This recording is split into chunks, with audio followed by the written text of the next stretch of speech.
Good morning, good afternoon, or good evening, wherever you are joining us from. Welcome to the Let's Play Scrabble coverage of the July 4th Albany Scrabble Tournament. This tournament is shaping up to be one of a kind, unlike any tournament we've ever held in North America before.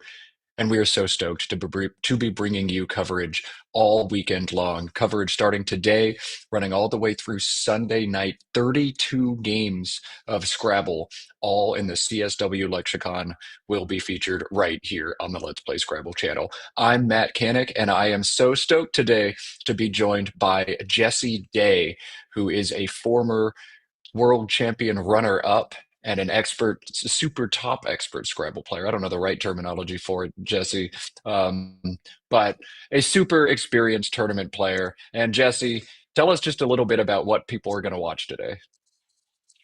Yeah, I'm absolutely thrilled to be here. Thank you for bringing me in as the first commentator of many in this Scrabble extravaganza. And we're going to watch some of the best Collins Dictionary Scrabble players in the world. You're going to get four games with me. And yeah, we're going to get some high stakes and very high caliber Scrabble action. Great strategy, great word knowledge. Players from all over the world. It was great to see the view of the room before the game started, and just see how many different people have come from all over America and from the world. And I can't wait. Yeah, we can talk about some of the intense players in the room. It is just such a strong top division, but players are already at the board, tiles are already in the bag. So we'll talk more about that later on. Let's cut to the matchup. Joel Wapnick and Sammy Okasaga, the first matchup we're going to feature. Both of these players are titans in Scrabble. Both of them are also seated outside of the top 20, which is absolutely ludicrous. Joel Opnick, the 21st seed, Sammy Okasaga, the 29th seed. Neither one is in 21st or 29th place because we haven't played any games yet. Everybody's tied for first so far in Albany, but this is going to be a great matchup. Joel, a player who has won world championships himself. Sammy has nearly won some world championships, and we are underway here. 32 games starts right now.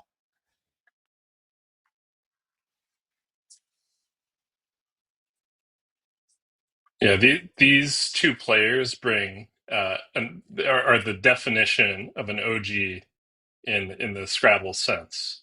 Sammy, even before he came to the United States, which believe was in the '90s, he was one of the original legends of Nigerian Scrabble and one of the trailblazers. That's one of the strongest Scrabble playing countries in the world.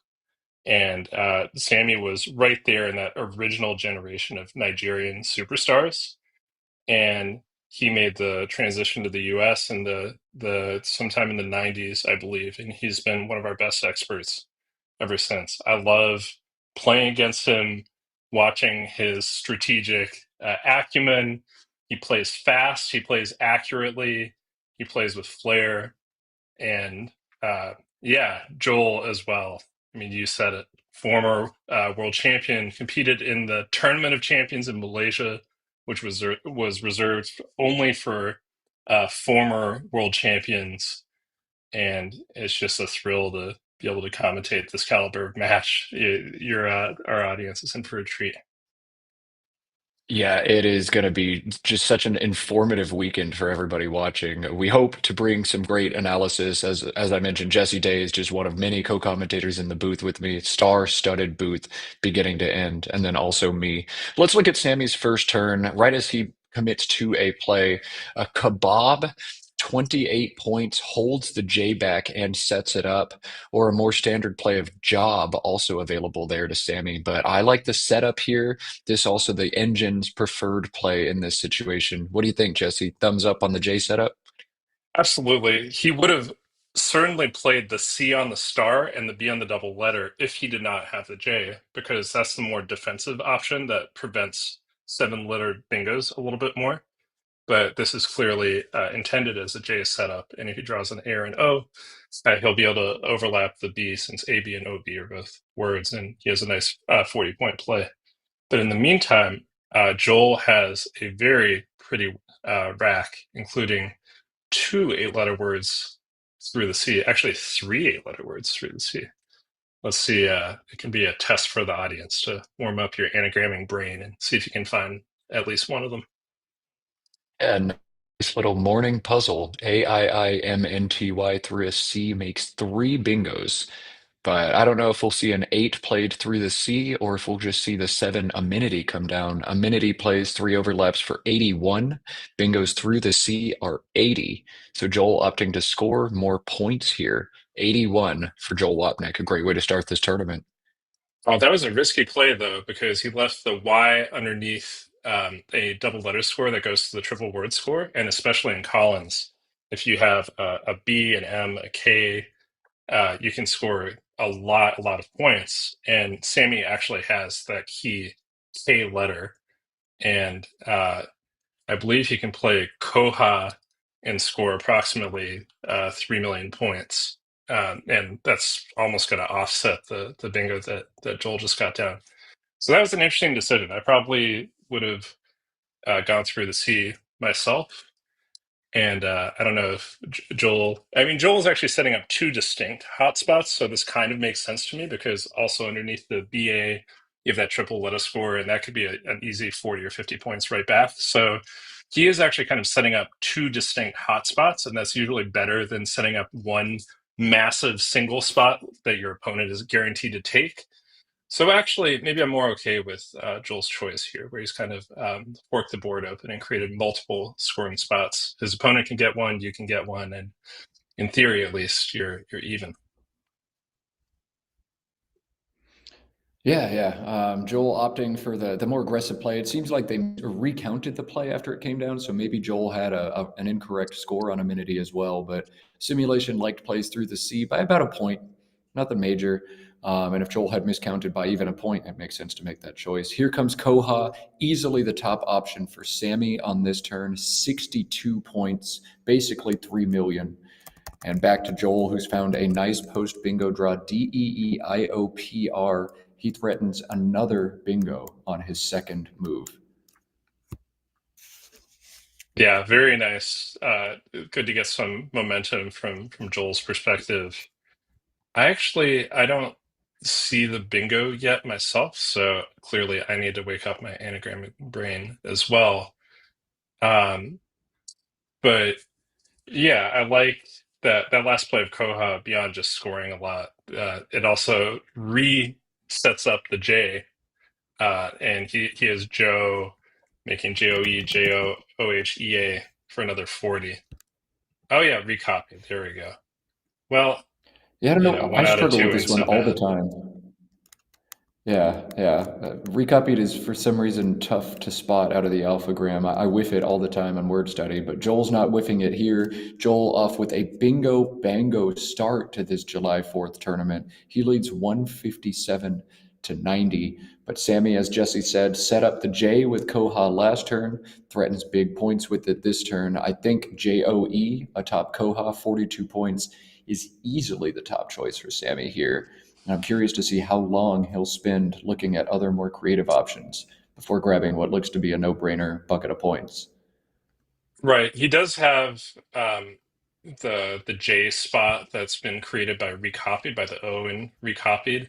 It's not going to be better, but it's just a good habit not to rush to your star play and make sure that there wasn't another star play created by your opponent's last move.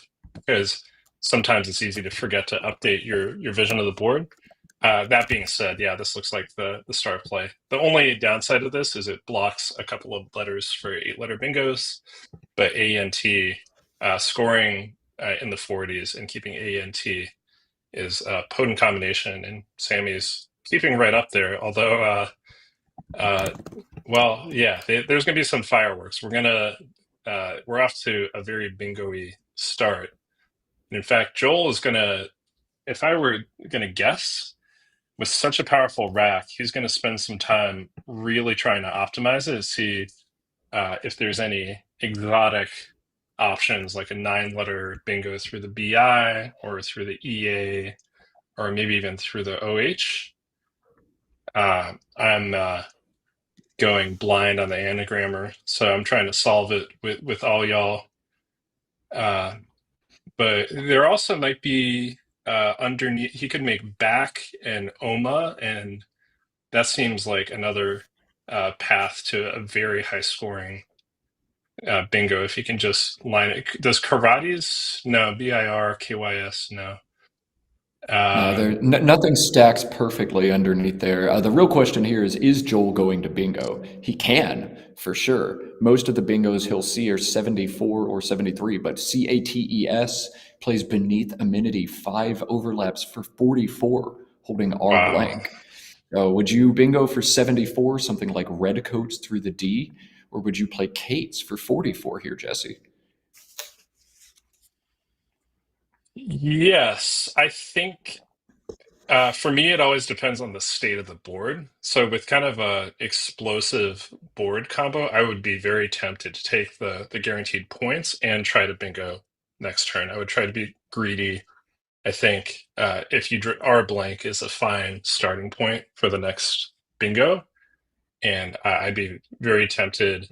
Of course, with the omniscience of that being the two possible options, I would take that. But I also think Joel is going to burn some clock here, trying to see if there's any other, as I described it, exotic combos that score even more. Hopefully, he's not Yeah, tempted into there is something an like exotic combo. pre-copied or. Oh, okay. Yeah, there is an exotic. There actually is 82 available to Joel on this board. It is hard to see. Otherwise, he's looking through the D, scoring just 74. But there's your little puzzle, everybody. Where's 82 for Joel Wapnick right now? Can you find it? Can he find it? If he doesn't see it, I think he's not going to pull the trigger on the bingo.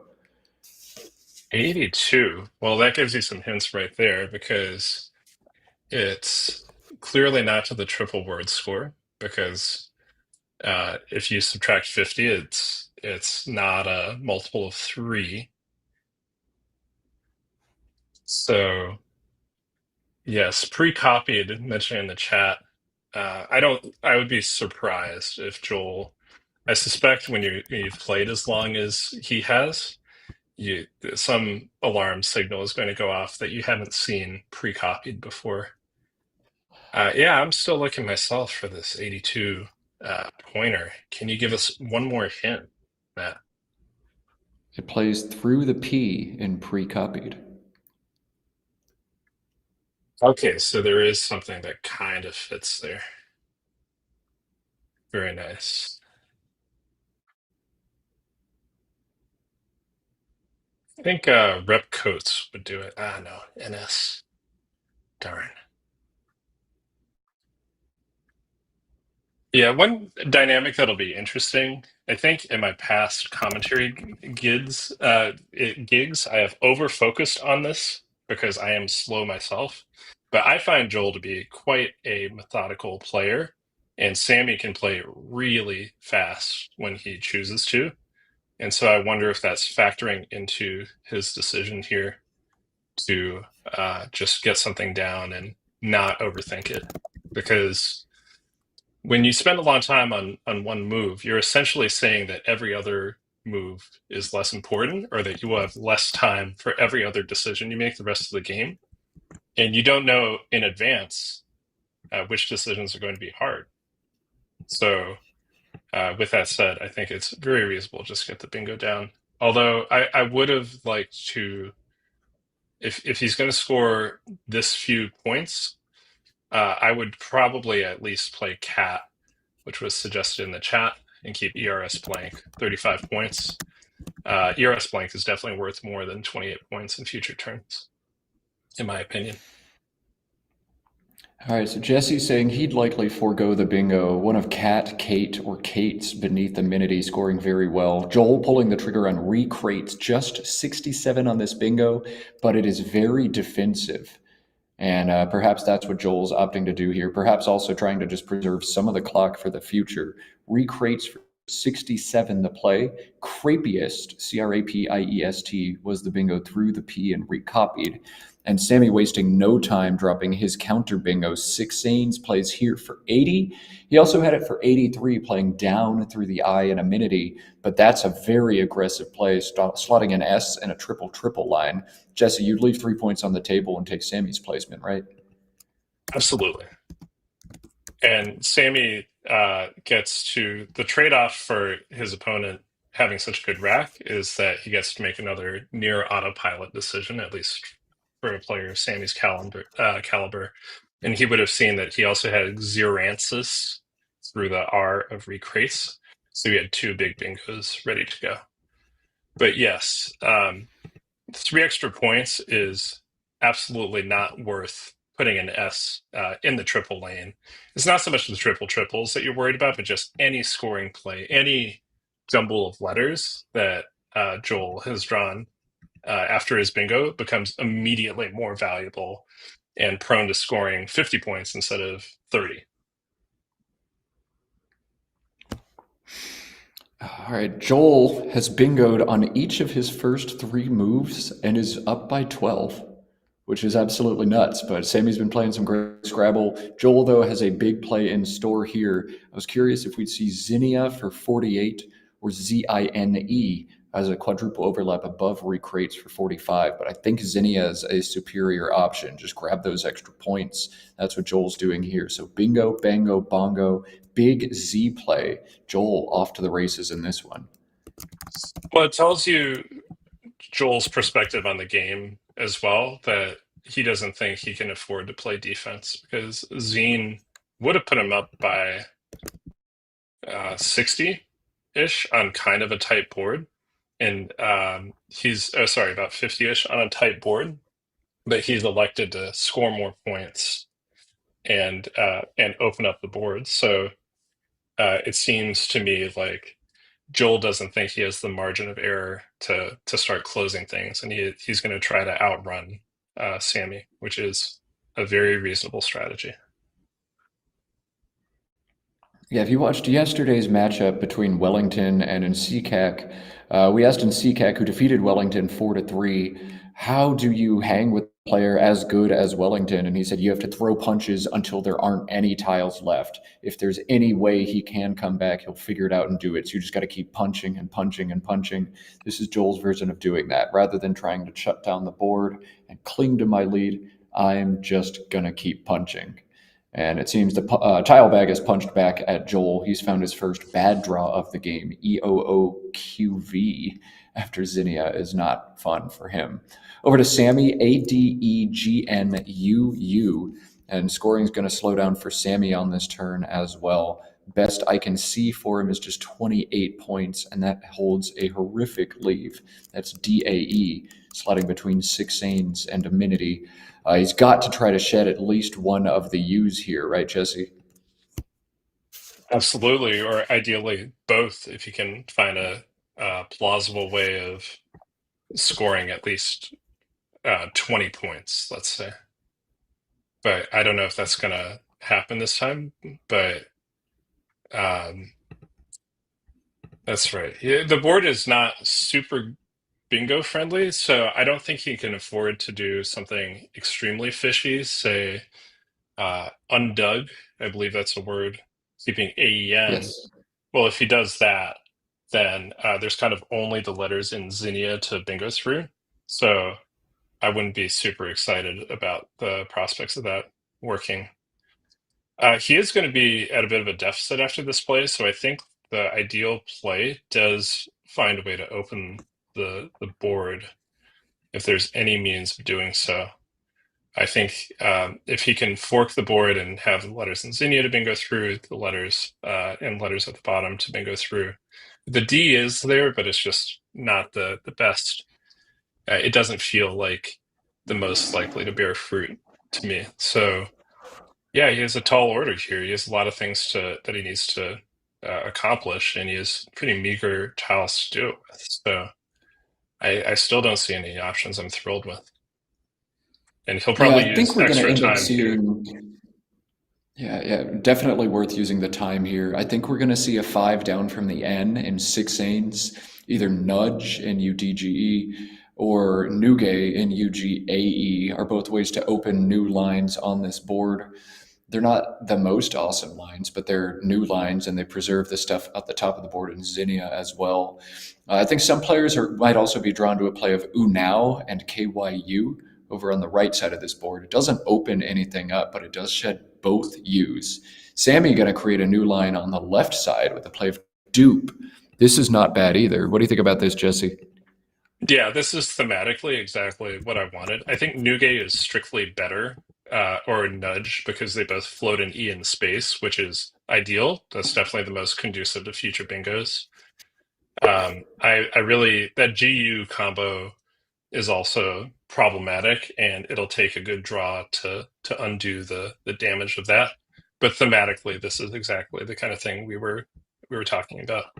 Although Sammy has, well, he's usually pretty stern, so the potential bingo he has on his rack is kind of going to be a contrast to that, let's say. So this is going to get very interesting very fast. Yeah, Sammy with this crazy pull. He's got bingo through the I and Zinnia, and I'm very curious to see how Joel plays this next turn. You want to play the Q if at all possible. The only real way to do that is to play QI or QIN at the top of this board, and you're leaving an abysmal leave. ENOOTV is not fun. You can try to fight through and just hold the Q for next turn. Engine sort of likes ONO to the right side of Zinnia, making ZOIN and Oh, NO. wow. That's 20 points and holds QTV together. I have no idea what the right line is here for Joel, other than everything I look at makes me sad. And the longer I look, the sadder I get. Yeah, I think this is one of those. There's always the calculus of, do I play my meager Q play, or do I just try to power through and hope that I draw a better Q play? And there are 3 U's left. So holding the Q has some potential. And then the goal then becomes turnover, basically. How many letters can I flip over? That is very interesting. I almost certainly would have blocked the bingo lane myself, but I am also in the position of looking at Sammy's tiles. So that arguably it gives me a bit of a leg up, but I'm surprised that Joel took 3 extra points and did not gum up the top.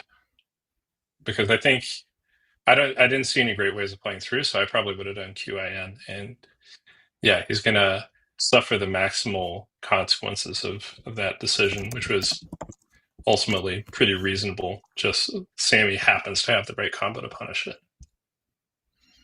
And that's Scrabble sometimes. It's all about timing, gut instinct. There are some situations where you choose to block up at the top, leave points on the table, and your opponent's got nothing, and then you end up losing by 2 and kick yourself about that for the rest of the game. You can't truly know what's going to work out.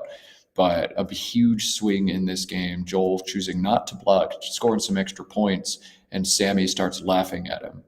Sammy now leads 305 to 287, but Joel on turn, despite 3 O's, a V, and a W, he will retake the lead here. That's quite the confident pronouncement.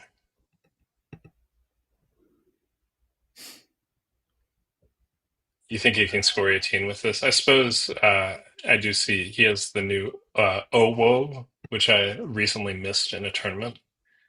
And if you're wondering what OWO means, then you need to spend more time on the internet, which is usually not what I recommend people do. But he also could play Val underneath laughing, VOW. The thing about this is he could get more balanced, but really, I don't recommend keeping the V. He wants to get rid of at least 2 O's. He wants to get rid of the V. The W can be an okay situational scoring tile on the right board. This is not that board. And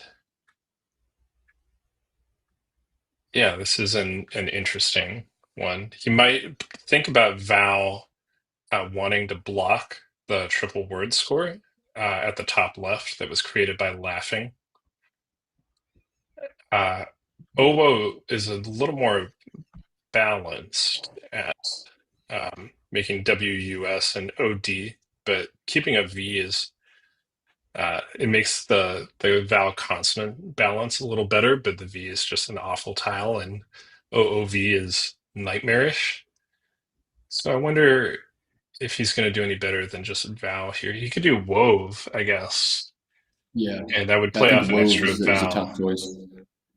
Yeah, but wove doesn't block the laughing scoring spot, and the board is pretty tight, and that would give me some anxiety in Joel's shoes. So I wonder if he'll play. I wonder which one he'll play. I guess it's worth getting rid of the extra vowel because EOOT is really quite bad. Yeah, Wove is 29. You know, that's a good chunk of points out of a rack that otherwise isn't going to do things for you. OOT is not the best leave, but looking at the unseen pool, there's only one more O, so I'm unlikely to get a third. That makes it easier to swallow a tough leave. One other fun option, I don't know that this is right, but it is fun, is woohoo, WOOHOO through the disc or through the OH on the right side of the board. Just take your W and three O's, eject them all for 16 if he wants to get rid of as many bad tiles as he can. That's the best way to do it. But Wove for 29 is winning a simulation here with Woot in the same spot, WOOT, second behind it. I think Joel's going to end up having to back into one of those plays after a tough draw. Yeah, I mean, one possible downside of Woohoo is the new rule that you have to verbally exclaim any onomatopoeias that end up being played in your game. And Joel might be more reserved than that, being an old-time Scrabbler. That's I not a did real not rule. see Sorry, Sammy just made that up. laugh after his previous play. Yeah. We'll have to. They didn't get I the guess memo, it's I guess.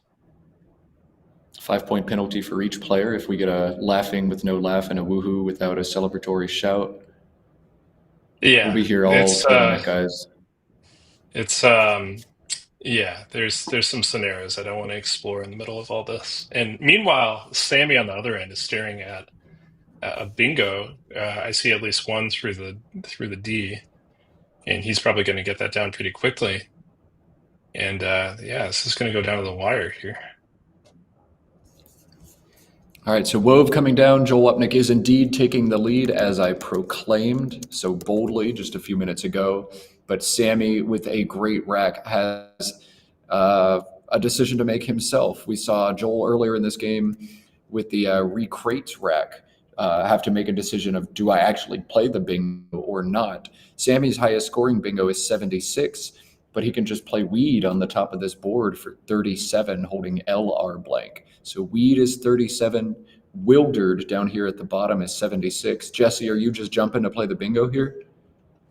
Yeah, it's a difference of 39 points, which is a lot. But the big difference from versus before when we discussed the same scenario is when Joel Wapnick had the rack of caster blank, the board was really open. So had he chosen to score, there were a lot of places to potentially bingo. Whereas playing weed, he does put the W on the triple word score. So he could draw a bingo down from the W, which would be pretty ambitious.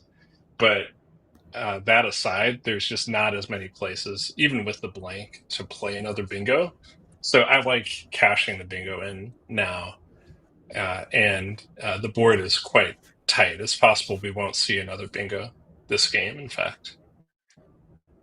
Yeah, looking at the unseen pool too, I think bingos are unlikely to come, but not Right. impossible. And if either one of these players draws it, I'm certain he will find it. Sammy leads 381 to 316. Joel with another rough rack into OOT. He picks up IIYR, and he's got another difficult turn in front of him. I think the one sneaky option that's pretty good for Joel here is NIDOR through the disconnected N and D at the bottom of this board. That just creates some new space, some new volatility on the board. And Joel's probably looking to open, but this is a tough turn. Jesse, walk us through what you might be looking at here. Yeah. So being down 65 with both blanks out of the picture, and there's about 18 tiles in the bag, so it's starting to be crunch time. And yeah, the problem here is that you need to be able to score to keep up. If you can't score, if you make a rack cleaning play that leaves a bingo prone leave, well, there's not that many places to bingo, and Sammy could just outrun you. So he needs to score at a clip that also leaves the door open for bingos. And Nidor is a cool way of doing that. Putting that R in space is a very nice bingo lane, immediately the best one on the board. However, the IOTY leave is pretty dubious. I wonder, maybe he could take Oni, making Zo and NY, and that would be 30 points. It doesn't keep a conventionally good leave of IIORT, but that rack or that leave kind of works with the N, like making a TION word. It doesn't work super well with the D that's open. You could draw a 7-letter bingo underneath Wildered.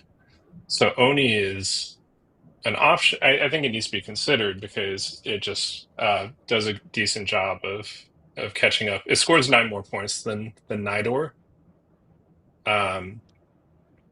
So this is a tough one. Yeah, I think keeping scoring pressure on makes a lot of sense here too. And I especially like how you mentioned the TION synergy that you're leaving on the board. Oni is winning on a simulation by about 3 points, and Oni seems to be Joel's best play here. You have to figure you're going to get hit hard often on the top left of this board too. As Sammy threatens a play like Flam right now above Laughing, which is going to score mid 40s. I think you got to score if you're Joel. Yeah, the problem, we did mention that TION potential synergy. The problem is when Oni misses, it is going to miss badly because IIORT, especially that double I, double O's are a little more acceptable for scoring purposes. Double I is usually a sticky wicket in terms of rack cleansing and scoring potential. So it's not the perfect move, but look, when you're in this kind of position, down 65 with a dubious rack, you're probably going to lose. So your question should not be bemoaning how badly you've drawn. Oh, that is not how I would have done that, but that is interesting. 26 instead of 30. Okay. Now, why has he done that? That's curious. Maybe he's trying to protect the N. Right. I don't know.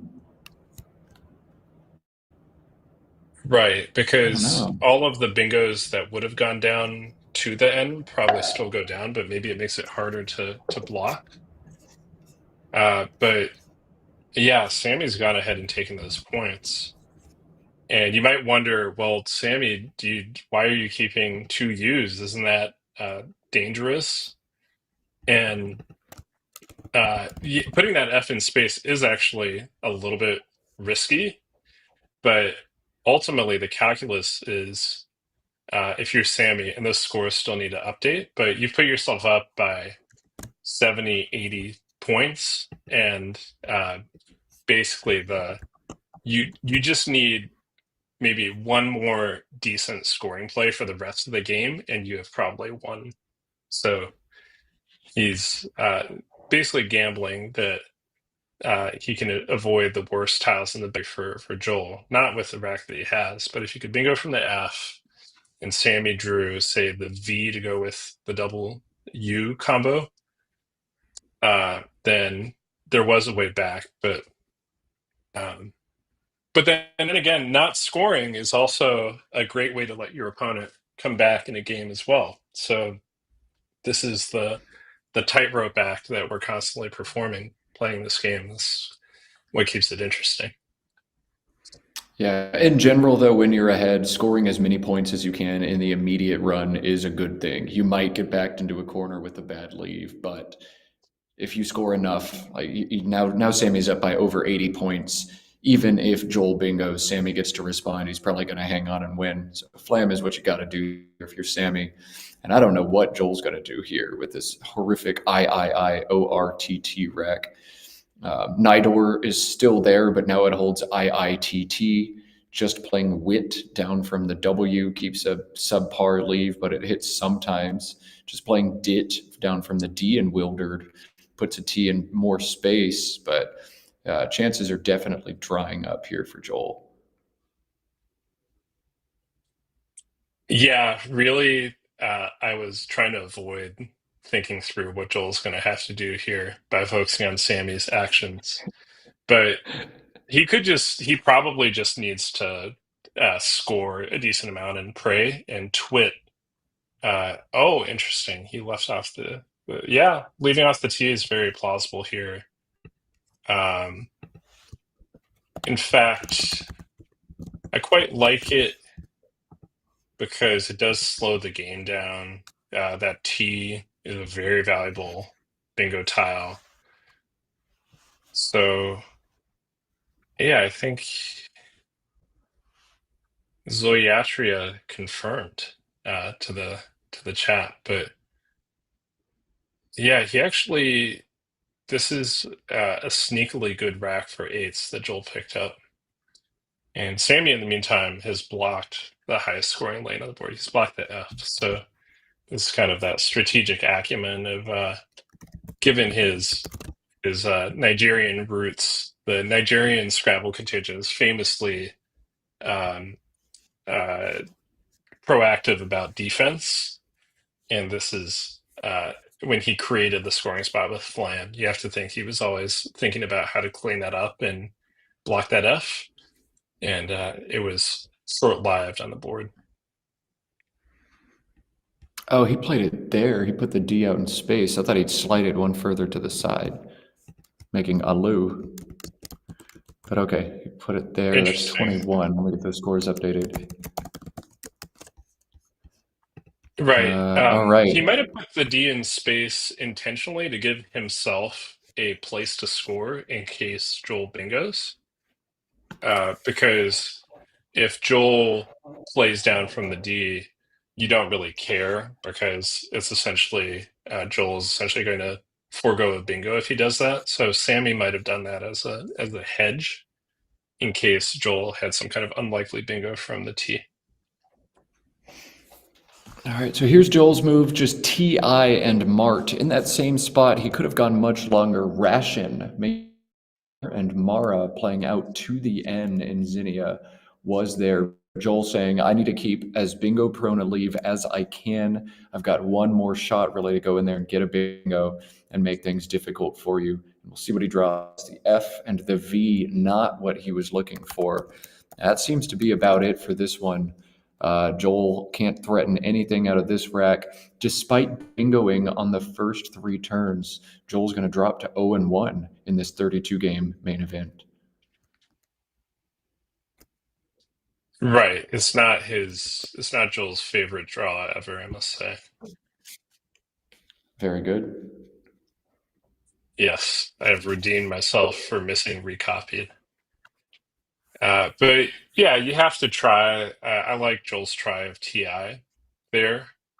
Uh, I can't tell you how many games I've had that seemed unwinnable where the pathway to victory was just to try something and wait for my opponent to make an implausible mistake or open a bingo lane, or you never know what's going to happen. And Joel's been around the block a few times, and he knows that it's worth. You got to try. There's no real downside. Spread points are a tiebreaker in this tournament, so there is some incentive for placement to try to maximize the difference between you and your opponent's scores in all your games. And a naive Scrabble solving engine will try to do that, but Joel has played TI with that learned experience that there are some implausible paths to victory and that it's worth fighting the good fight. So I respect that, even though it didn't work out for him. And Yeah, yeah. let's go ahead, Matt. Sammy on turn now. He's up 71. He's got 4 tiles in the bag. So I think he's trying to do a couple of different things here. If he plays 4 or more, he's got to do math and make sure he can survive any out bingo Joel might threaten. Drogue plays down from the D and Duar for 27. Holds EP. He draw 4 more tiles. I think that will do it, but he's got to do the math. He's got to assess every possible threat that could be on Joel's rack to make sure it wins 100%. He's in such commanding position. The other thing he could do is simply not empty the bag. A play of nudge down from the end and 6 Sains through the D and Wildered tiles, leaves 1 in the bag, scores 24. Even if Sammy gets bingoed on, he'll get another play and he'll be able to sneak this one out. So he's trying to see, can I the bag, take 100% win, or do I need to be conservative and leave 1 in the bag? Yeah, if I'm Sammy here, just from having made this mistake enough times, there's absolutely no chance I'm going to empty the bag because even if you don't see it right away, there's 4 tiles unseen. There's a lot of possible combos, and all it takes is for Joel to have an 86-point bingo through the EA, and boom, you've lost by 1 point after he gets all the tiles off your rack. So there's no chance he's going to empty the bag, I don't think. Well, never say never. It could be the commentator's curse, but I also think Sammy might very plausibly go for another bingo here because of that spread factor. He's almost guaranteed to win.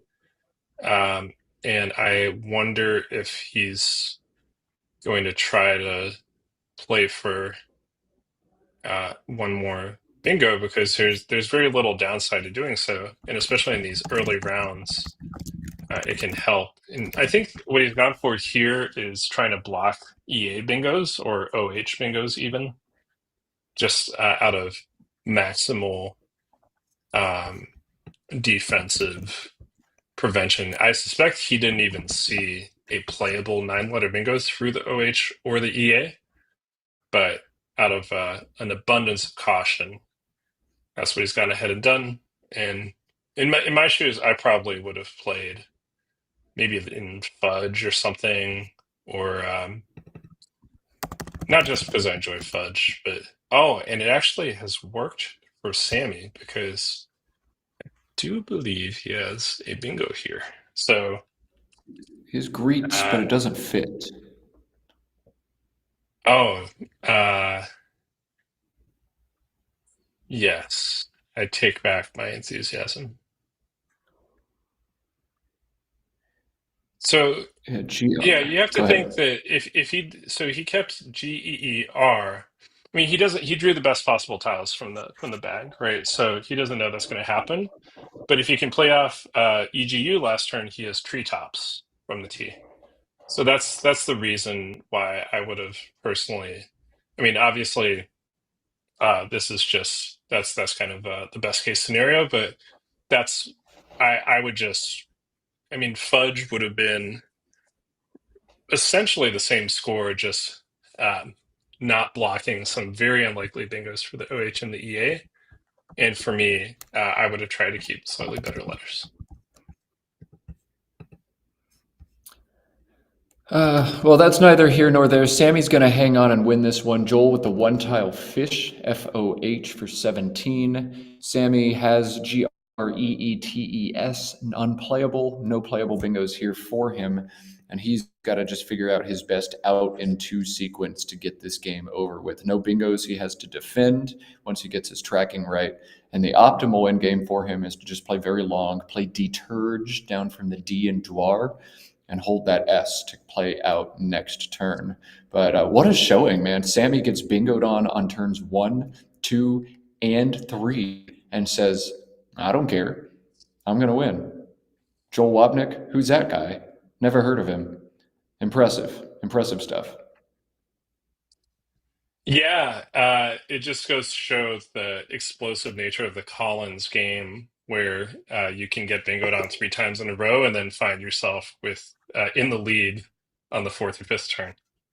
And Sammy got there with some intelligent early plays that both scored and set up future scoring plays, and he kind of left the door open for him to pull off this early comeback. Although he never got down that far. But yeah, it's hard to say that Joel did that much wrong either. He had some tricky mid-game racks to try to deal with. And yeah, while they ponder this endgame, which it's important to try to optimize for maximize your spread. 1 point of spread can count at the end of the game, but this seems like a good time for us to encourage you to hit that like button, subscribe to the Let's Play Scrabble channel. If you like this kind of content, then that enthusiasm helps promote the videos, makes them show up on other people's YouTube feeds. Feed the algorithm, people. Like and subscribe. This is the time while we have a bit of a letdown between games. Feed the algorithm, feed the robots, bump us up the YouTube algorithm. I want a bunch of people watching Scrabble. If Bob Linn ponied up $64,000 to put this event on, then I want 64,000 people watching competitive Scrabble this weekend. And we're pretty Oh my. close.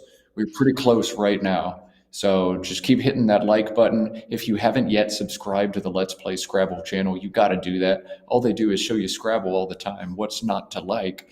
And we'll talk about Super Friends in between games as well. But there's one more thing you can do if you got a little bit of extra money to share with the stream team. DIV, the play from Joel, and then Sammy going to plunk his S down for 18, highest scoring out for him. That makes the final in this game 522 to 414. Sammy Okasaga making a statement in round one. We'll try to cut to overhead mic and see if we catch anything in terms of post-mortem banter. Probably had something better there. I don't know. I mean, and when I played over here, I thought of just playing the cue over here, but yeah, I don't know. Yeah, that changed the game. And you had the blank, right? No, I played the blank before that. I played the blank here, and then I played Zinnia. Okay. Yeah. So I could have just dropped the cue there instead of the cue in the end here. Yeah. And absolutely. I probably should have done that. As for the rest, it was just a matter of desperation all the way through. Yeah, it was a great start, though. Yeah. All right. I was lucky to be able to keep up with you. You had some great tiles also at the beginning. Yeah.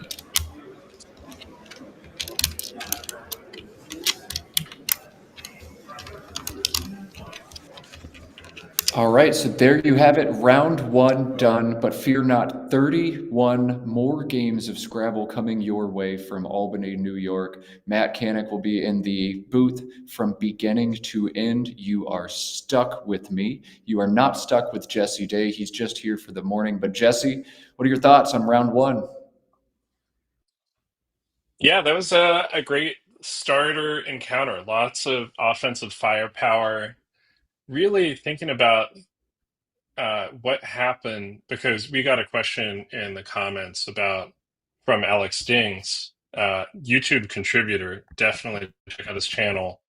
But he asked, well, how did Sammy keep up after 3 bingos?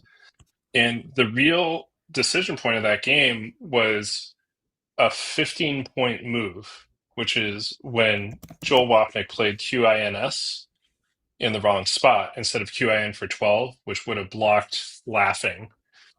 And yeah, we tend to focus on the bingos, the fireworks, the high scoring plays. But a lot of times, in my experience, the mark of true expertdom is what you are able to accomplish on your intermediate racks, or even in those tricky, difficult situations where your rack's not ideal. You don't have a bingo rack. You can't just anagram it. So what do you accomplish? And for Joel, that was the QINS move, which was a huge game changer. For Sammy, the equivalent of that was playing dupe, keeping AGNU. And you saw the thematic idea there. We saw some ideas that could have been even better. but you saw the thematic idea for it, and he was immediately rewarded. So it's not always so extreme, but you kind of got to see the mindset of these players or their strategic vision play out. It looked like a contest of bingos, but it was really a contest of strategy in the middle there. So I quite enjoyed that one. It was a good one to start with. Yeah, great one to start with. We saw some good words, some good plays, and one key decision that ended up swinging the entire thing. The next round, we're going to give you Dennis Ikekarigor and Josh Castellano, one of the top players from Africa versus one of the top players from North America. We're going to take a brief break, try to improve the stream quality just a little bit. Make sure, if you haven't yet, hit that like button, hit that subscribe button. We will see y'all in just a couple minutes with round 2. Stay tuned.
Well, welcome back, y'all. Matt Canik and Jesse Day here to bring you more Scrabble. And Jesse, I saw you in chat in between games, realizing just how sick the field is for this event. Tell us a little bit about what you read and who's here.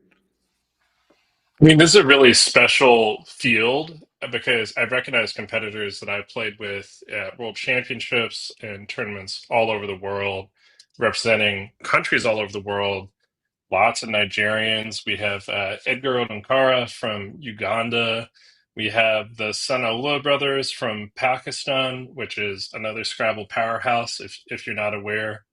Uh, the youth Scrabble champions. They've had a run of champions from Pakistan, and they're all right here, coming to your living room. Euclid representing Hong Kong. We have so many different continents. I mean, this is just what I love about Collins and International Scrabble. And we have the best of North America, basically just a who's who of the top players in North America for your viewing pleasure. That's pretty special. It's awesome. I mean, Josh Castellano, Adam Logan, Joel Wapnick, who we saw last round, Josh Sokol, Matthew O'Connor, Matthew Tunnicliffe. Pretty much all the top North American dogs are here, the vast majority of them at least, and so many strong international players coming out to Albany. This is a really special event. Speaking of special, let's cut over to the board and watch our next matchup featuring reigning North American Collins champion Josh Castellano and Dennis Ikekarigor, who's got the hood up. He is all business right now. Don't know yet whether Dennis won or lost in round one, but Josh, with a big win over Becky Dyer in round one, sits at 1-0 right now. Let's play some Scrabble, shall we? Battle of the Hoodies. I dig it. Dennis Ikekarigor, many-time world championship representative for Nigeria. There are so many good players in Nigeria. Just getting to represent Nigeria at the Worlds and at these big tournaments is a privilege. And Dennis has been right near the top of the roster for the last couple of decades. So he's a picture of consistency. He's fast. He's accurate. I'm really looking forward to this. And then Josh, my co-conspirator on the Woogles project, and really at the doorstep of being in the elite most stratum of players in North America. He is going to be a treat to watch. He plays equally accurately with strategic verve.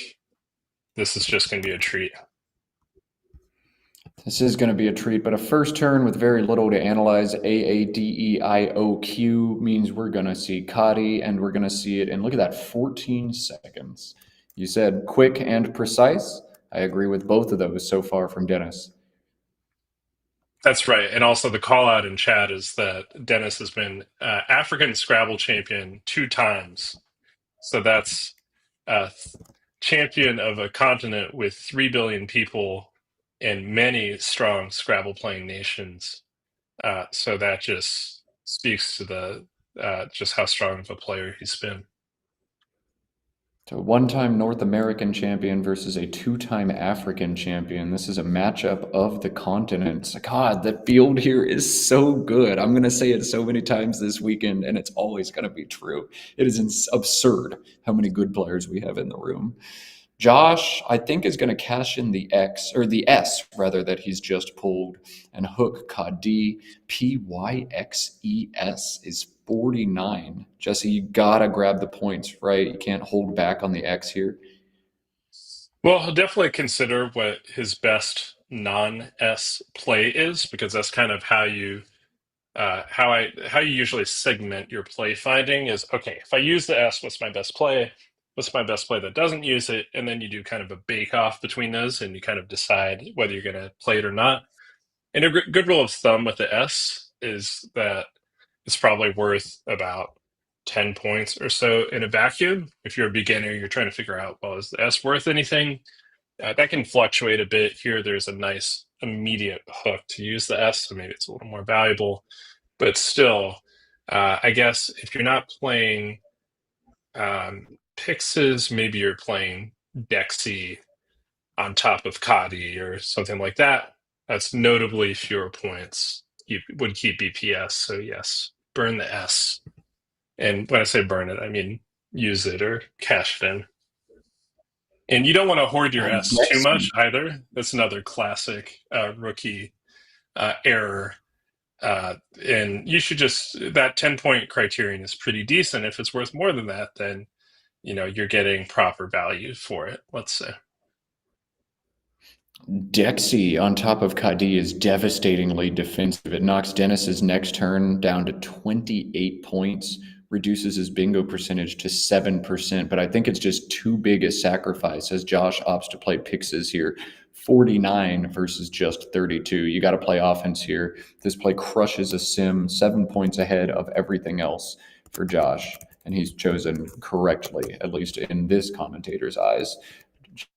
Chosen correctly is not how I would describe the letters that Dennis just drew. After Kadi holding 3 vowels, he's found 4 more. A-E-I-O-O-O-U. But he can score 28. E-A-U to the right side of Pixes for 28 holds I-O-O-O. Jesse, can you stomach that leave, or you think you got to exchange here? That's a tough one. Often, we're talking about rules of thumb. Often, if you can score 20, it's not worth exchanging. But IOOO is just cripplingly bad. It could take him multiple turns to sift through all that. And there's kind of the short-term illusion of defense, but the board is actually quite tight as is, and this is quite a nice time to exchange and get some better letters. It's interesting to me that Dennis kept the AE. There's kind of an ongoing debate on the value of vowels, and there was some work we did actually on the Woogles analyzer, which is called Macondo, that's suggested that vowels were maybe underrated, and keeping things like AE was better than previously thought. But then Cesar del Solar, shout out, I've seen him in chat, wrote a really nice blog post recently on the true value of vowels, and it's kind of somewhere in the middle. And I probably would have kept an E there and not an AE. I don't see a ton of consonants to play through on the board, but AE is also pretty defensible, I think. Yeah, it's kind of a old school versus new school. The new score, I think, is leaning a little bit more into keeping the vowels based on some of the Macondo analysis. So AE, what Dennis opts to do there, hood up, he's got a plan, but the plan did not involve finding 3 more vowels on the post-exchange pull. He's got a tough turn coming up. Josh drops Jake. This was easily his top option on the previous turn. And back to Dennis, 28 to 84. AEEINOT. And Dennis is quickly playing OE at the top of this board. NAOI in the same spot as 30. He's scoring just 17 here. What do you think, Jesse? Keep the bingo prone lead for 17 or cash in more points? Oh, absolutely. I keep the bingo prone leave. I guess I put a fairly big priority at the beginning of the game on getting the first bingo down.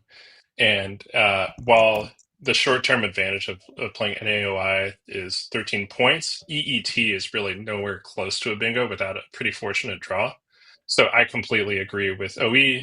Also sets up the bingo lane at the same time. If you're going to keep the bingo prone tiles, you have to have somewhere to play the bingo, and OE sets that up quite nicely. So, ooh, gosh, getting fancy with it. Oh, this is going to score a lot of points. That It is 96.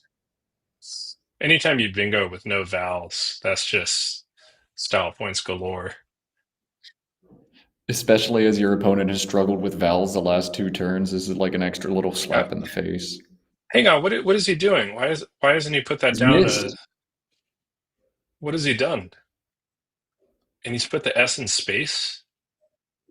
Has not hit the clock yet, but this would be a blunder. This is 90, but if he slides it just 1 square, it makes it is that Dennis's only bingo to the S? Is he? Holy cow! I think so. Josh, this could be a disaster. Oh, that was just not good.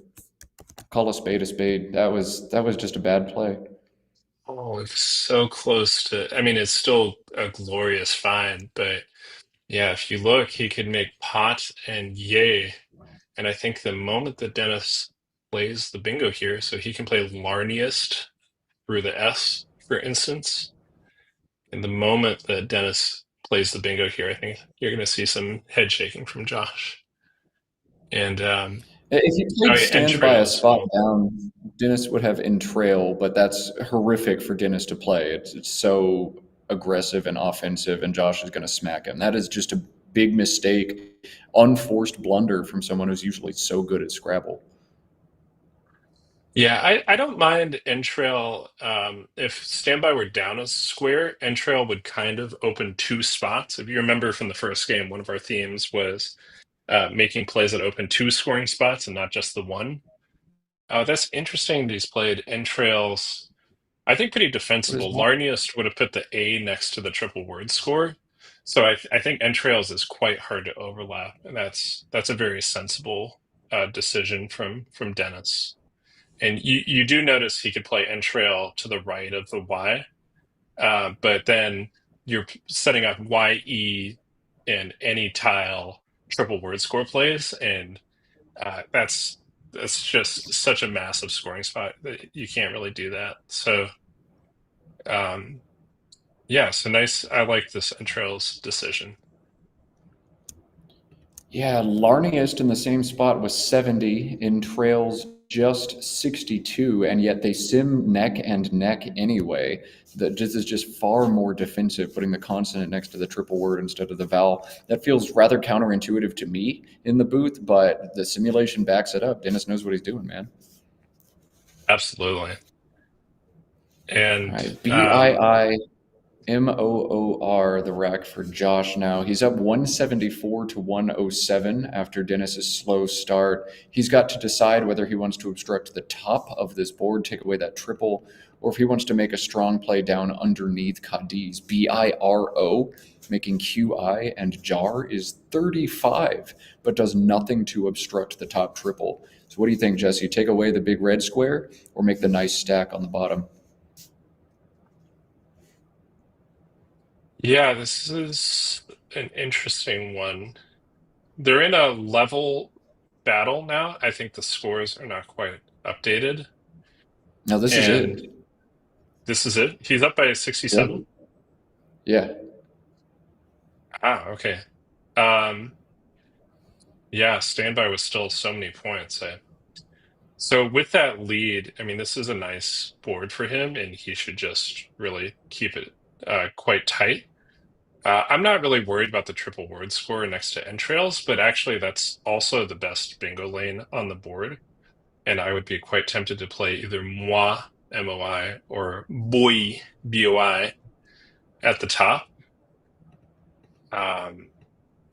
If I don't see anything, it almost says Romboy, RHOMBOI, which was an errorless blank bingo from yesterday.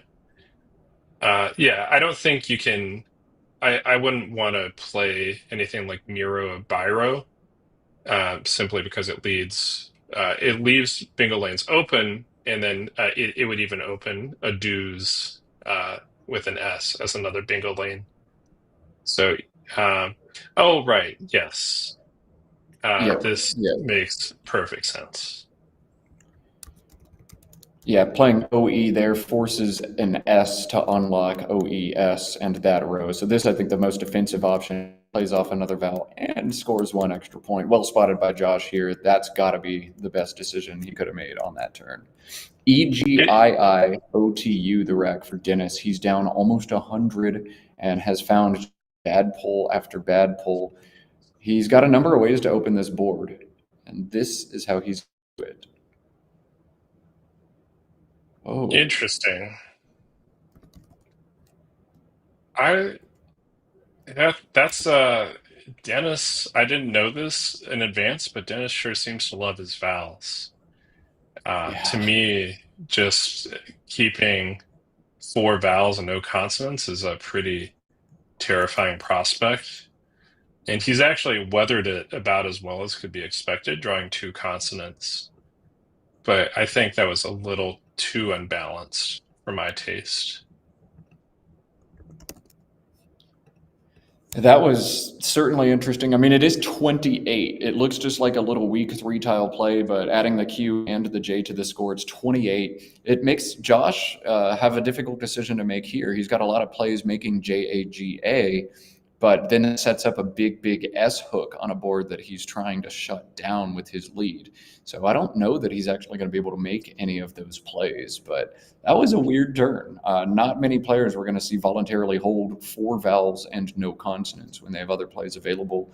But Tig for Dennis is how he's opting to keep his odds alive. I don't know what Josh is going to do here. Arvo and Jaga makes a lot of sense from an equity perspective, but makes no sense from a board control perspective. YOB from the Y and standby scores some points, but doesn't hold super well and creates an annoying B in space that's unlikely to go away. Jesse, walk us through your line of attack on this turn. Yeah, kind of like last game. This is when champions show their mettle, or when the best players show their mettle.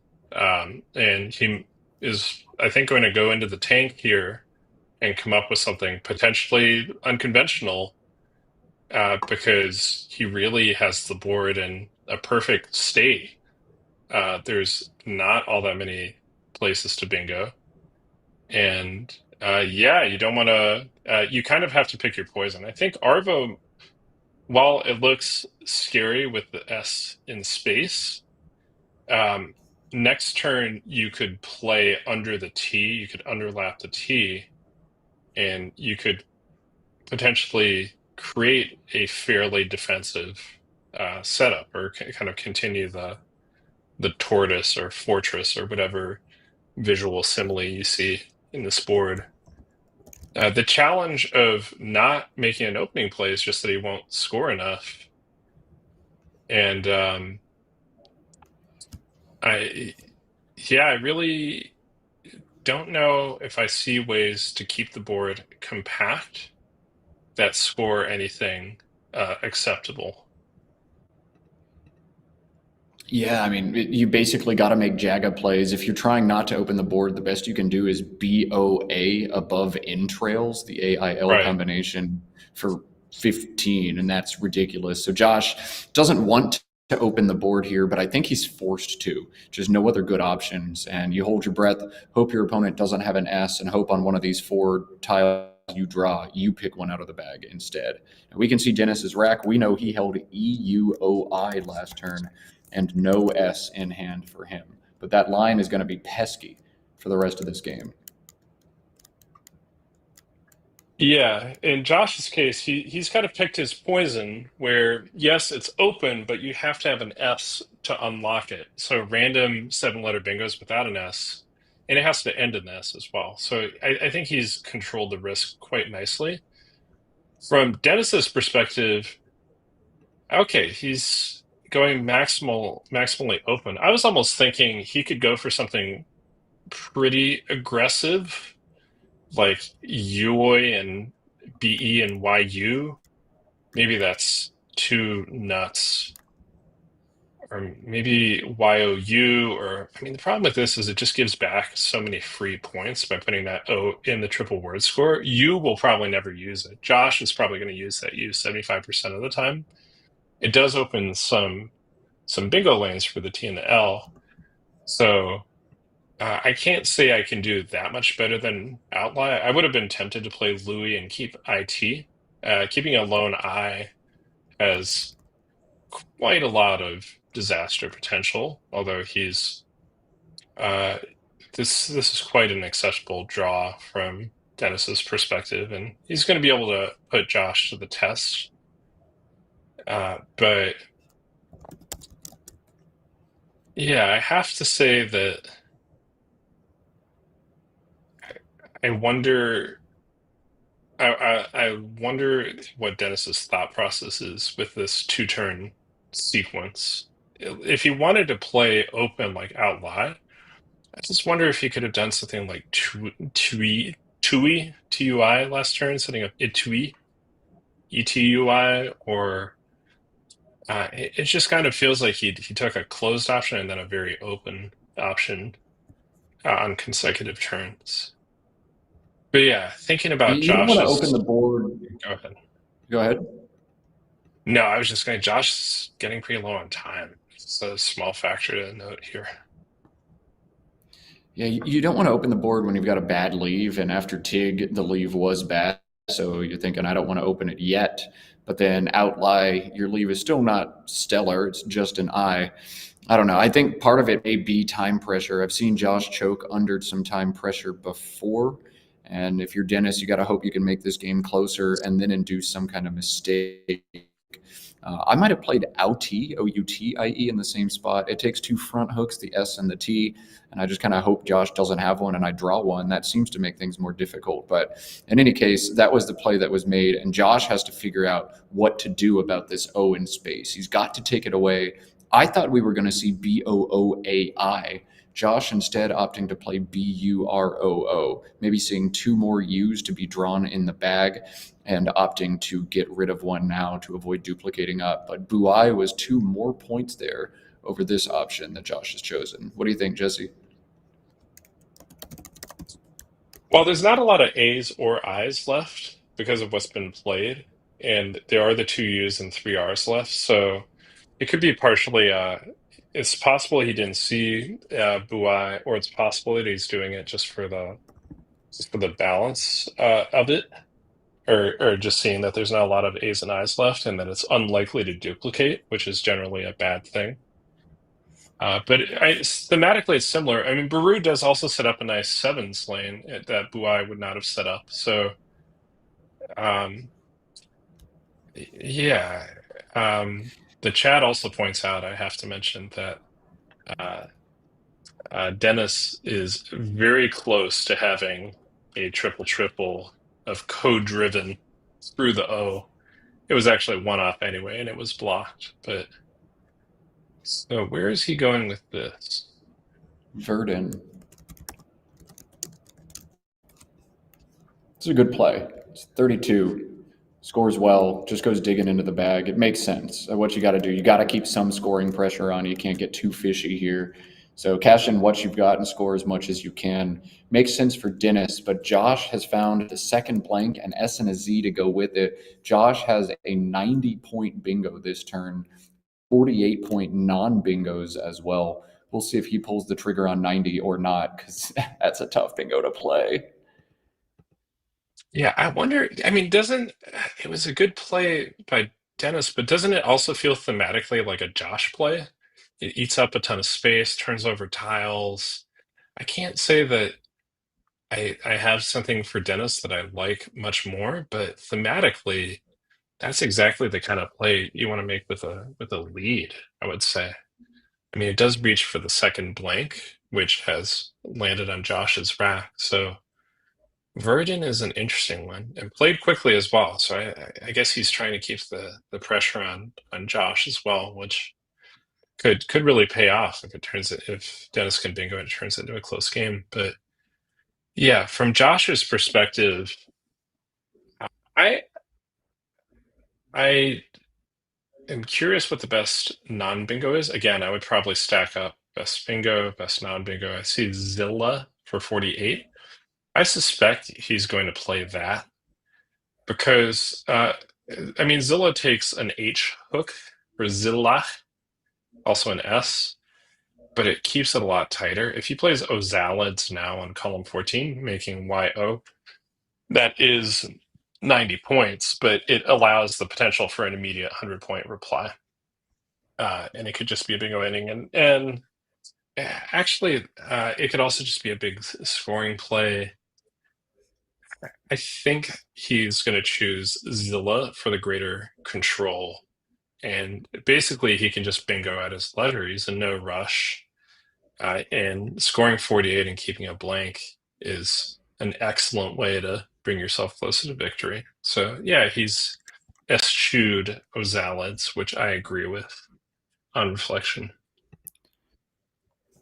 Yeah, Ozalids for 90 is hard to pull back on, but I just feels like this play wins the game more often. You set up the S, you keep the bink, you're going to score big points next turn almost no matter what. And Ozalids, like you said, you can get hit very, very hard if Dennis has exactly the right rack. So don't take the chance. Play more conservative. Makes sense from Josh. Wame coming down quickly from Dennis. This is kind of what I thought we'd see from him last turn. A board 4 play. Now you can stack beneath Wame. Now if you draw an S, you can play Wames as well. You got 2 different lines that can't both be addressed at the same time. Thought we'd see it last turn. Now we're seeing it this turn. And Dennis needs a big pull here to have any chance in this game. Well, whenever Dennis chose to do this, he was going to get whacked given Josh's actual rack. And that's the great thing about holding a lead and keeping good bingo tiles, is that your opponent is incentivized to just keep opening for you. And yeah, a lot of times you get to profit off of that and turn a solid lead into our gargantuan total. And yeah, especially early in a tournament, it's good to build up that spread. I believe Josh has Discage here for 100 points. No, maybe 99. 99, yeah. Yeah. Although he may also just choose to. He is an embarrassment of riches, really. He could hook Zilla and play Discage. He could also play upwards. Wame takes a D also. I kind of like Discage because it puts the E on the triple word score, which is a little harder to bingo to than an S. And he's gone ahead and done that for. Yes, it leaves the G in space. It leaves the E in space, but it's one of these lessons of spread and game management that when you take a big lead like that, it's often fine just to score and maximize your spread, and it's probably not going to give Dennis a real pathway to victory. So yeah, I like Discage there. Yeah, just grab your points and whatever. Like, I think at this point, 99 is just so much. We're playing for spread and not for win percentage. Josh leads 397 to 209. Dennis has found the H he needs to hit Zilla. He's going to drop Chef for 42, easily his top play. Dennis has 19 minutes left on his clock, but I don't think using more of them would have changed too much about this game. He's just getting walloped right now. Josh has drawn both blanks. Josh has drawn most of the good other premium tiles. He's got another S on his rack now. Wow. Yeah, it looks lopsided in hindsight. But... Oh my goodness, yes. Beautiful. All right, give yourself a pat on the back if you can define Eurostige. I'm gonna try to define it right now, sight unseen. I believe it is an anatomical appendage on an insect's back. Sick. I don't know which insect, but okay, let's go look it up and let's see if I got anywhere close. It's scrolling at the bottom of the screen right now. A snake's ventral tail. Nice. Tail You plate. were I think surprisingly close. I'm gonna give myself 2 pats on the back for that one. Yeah, I would if I could, but I'm not in Austin anymore, and I can't. Give yourself a pat on the back for me as well. That was pretty sick, honestly. We miss you, man, and congrats on your transition up to the Northeast, where it has evidently been hotter than in Texas. You left and it got cool here. I don't know how that happened. It was like my 3rd week here. We hit 102 degrees in Boston, and I just laughed at everybody who was completely disintegrating. It's like, y'all are cute. This ain't even hot. But yeah, I digress. You're prepared. Yeah. All right, Dennis, cashing in more points. Faulked for 34 is about all you're going to be able to do here. This will empty the bag. Dennis will draw his final 7 tiles. And did Josh just draw another bingo? No, not quite. Okay, AEIINNR. Josh, well, if we were playing clabbers, he would have a bingo because there is a word with those 7 letters through that G, or with a G. So clabbers is a Scrabble variant where you can play any anagram of a valid word. So you could just take those 7 letters on Josh's rack, slap them down to the G in any order, and that would be a legal play. And obligatory play, shameless plug, you can play clabbers on woogles.io, the website that I helped create during the pandemic. But we are not playing clabbers. In fact, I don't know if we've ever had a high-level clabbers tournament. That's something that should happen one of these days. If I organize Oh that, would man, you that should come? happen. Would I come to a Clabbers tournament? I'd commentate that for sure. Could I play? That would fry my brain, I think. Not to be confused with Fry Your Brain, the other Scrabble variant played all the time. But Clabbers is hard. Clabbers is fun. But just to see Arginine come down, I wouldn't switch to Clabbers just for that. Uh-oh. What's going on here? We might have an altercation in the making. Fight, fight, fight. A Scrabble fight. It wouldn't be. It's like hockey. It wouldn't be a Scrabble tournament without at least one fist fight. They happen frequently. In fact, I now bring boxing gloves to Scrabble tournaments strictly for this reason. If my opponent thinks I have 284 and I think I have 285, we box up. That's it. That's the only way to settle arguments over a Scrabble board. That's right. If you bingo, you're up 200. You bingo. I mean, you can't stand. And your opponent's up 200. They bingo. You can't stand for that. You have to. No, just kidding. We're pacifists here. This is There are. It is always interesting to me that we do get some ex-athletes in Scrabble. I think it's that competitive urge that people decide to satisfy over the board instead of through physical force. But yeah, we're lovers. We're not fighters. I'm a fighter, but I digress. You're hearing from our production team, there was a little procedure talk. Whatever that means, they clarified the procedure. Clearly, these guys don't know the rules of Scrabble, even though they've played thousands of tournament games or something like that. In any case, it's all resolved. 469, 285. We're still playing Scrabble. This one ended very quickly, so I think we'll have a short break after this game. Our next game features two of the top players in North America, Adam Logan and Matthew O'Connor. That one's going to be sick. Yeah, that's a juicy matchup. Can't wait for that one. And just to kind of put a capstone on this one, I do wonder, it looks lopsided. I just wonder if Dennis could have done more to mold the board to his needs in that middle game. That was kind of where, Josh obviously drew a very pointy play of standby, very elegant, lots of scoring tiles. I don't know thematically what Dennis was trying to accomplish with that Tig outlive Verdun sequence. He played through 15 tiles, and at the end of the board was not meaningfully more open than at the beginning. And I just wonder if he could have built things a little more to his advantage. Yeah, I mean, you're always going to have positions where you can go back and think, what if? But Dennis had the key exchange. He opted not to play EAU, and he opted to hold two vowels, and then he found more vowels, and then he opted to just fish with OE and didn't draw a bingo. You know, you can question every one of those turns, but then you start getting in your own head about everything you ever do, and you can't ever know for sure that you did something right or wrong. I do think, though, there are some things Dennis could have done differently in this one. Yeah, that's a really good point. Distinguishing between analyzing what you could have done better and then letting that impact your game adversely. That's when the spiral begins, and you just can't allow that during a tournament. It's something you only learn.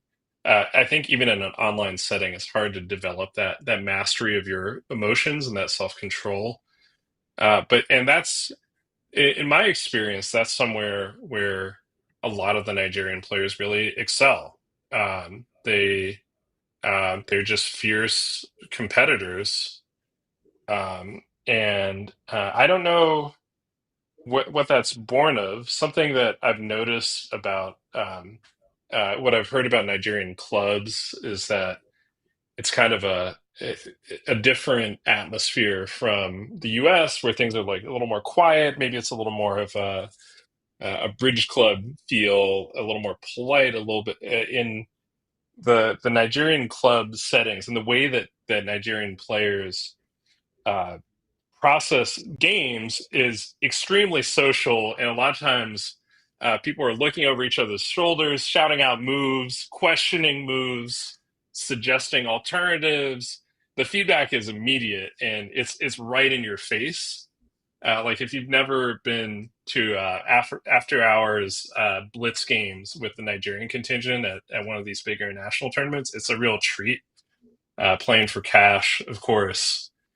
And yeah, I think it breeds some resilience, because when at any time you make a bad move and people are going to let you know it's a bad move, you develop the ability to make a bad move, defend yourself, and get on with life. So it's just kind of I don't mean to characterize Dennis solely through his nationality, but it's just something I've noticed that I mean, Dennis, someone pointed out in chat that Dennis looks nonplussed. I can guarantee you that he's going to get over it and be right in the thick of things down the stretch. And this loss is just going to be a minor setback.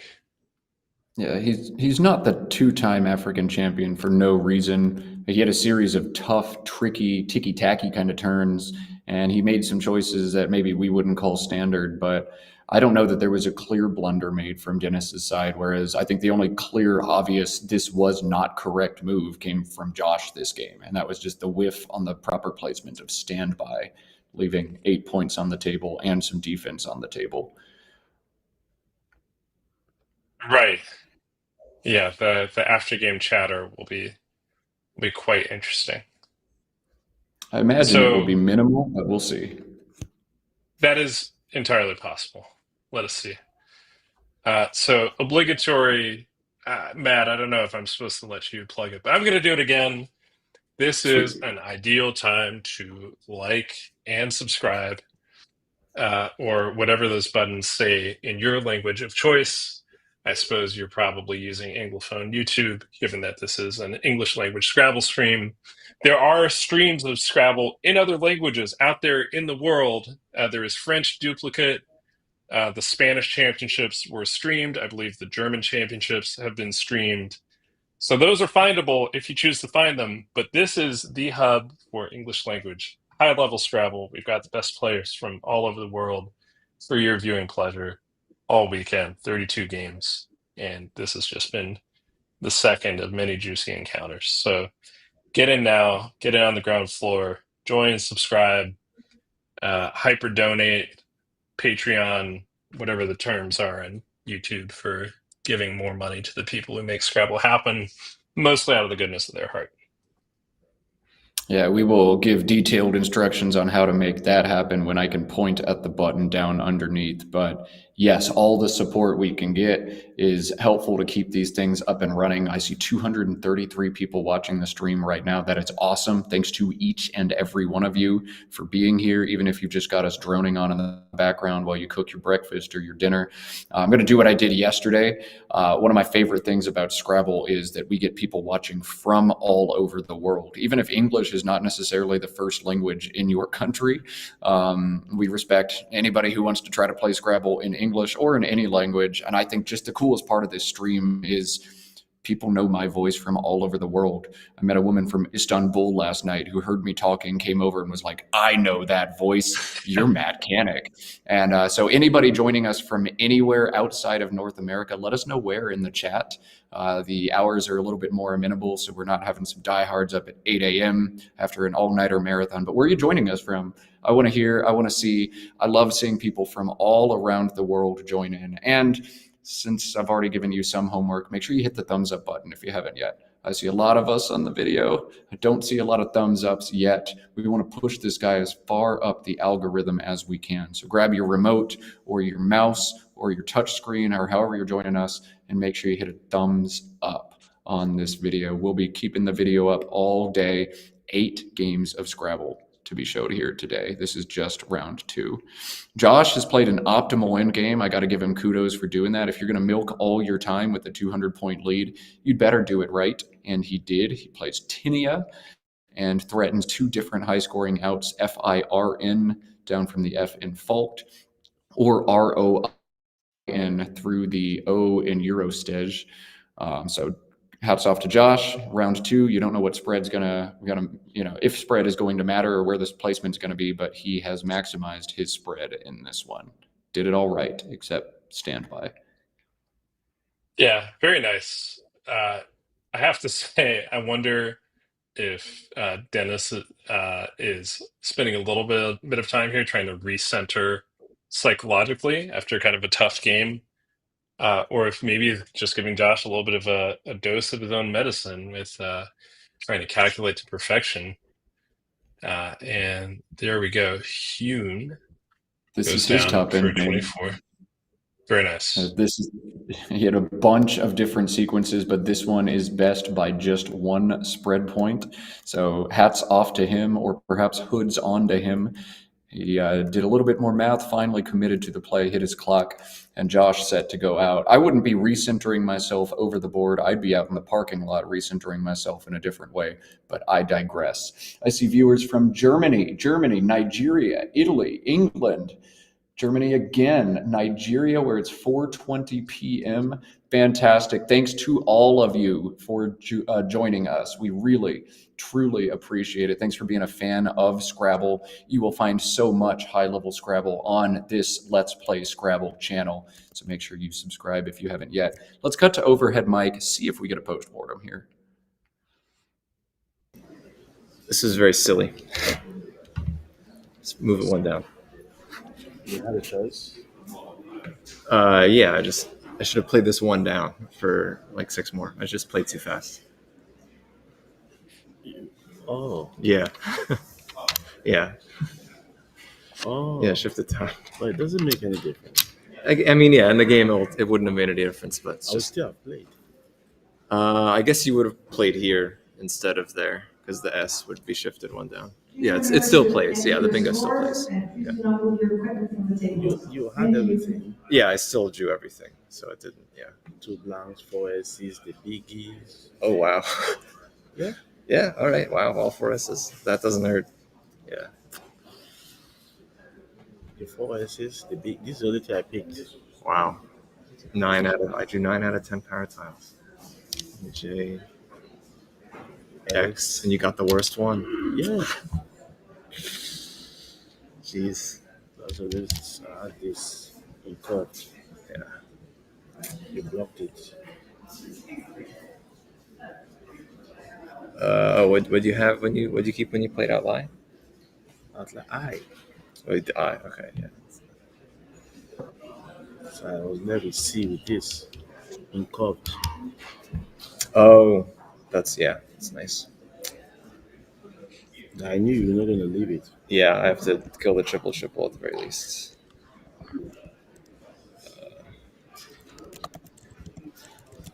Just come back with the last blank. Okay. That was crazy.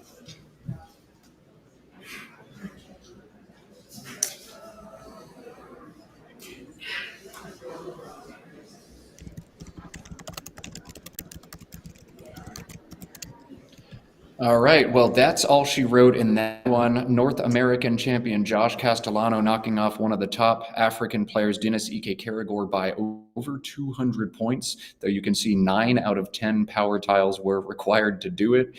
Josh left Dennis just the cue and took all the other good stuff. Matt Canik and Jesse Day here bringing you all the coverage for the entire morning block. We have Matthew O'Connor and Adam Logan coming up in the next game, but while we're on intermission, I promised I'd do this, and I'm going to do it. We've got the like and subscribe buttons down underneath. Those are free to click. Just do it. If you haven't done it yet, you really got to do it.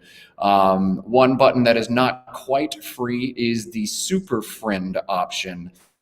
Super Friend is a feature on YouTube. It's a $5 a month subscription. That money goes directly to the Let's Play Scrabble team, and they're not looking to take your money, pocket it and buy a party yacht out in the Pacific. What they're actually looking to do is take that money and reinvest it in Scrabble setups. In fact, a direct result of some of the early super fans we've had on the Let's Play Scrabble channel are going to allow us the option during this tournament to pivot away from blowouts like the one that we just saw over to a second board. So we're going to bring that in on Saturday.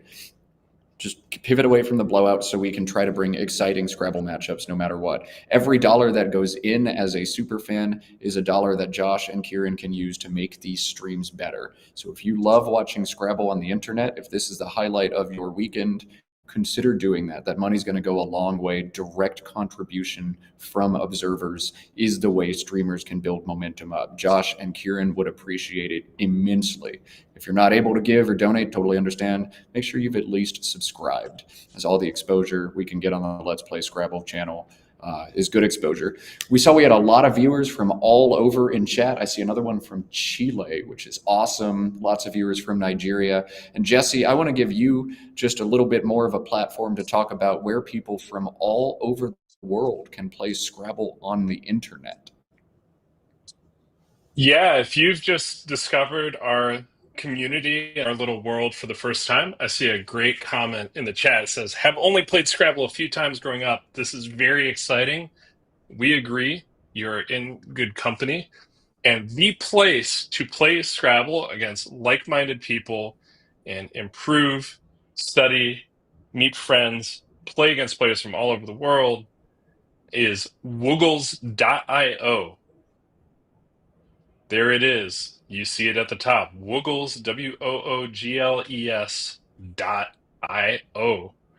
And any time of day or night, we have players from all over the world, all skill levels. And yeah, you can play other humans. You can play against educational bots or computer players who play immediately. You can challenge yourself with our library of puzzles, where we recommend puzzles to your skill level. You can read our founder Cesar's blog musings. It is the hub for Scrabble. We have an extremely active Discord channel. I'm very proud to be involved with woogles.io. And thank you for giving it a look. And your feedback is most welcome.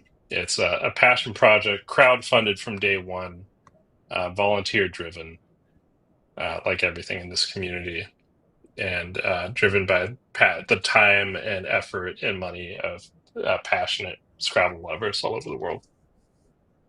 Yeah, I can't believe Woogles exists now. If I had had it 15 years ago when I was really die-hard about Scrabble, it's an absolute game changer. The puzzles mode is so fun. If you've got 2 minutes of downtime at work, just pop in, solve a couple puzzles, see if you can. You will get better at spotting plays quickly. You will learn some new words, and you will be fed puzzles to your ability levels. You're not just going to miss obscure low probability 8s over and over and over. But Woogles is so freaking cool, and I love seeing all the different flags next to my opponent's names as I jump in and play a game. I see some action going on in chat, which is awesome. We've got a viewer from Finland. I think that's a first for me. Welcome. And we have 2 new super friends. So thank you to both of you. That is awesome. We picked up 7 super friends yesterday. So far, 2 more today. That is so cool. And again, we are building the Scrabble streaming community from the ground up. This started as one low budget stream with like 8 observers, and now we're up to 200 plus. We're up to super friends. This is so cool. Thanks to our newest super friends. And to anybody else who wants to join, we would love to have you on the team as well. Matt and Jesse are going to cut away for just a little break. It's going to be very short, as Matthew O'Connor and Adam Logan are wrangled already. We'll let them get the tiles in the bag. We'll let me stretch my legs. We'll let you go refill your water or your coffee or your tea. And we'll be back with Scrabble in just a couple minutes. See you soon.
You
go to Providence after this? Yeah. You go to do a conference with Brown or something?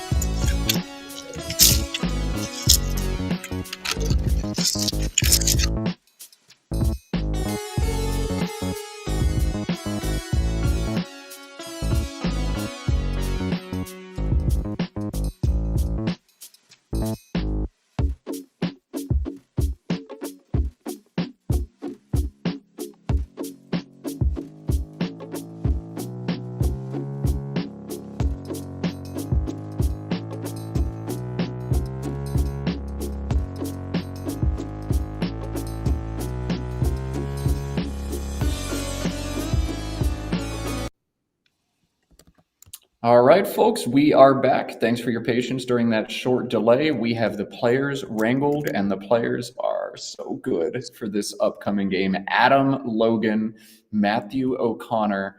Okay, they're not sitting down anymore. Adam just got up. Scrabble people do that all the time. We get them sat down at the table. We're ready to go. We get the stream live, and then one of them's like, oh, hang on, I forgot my X.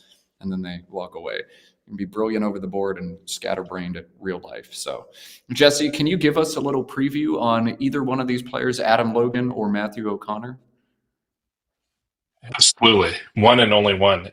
Well, I love watching Adam Logan, former world champion. I would say the closest thing I can think of to watching Adam Logan play Scrabble is watching that one scene in A Beautiful Mind with Russell Crowe where he has all the digits circulating. He's just an extraordinary calculator, plays fast, plays ferociously. He's been playing since he was a child, as far as I'm aware. So he's 30 years into his Scrabble career, but he's the cream of the crop, the creme de la creme. And yeah, it's just a real thrill anytime I get to watch him play. Both of these players have been playing Scrabble for an exceptionally long time. Matthew, I believe, played his first tournament when he was 8 years old and has been hanging with it ever since. Adam, I think, was the youngest player to hit 2,000 maybe ever, maybe until Mac Miller. But in either case, both of these players, kid prodigies at the game who are now just top experts in their own right. And it will be fun to watch. Both of these players capable of playing so fast when they need to, but can also slow down when they need to and really break a position down. We were lucky enough to have Matthew O'Connor in the booth yesterday, who noticed an insane pre-endgame play in like 2 seconds that ended up being better than every other option. It was sick. Adam is walking back to the board, and we will get over there just as soon as he is seated. But this one's shaping up to be a good one. Jesse, you've only got 2 more games with us, and I love to put my co-commentators on the hot seat. Who's going to win this tournament? Wow, that's a tough call since we've been talking about how many excellent high-level players there are, and even with 32 games, a lot can happen. That's not always enough to disambiguate who the true top dog is.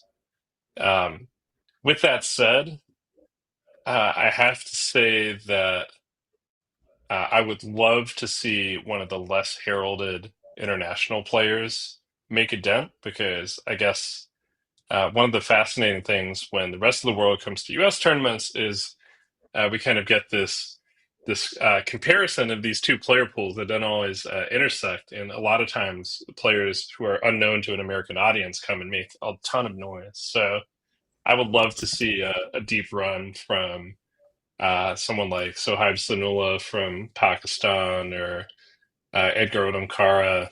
Although I think he's made some noise in the last couple of years at some big tournaments. So yeah, it's just so hard to pick.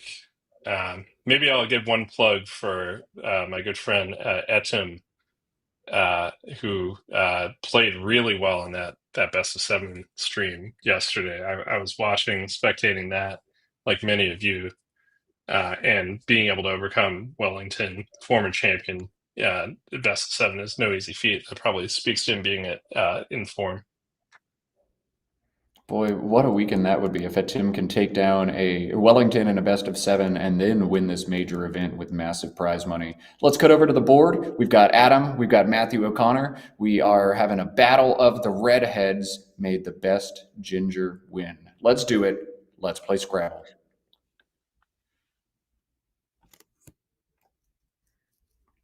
Oh, let's get those names updated. That is most definitely not Dennis Ike Caragor. Not enough hoodie, too much beard. Maybe the beard and the hoodies serve similar protective functions.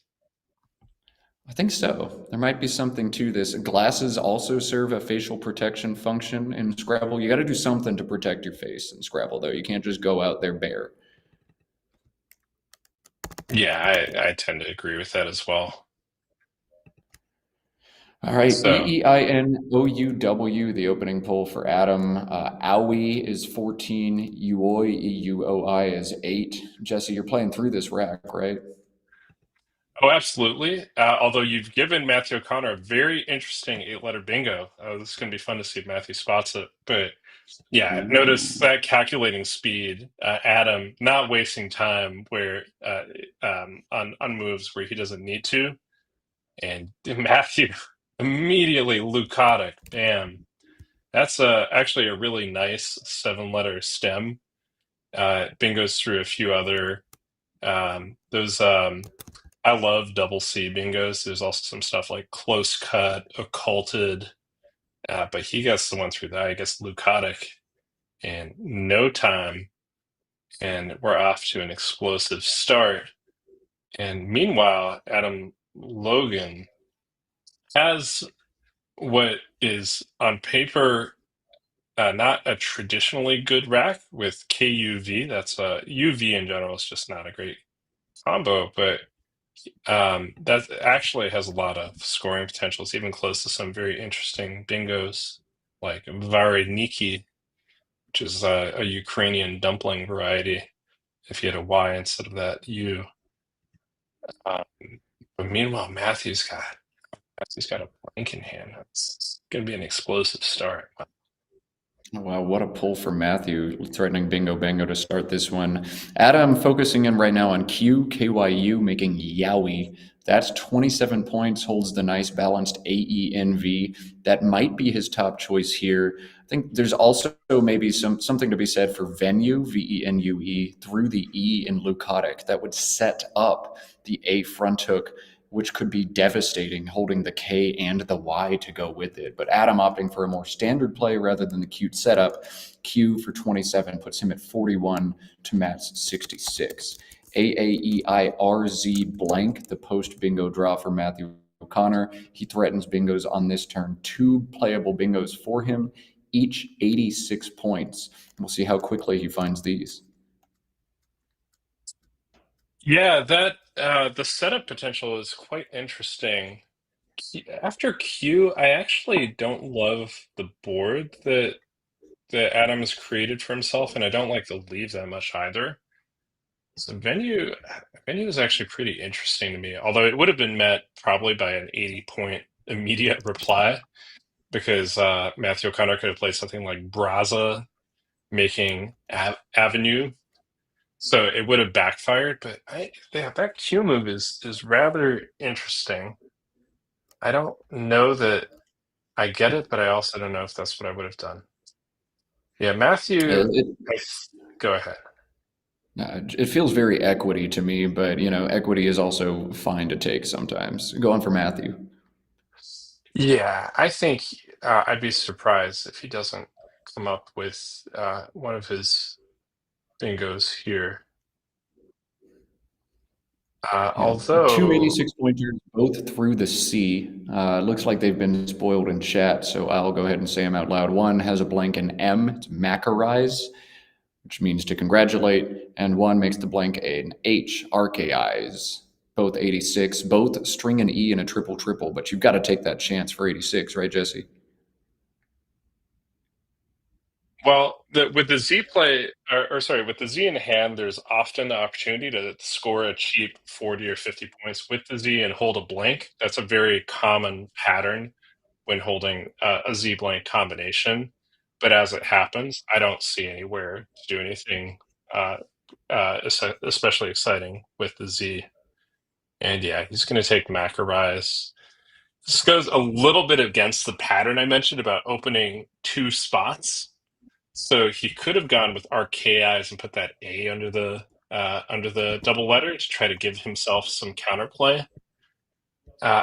This is one of those times where a computer simulation would actually really come in handy to disambiguate between those two, because my instinct is actually to play Archaize here. But this is an interesting one because Adam's rack is so inflexible that I'm not actually sure how badly he can punish Matthew for opening that E. What is he Yeah, looking he's at? got very little. Just Vina, Veena, or its anagram Vini through the E if he wants to take away the spot. You love to punish with that J if you can, but he just doesn't have the letters to do it. So I think we're going to see Vini or Vina or Vini through that spot. He could leave it alone too. Feijoa, Feijoa, plays through the I, opens this board up even more.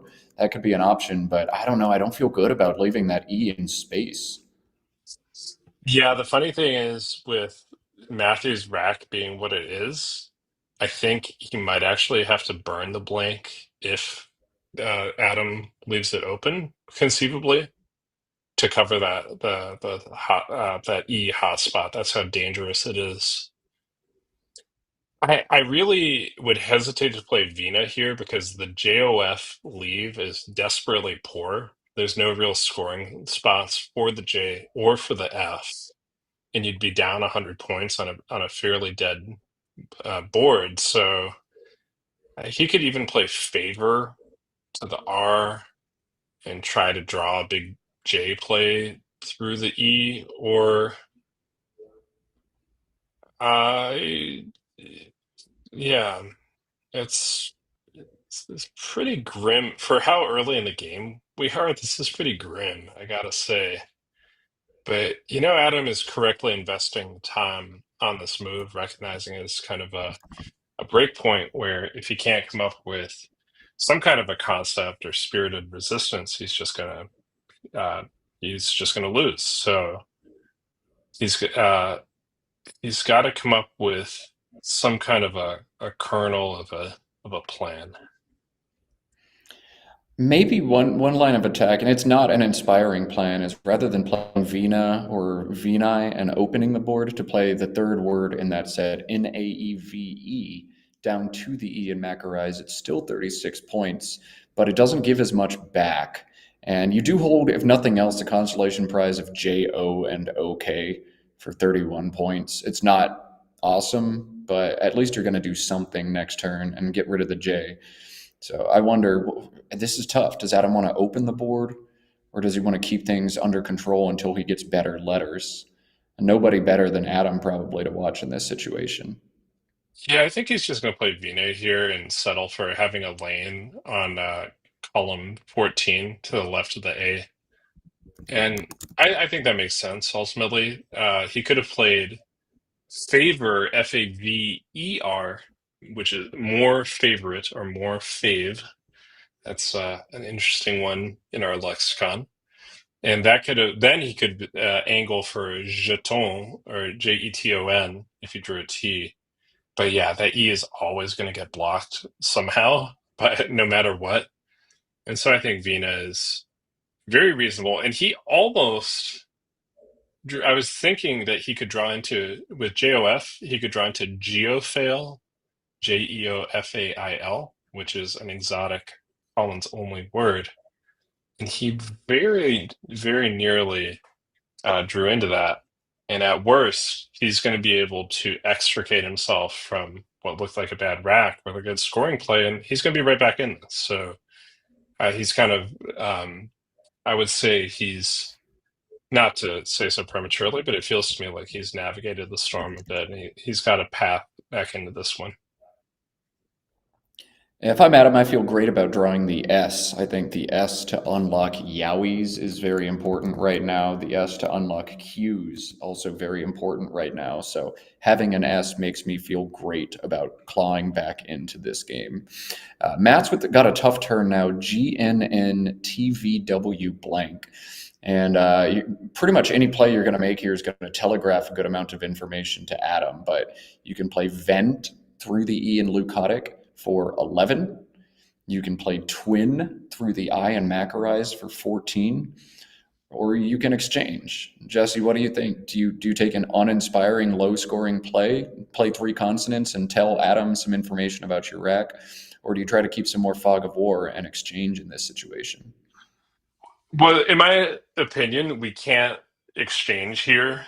And exchanging with a blank is generally, the blank kind of dulls the differences between different leaves, unless you have like a truly horrendous combo with it. Your leave is just not that much better if you exchange. Like if you keep GNT blank versus I don't know, GNV blank, that is not a 14-point difference. You really have to score here.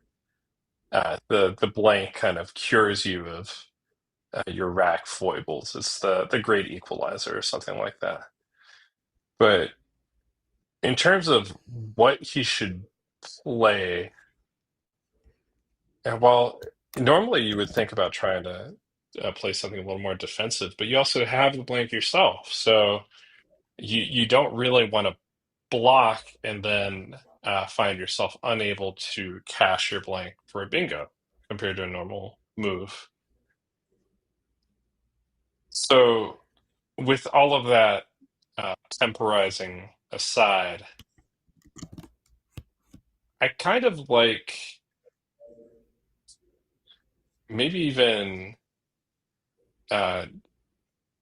between Twin and Vent, I'm a little bit tempted by Vent simply because if I miss and I don't draw a bingo, the W is typically a much better scoring tile.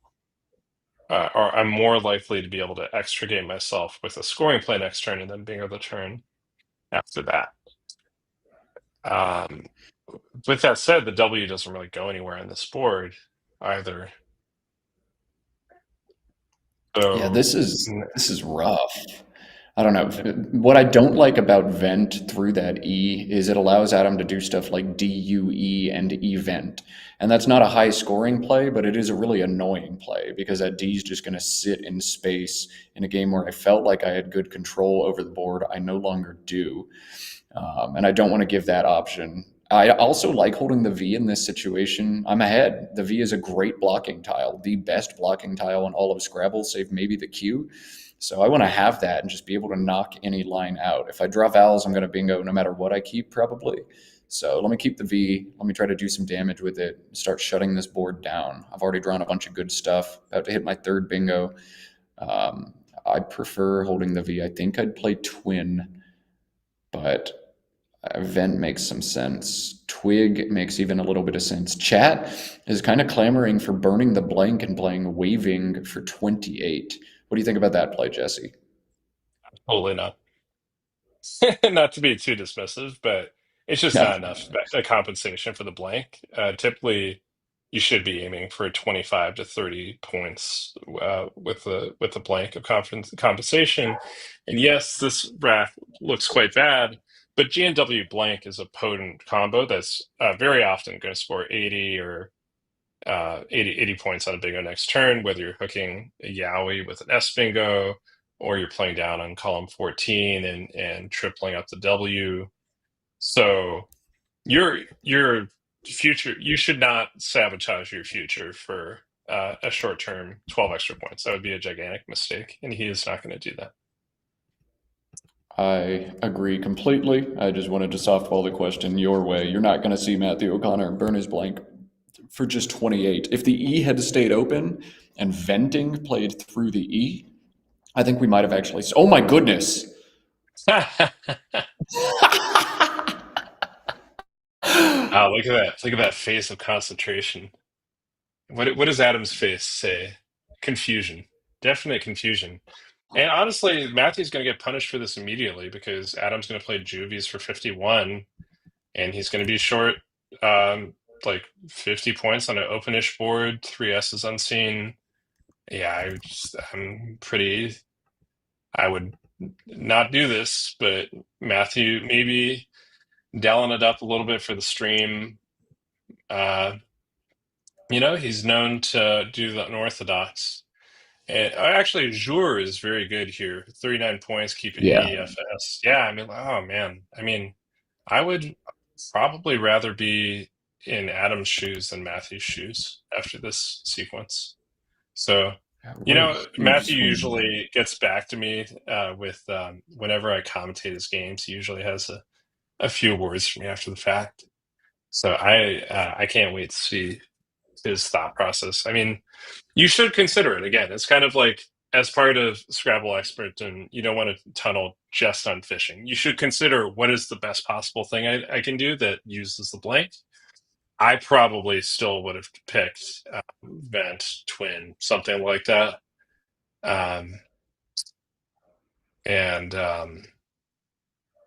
Yeah, but you should consider it. And, this is the end product of really putting in the elbow grease and the brain power to not just do the obvious. So I respect it, even if I probably wouldn't do it myself. Matthew has written a book called How to Play Scrabble Like Matthew O'Connor, and I imagine that book just got another page based on that turn. It's very seldom, though, I see a player make a move on stream and then come back afterwards and say, you know what, in hindsight, I don't think I should have done that. So I'm curious to see Matthew double down, triple down, run different engine analyses, and tell us why he played vaulting, tell us why he thinks it's correct, or perhaps tell us why it was not correct. We'll see. If he does not hang on and win this game, that's going to be the turn we look at. Matt sort of forced to play ZEA out of a tough rack, the triple double AAEENN and a D.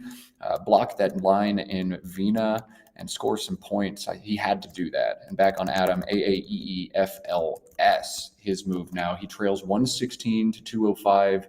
He's seen his opponent draw both blanks already, burn one for a non-bingo score. I wonder what Adam's going to do here. A flame or Fleam play to the M and Macarize to knock out a triple word, but they do blow up a pretty stable nucleus on his rack. We might also see Jaffa, Jafa, for 26 this turn. What do you think, Jesse? Play to that blank or do something different? Yeah, I mean, Adam's shoes, seeing your opponent do stuff like this gives you life. It breathes life into your game, basically. Like he can see the path to recovering, which is simply to hold on to his S and bingo for a lot of points. I wonder if Matthew had that Zia sequence. I know he didn't have EA on his rack, but I wonder if he had that sequence in mind when he played Vodding to kind of try to shut things down. But yeah, he's got to score and open things up, and a flame does that really nicely. You don't want to get overly attached to your immediate rack. And yeah, ES has, there's some disaster potential, but there's a lot of consonants out there, a lot of like really good bingo consonants, lots of R's, T's. And his rack, I suspect, is just going to fill in real nicely, and he's going to bingo. So, and game on. All right, Matthew scoring 36 points, easily his highest scoring play. The ADENN leave a bit unstable. It can bingo often, but when it misses painfully. But you have to cash in on these points. 36, far too much to pass up. And here's Adam, EINOSST. He's found Stonies, Santis, Nosiest, and as Jesse said, he is going to bingo and get back into this game. We're at 143 to 241 right now, but 79 points lined up for Adam on this turn. Yeah, this is a good teachable spot. And it's kind of a classic where when you're trying to come up with a big comeback that let's call it big comeback, anything requiring multiple bingos, a lot of times you want to sequence your bingos so that when you have a good rack, you take not necessarily the high scoring spot, but the spot that is most difficult to bingo at. And so with that logic in mind, I think it's also the highest scoring, so it's kind of academic here. But I think he is going to play down from Yowies because that requires a little bit more specific.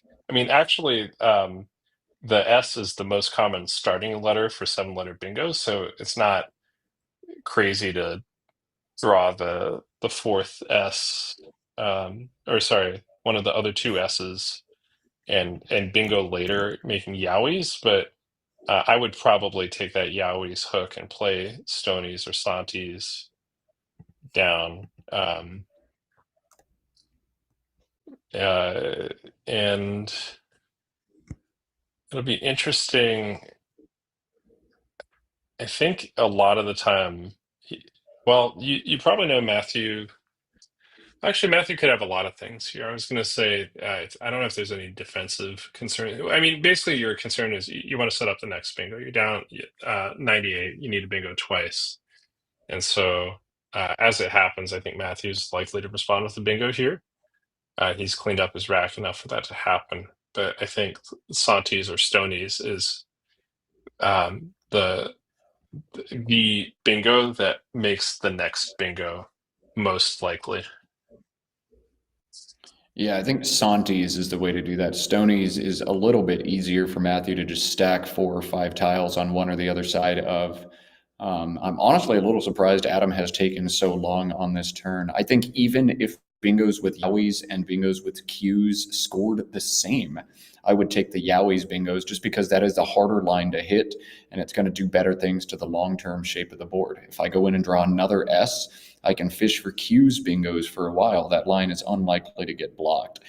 The fact that Stonies and Santi score 7 additional points over Nosiest and Qs makes this to me a slam dunk no-brainer. But Adam is going to slow down. Perhaps he feels this is one of the last turns where he really gets to control his destiny and the long-term dynamics of this game. Yeah, I'm a little surprised as well that this is where he's investing his time, which is a precious and non-renewable resource in the game of Scrabble.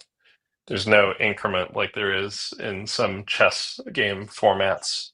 So you got 25 minutes, use it or lose it if this is your first time watching it. And you can see he's already spent almost 4 minutes on this move, which is, if you're new to this, it's not because he doesn't see bingos. This is a very common rack. This is the kind of thing where an experienced Scrabble player will just be able to rattle off the 3 words in this set of letters. A lot of times we put them in alphabetical orders, so EINOSST. And I can look at that, and Matt Canik can look at that, and we just say Nosiest, Santis, Stonies.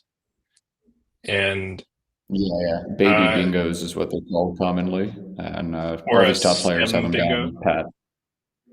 Yeah, STEM sorry, bingo I as didn't well. talk over you there. Yeah, STEM is a common 6th letter where you learn every 7th letter that can be added, and the STEM here would be EINOST or Tony's, and you add that S, and a lot of people will anchor around those stems and know that you can throw in that 7th letter and get some bingos. So Yeah, Adam, what's up? What's So the real decision here, Stonies takes the back T, Stoniest, and Santis doesn't. uh So what are you setting up? Adam opting to ride the variance train right on cue. He is going to put the T hook out there. And this is actually going to work out great for him. No matter what he did, Matthew is going to bingo back. Matthew's got to bingo through that I. Is this a hold? I think he's holding Yowies.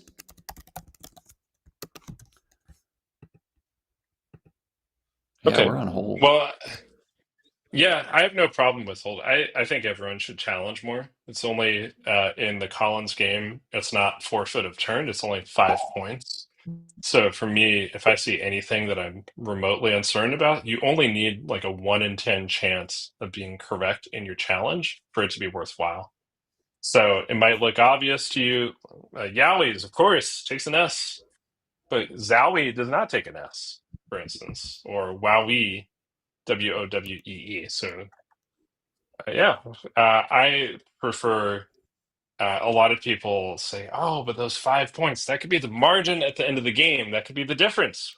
I can't afford to lose 5 points. But the way to think about it is, if you challenge it off successfully, then your opponent went from scoring 70 points to scoring 0 points, and you know their wrath. That's so overwhelmingly powerful that it's worth challenging, even if you're 90% sure that it's a word. That's like roughly the threshold. So yeah, in terms of Santis versus Stonies, absolutely Stonies. You want the hooks, you want the volatility. Matthew's probably going to reply with a decent play. And yeah, the process for Adam of coming back. Sure, he's down 14, but he knows he's going to have to bingo probably multiple times. Come back, maximize the volatility, pile it on, set up the T hook. I am all for it. Although he didn't draw a rack that immediately allows him to profit from that, but yeah, bring on the volatility. Yeah, bringing on the volatility indeed is Adam. He trails by just 14. Matthew does have one playable bingo, scores just 62. Dentinal through the I in Stonies, Dentinal. Matt hasn't played it yet. It's been over a minute. He might be thinking, do I want to knock out Stoniest? How can I do that? And the best way he can is tend for just 27. That hook is scary, but you've got to score 62 with your bingo, right, Jesse? You can't knock out the T hook. Oh yeah, I mean, there's no blank on this rack, so it's very hard. It's pretty uncommon that you would pass up a bingo for strategic purposes unless you're like really trying to not give up a triple triple or yeah, you got to take the bingo. I much like the previous turn, I am not sure what Matthew's taking so long on. I really hope he's not chickening out of Dentinal. That would hurt. I'm going to answer real quick in the chat. Someone asked, "How do we find CSW tournaments to attend?" And I highly recommend cross-tables.com, which I will also post in chat. That has a compendium of all the upcoming tournaments across North America. Yeah, if you want to be like these two players, crosstables.com, that's your starting point. You can Or also just visit visit. letsplayscrabble.com. That's where Josh and Kieran, the super team, the best directors in North America, put all their events up. Every Let's Play Scrabble event is a big one, and they do more than just Scrabble tournaments. They have after hours things lined up. This tournament has karaoke tomorrow night, and you know I'm going to tear up that stage. I'm not good, but I am loud, and I love hearing my own voice.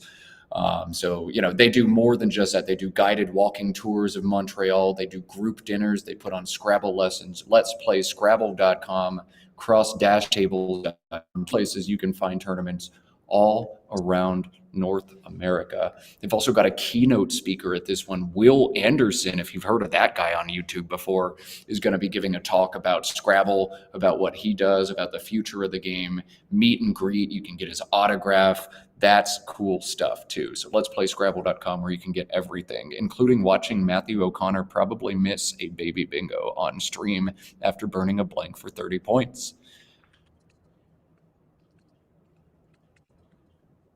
Yeah, or it could be strategic. This could be a strategic masterclass. As has been mentioned several times, I believe Matthew has a book written about his Scrabble prowess. He has a Medium blog. Maybe he's trying to generate some content for a really outrageous YouTube short or something. But yeah, this is someone else in chat said this is the least time they've ever seen these two players with combined. Yeah, this is pretty unorthodox. You usually see them speed through to the pre-end game and really pour in the time in the closing stages when you have more information about your opponent's holdings. What is this? Bruh. I Okay. wish that my face could be seen. I'm I mean, glad there's mine was 20. not. 'Cause I just, ugh. There's 26 consonants and 17 vowels. Is that accurate? Or 13 vowels? 12 vowels and 29 Yeah. consonants from Adam's perspective. So he just kept 4 consonants and 1 vowel in a very consonant heavy bag, drawing 2 tiles. That's like walking into a minefield, like an active minefield or something. That's my brain struggles for analogies. I mean, he drew a vowel, which is fortunate, but yeah, what was? I mean, the good thing is we're almost certainly going to hear what Matthew had in mind from that. I mean, he has some blocking plays for next turn. The crazy thing is Adam can't respond because his rack sucks. And Matthew can actually do some nice blocking overlaps next turn, like limbed or milden. So he might get away with this. He can't keep getting away with this, but he is going to. And yeah, I think Adam's just going to have to dedicate this turn to just trying to get rid of some vowels. I mean, what can he do? Yeah, unbelievable. Matthew making a humongous blunder. There is no way you can defend that play to me in your book. You had a playable bingo for 62 that you whiffed. And then even if you're not going to bingo, like that felt wrong. 4 consonants and 1 vowel, that felt wrong. I'm curious. I don't know. We'll hear more about it, but sometimes you got to swallow your pride and say, I did mess this one up. That one felt odd, very odd. He also just had a bingo. Yeah, Lest we forget, he had Dentinal pertaining to Denton, which is probably it's probably a bingo you learn very early in your journey towards expertdom. Probably like a first 6 months. I am going to sit down and study some anagrams, and that you would just come across that, and yeah, I am so curious, but the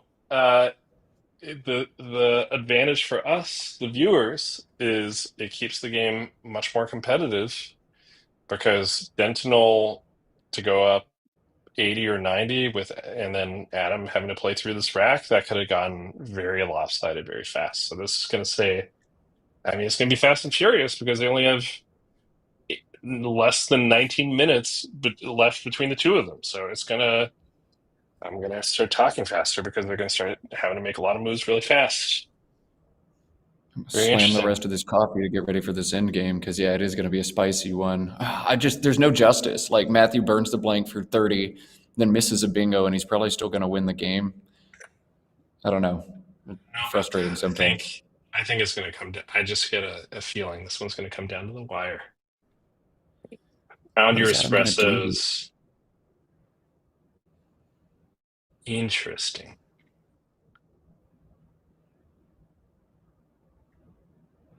I wonder about this one versus. You could have done Aine, Ainee, and that keeps IOR.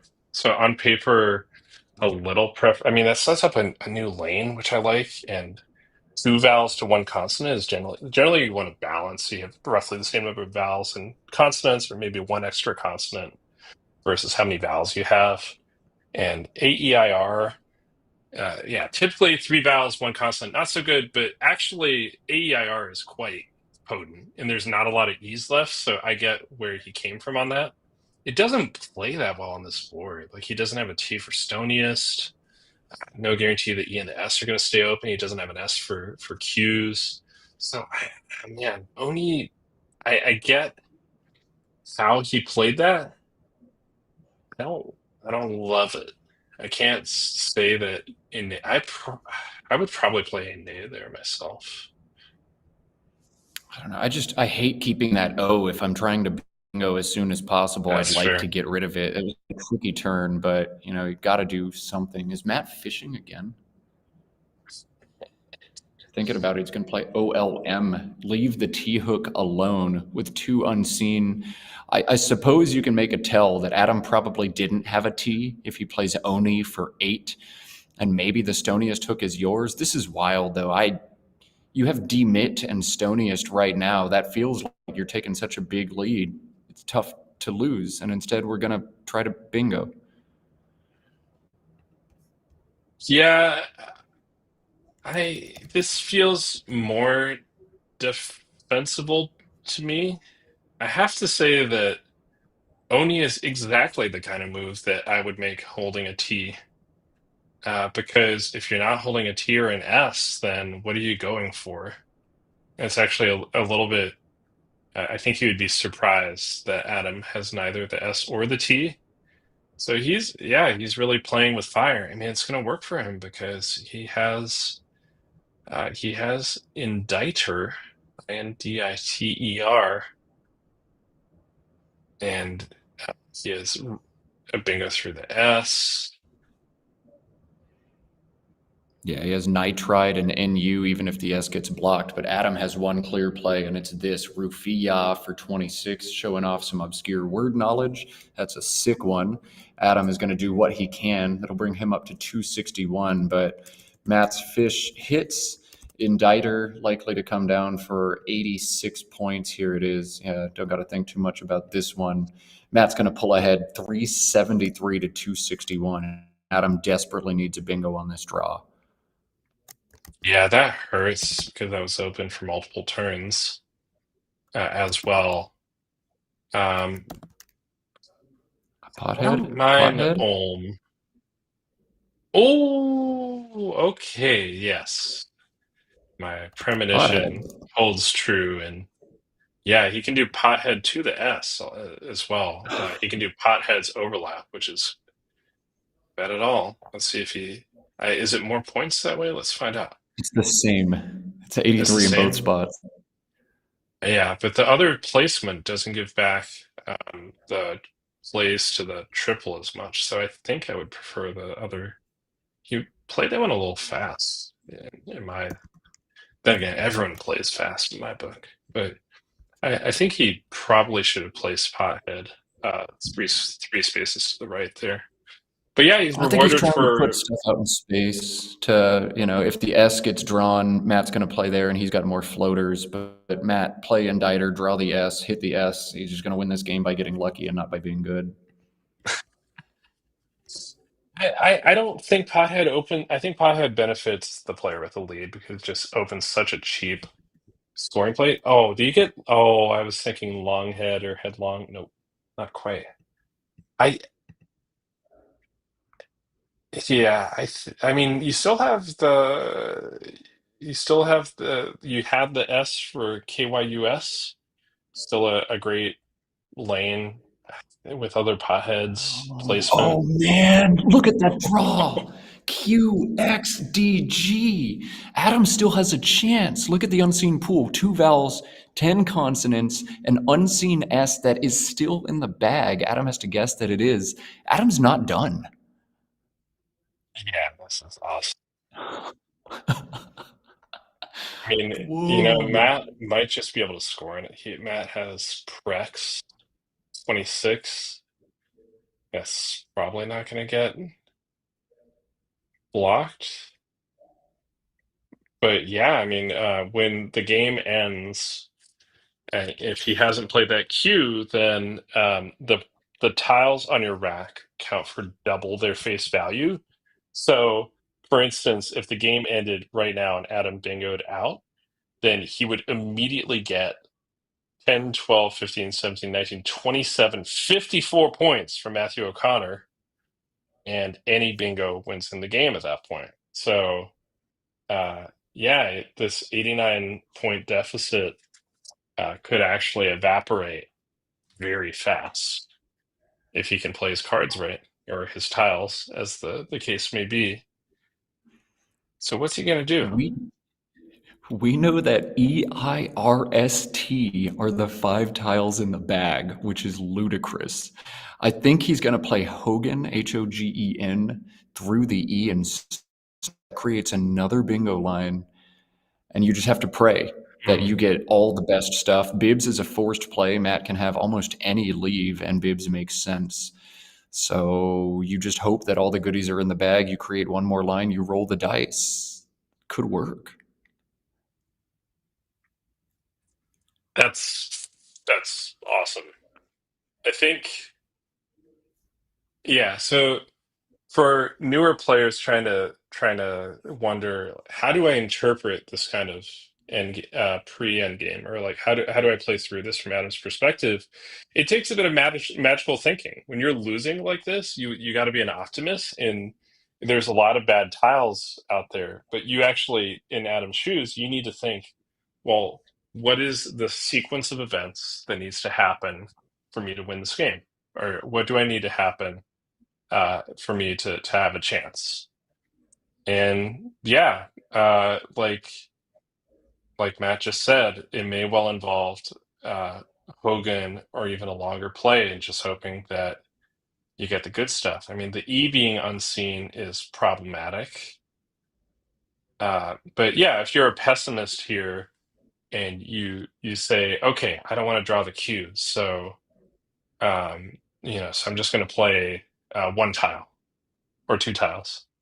Well, then you're preventing yourself from winning at that point. You have to give yourself a chance. You have to be an optimist, and you have to give yourself a chance of victory by assuming that things are going to fall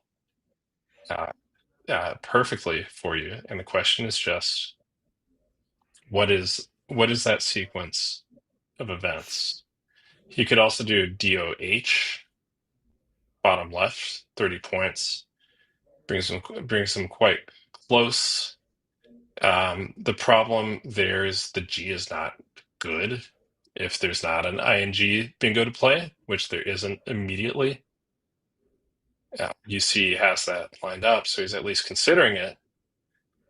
You could play DOH on top and put the D in space to try to bingo too, but that probably requires drawing too many vowels. I mean, his vowel problem is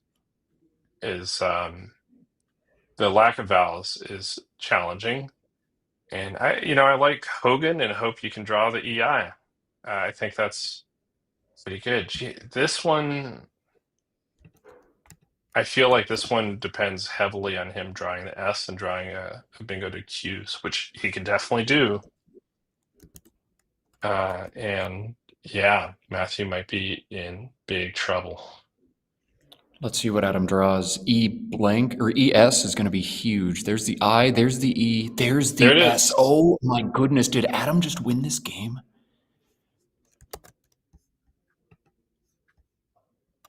He is. Matthew's got to play Grex, I think. The only problem with Adam's previous play is Matthew can now just play 1 and not empty the bag. I wonder if QI or XU right now is something he can do.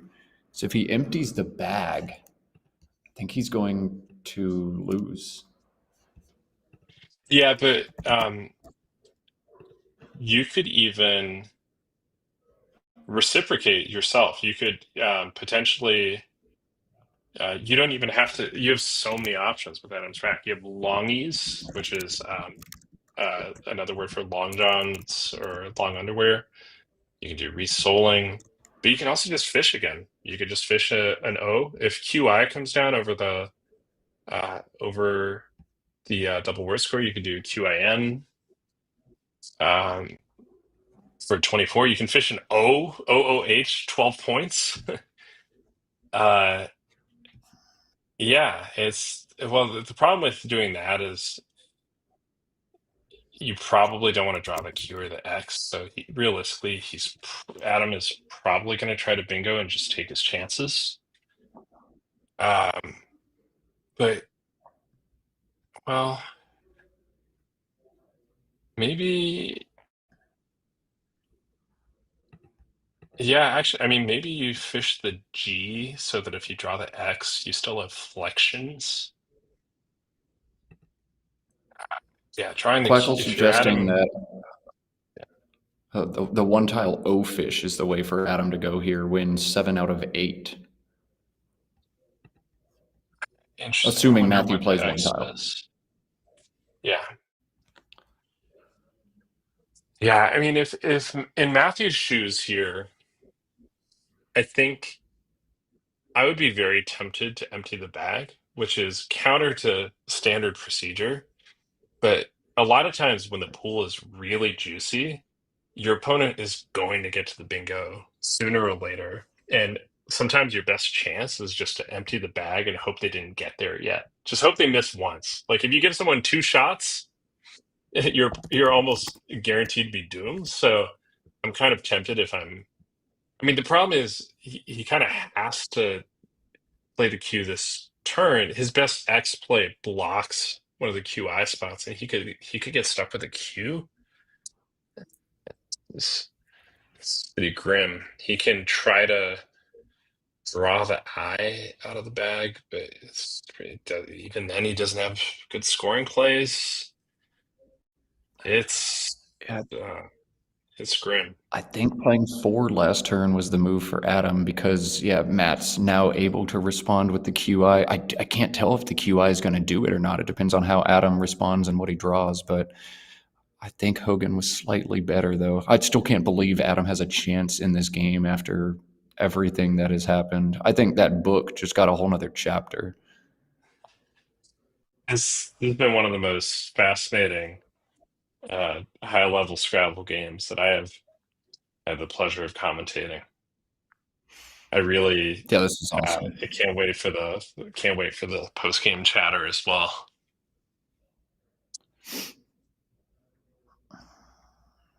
He's got to play the Q. The longer he looks, though, the sadder he's going to be about it. But he's got to play the Q. If he plays Grex and gets bingoed out on, which is quite likely, big sad. Yeah, the problem if you don't play the Q, you're just gonna get stuck with it. You're gonna eat it, and you can lose even if your opponent never bingos. I think Adam can probably, although Adam only has a minute 39, and Adam, it's going to be academic, but do you think Adam has the time to execute a perfect Q stick? I mean, just QIN to start is so vicious that yeah. Here it comes. All right, so Adam now has to make a decision. Do I bingo right now, or do I fish one tile and try to bingo next turn? If he plays Lignos and bingos right now, he will draw one tile, but will almost definitely lose the game. Lignos would put him up by 3, but would put Matt on turn. Matt's able to play Tux, and that's probably enough. No, Matt has Prex, rather, at the bottom of this board. So if Adam bingos right now, I think he's almost certain to lose. Well, that's the thing is actually having the Q out gives Adam, it removes the biggest scare tile. I wonder, can you just fish the N for QIN? I mean, he has epilogues, glories, loggies. The X might be a problem. But can you just fish an N? Quack was saying fishing an in hits 6 out of 8. Fishing the Yeah. O hits 7 out of 8. Okay. Yeah, the X. I mean, I still I like fishing the G here as well. And like threatening flexions. And forcing Oh, Adam's I gonna mean go it's run out of blockable. time. 13 seconds. He's going to run out of I mean, time. Okay, he could 24 probably. 10. Okay, you went for the end fish. I And mean, he's going to he draw could the probably R go that over he and needs. still win. He's going to Yeah, draw his the last R that move. he needs. Okay, yeah, his last move is not gonna take. Well, Matthew is Matt can going. win. Matt's got it. Matt can block. So what was Glories only plays with Qs. right? Oh, and he would have to negotiate a tricky pre-end game. No, just So XU or GRR and GU. Either one does it. yeah, I mean, he might be like technically Adam might be able to outscore with the good letters that he has. For instance, if XU comes down, you can just do IS underneath. Okay, this Yeah, blocks as well, well. Gup. yeah. Adam can't bingo now. Matt's going to hang on and win this game. Insane. Adam Logan over time, too. You never see that.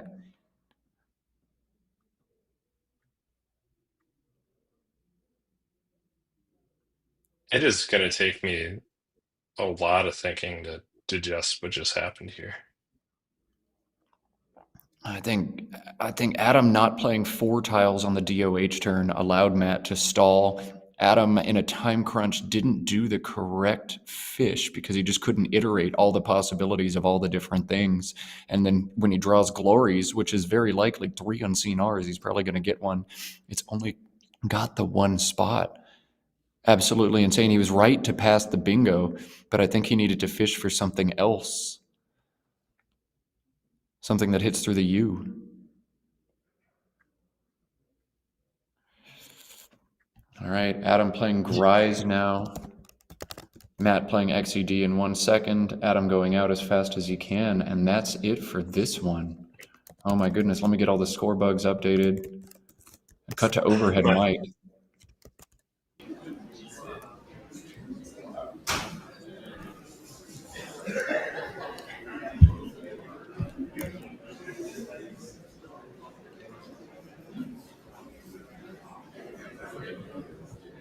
$476 to $423.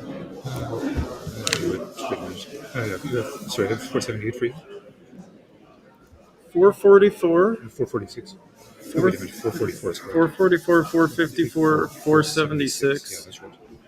Okay, Just wait. 423. Wait. Now I can get 422. 398. Yeah, 398, 427. Yeah. 432. Oh. No. Sure. 432. Yeah. Then 438, 438. 428. That makes sense. Okay. What did you have? Yes. The S was in the back. No, I picked the R. And you have Loungier and Regional, but you can still work them both. Yeah, I don't know. Is that often? Is that enough? Given that I have all these consonants. Sorry, is which enough? Okay.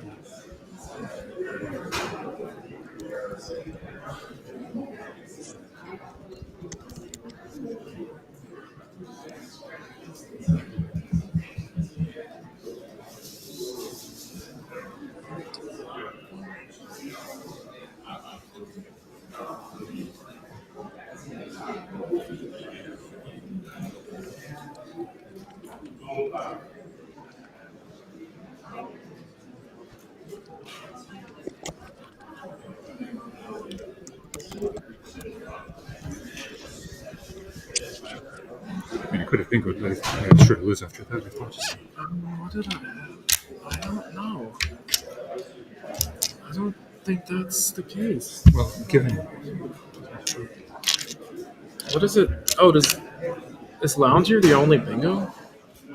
Which one? Is Lounger the only No, bingo? I mean, I also have Regional, but you can play Truck and work them both. So if you play regional. Well, I don't have Regional yet. Oh, this is your rack. This American, I can play Legions. Lignos. Yeah. Is Lignos. Oh, I guess that doesn't matter. Well, maybe Legnos. Yeah, I think it's close, but you pull it's it close, out. but you play Prex. 4. You're down 398. to 440. No, you're down 374 to 444. Yeah, I'm down 70. So I'm up by 3 after this. Oh, are you only up by 3? Yeah, so you get prex for 26. And then So then I pick 4. 12. So I you need have to 11 score 11. to top. There's none of that. But you win with the D. Yeah, I win with the D. But if I do this, if I play Chin, I win with the D2, I think, since you can't block broadly as 10 goalies.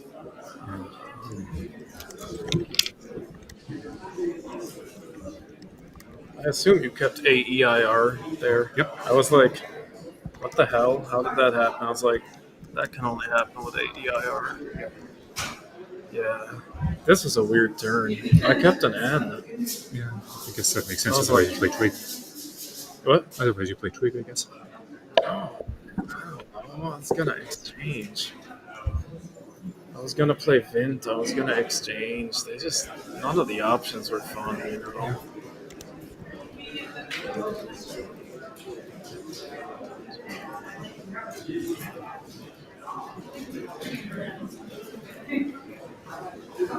I assume you're gonna put it in Macondo anyways at launch.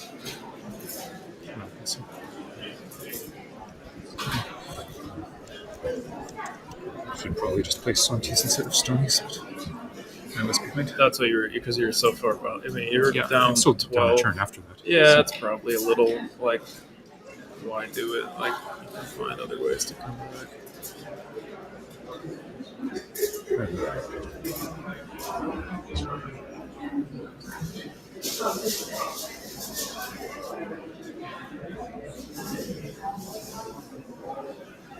How many times have you gone over in your life?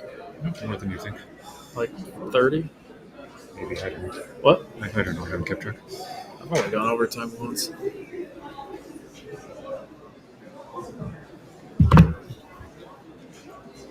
All right, well, we're going to cut away from the board. We've already got players for our round 4 matchup ready. So as much as these players would love to sit here and post-mortem, we are going to have to get them evicted to get our 4th round matchup. But wow, what an absolute doozy of a game.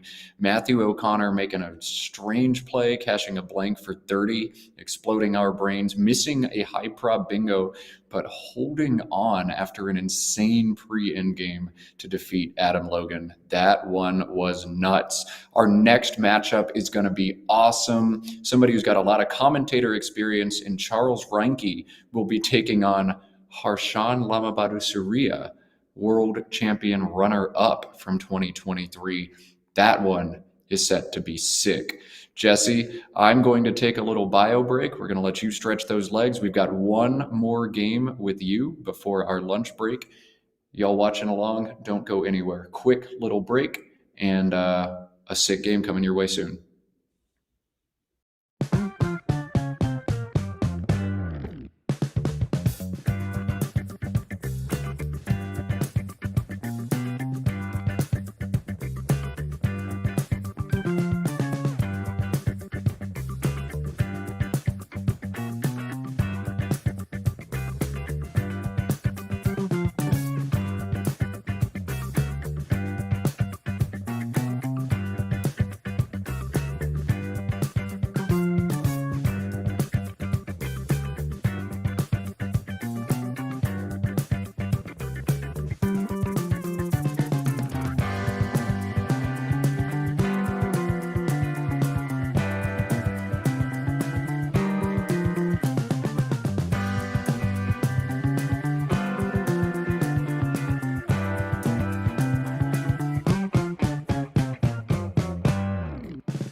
Well, if you are a fan of the Will Anderson YouTube channel, then you certainly know the name that we're about to show, and that is Harshan Lamabadousaria, world champion runner-up from the most recent World Scrabble Championship. He'll be taking on Charles Reinke in our next game. Jesse, I hate to interrupt your guitar groove, but we've got some Scrabble coming your way. Tell us a little bit about the great Harshan Lamabadousaria.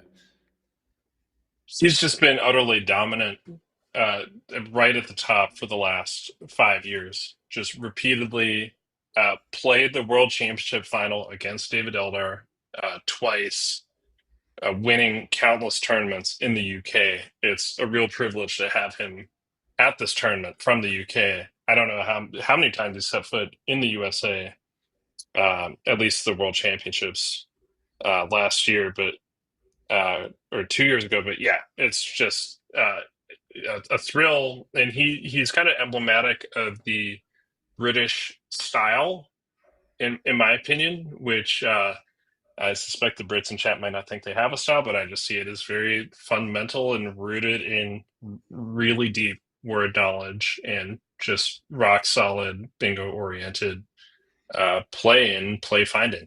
And yeah, I'm just thrilled that I get to cast him. I don't think I've ever commentated one of his games before.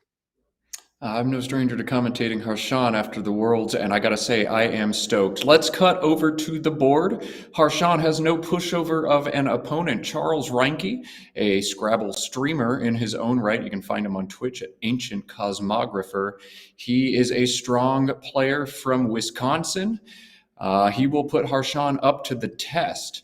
I am so looking forward to this one. Harshan's first appearance on stream, though likely not his last appearance on stream. And I know Harshan's son is a big fan of the Will Anderson channel. Got a shout out from Will.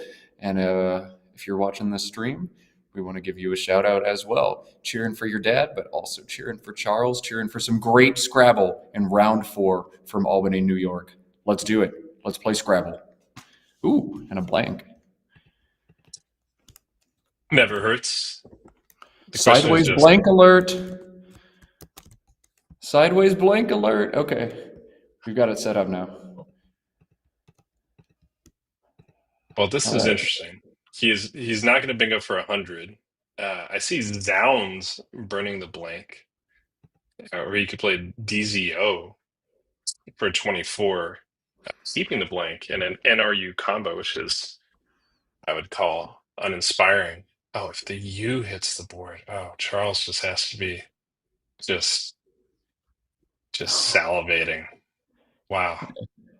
Equaling with the U. We'll see if Harshan chooses to play a DZO and RONZ. Both score 26, both hold the blank back, but yeah, Zounds, ZOUNDS, one of those sticky S words, plays for 50 right now.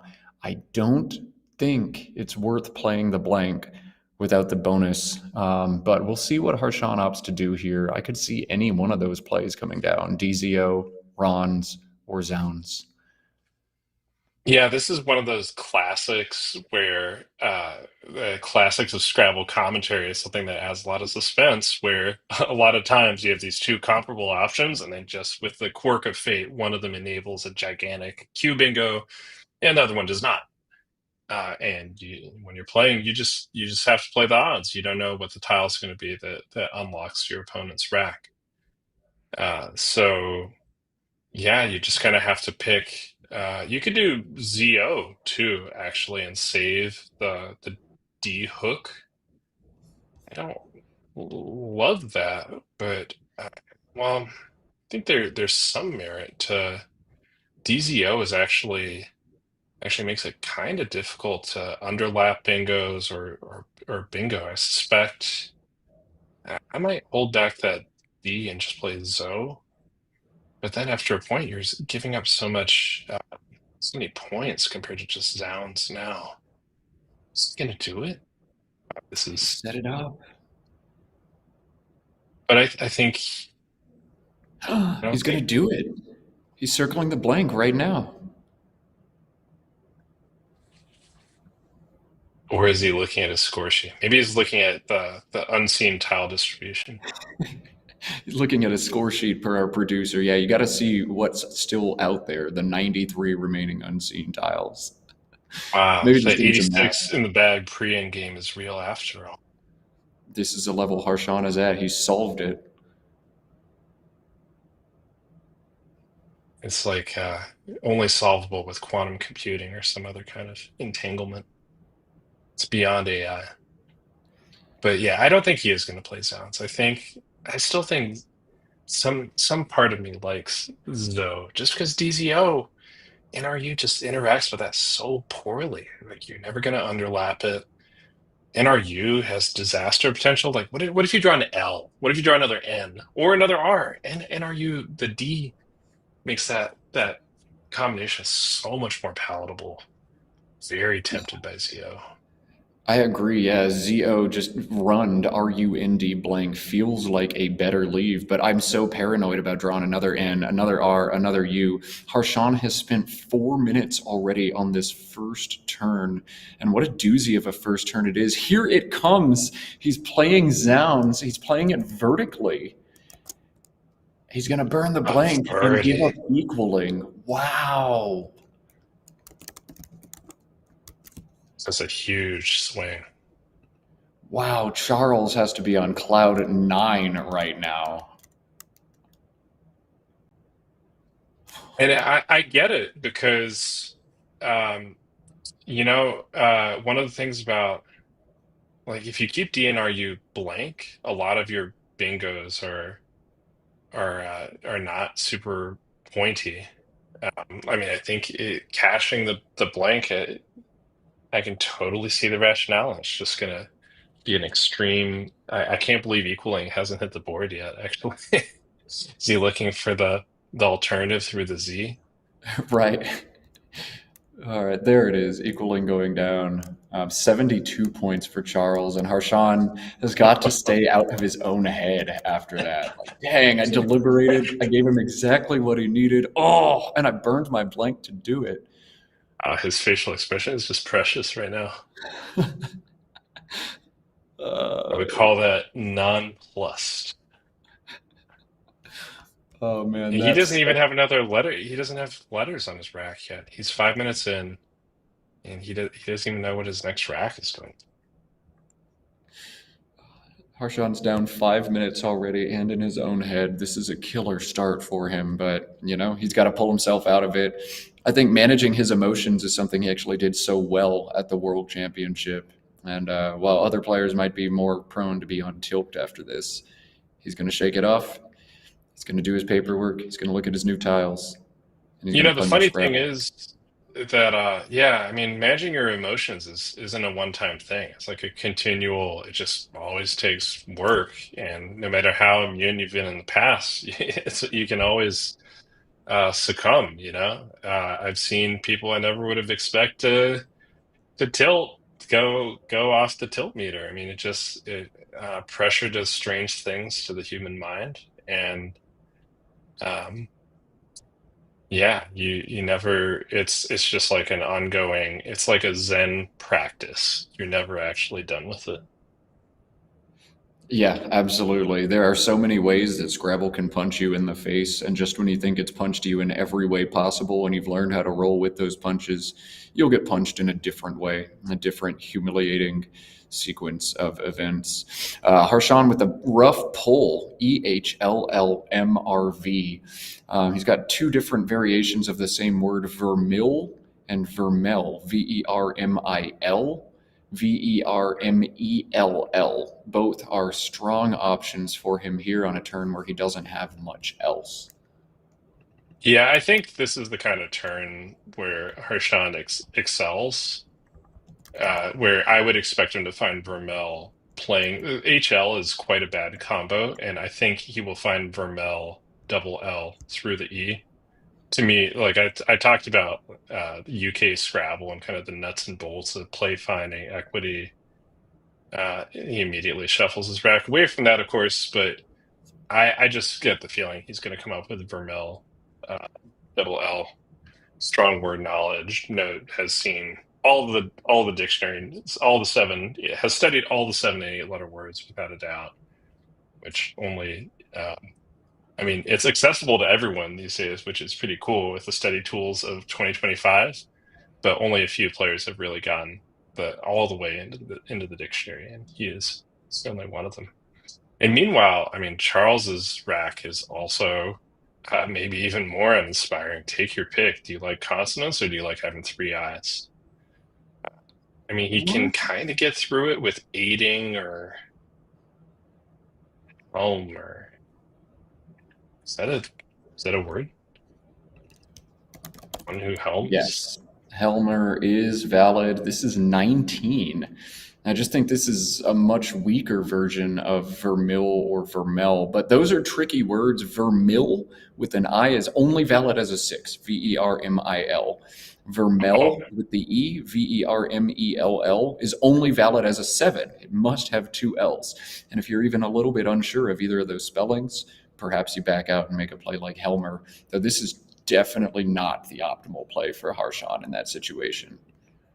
Yeah, that's a really nice insight on what could have happened there. I mean, for people who are relatively new to Scrabble, competitive Scrabble, if you want to learn one pointer about how to Scrab better, very simple. These are bad. These are not just bad, these are terrible. If you have the choice between keeping an H and keeping a V, you gotta get rid of the V. It is such it has no redeeming value. It just real. I mean, Harshan would have some huge scoring plays potentially had he kept that H, and it is like H makes HM, for instance, and he would be able to overlap for Mel, and it's gonna really hurt him. Check this out from Charles. This is awesome. He had no good options aside from finding these tricky underlaps. This is clearing away the top play for Charles, and he spotted it. Nice. Well, at least he didn't play diappearing. It's one of those funny Scrabble words you learn when you study a bit. Diapir, Diapir. It's actually a geology word, but it looks like wearing a diaper. So he wisely did not play diappearing. But yeah, that's a great. It's a little bit like finding one of these plays is a little bit like a magician pulling a rabbit out of a hat or escaping from a locked room. These are probably my favorite kind of plays as a Scrabble player, and he's he gets rewarded for it immediately. He's got bingo letters. He is going to, and meanwhile, Harshan is giving himself a tough row to hoe, as they say. Although he can play pleb, which is a good scoring play, but AKV is nowhere close to the path to a bingo. So I worry that Harshan has crippled his future potential here. Yeah, pleb is easily the top option for Harshan in this situation, simming over 10 points ahead of anything else. You don't want to keep AKV, but it is 44 points. It takes away the best spot on the board. You just have to do it if you're Harshan. You can't feel great about it, but I don't know. It's kind of a recursive error. You keep that V, and now that V is going to continue to haunt you until you're able to finally shed it. That's right. Yeah. Generation, it's like 100 Years of Solitude or something. It's like a generational plague onto your rack. The V, not even once. It is good for blocking. The V is good for blocking. Someone called that out in chat, and I might have gotten a little bit overboard for rhetorical effects. So you'll have to forgive me for that. But yeah, let's see if Harshan can clean this up somehow, and if he doesn't, then he's going to face a long uphill road. He's going to have a good pull here, as Charles now has 89 points available after Harshan's pleb play. Hasn't come down yet, but Charles shouldn't miss this. It's a high probability bingo. He'll crush it. Wow. And I mean, Harshan drew so well. He drew ELOS. He drew so well. And he still doesn't have a he's bingo. got 100. Oh, Harshan does? Harshan has 100 right now. Hold on. Ah, man. Oh! Oh, oh yeah, he's gonna find that. Oh Okay, that's my awesome. goodness. Scrabble gods making me look like an ignorant buffoon as a commentator. That's why you keep the AKV so you can bingo for 100. I learn something new every time I play or commentate this game. That's the V's are good after all, people. I was Yeah. wrong.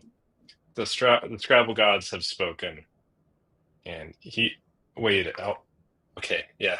Take your time with this one, Harshan. Take your time. Unbelievable. I I mean, wouldn't this even be this thinking bingo. the funny thing is, this is one of those where you look at the alphagram, which is the set of 7 letters in order, and this one might not even jump out because a lot of times you're pairing that with letters in the alphabet. I frequently, for instance, go through the alphabet in order, and I add an A, I add a B, I add a C.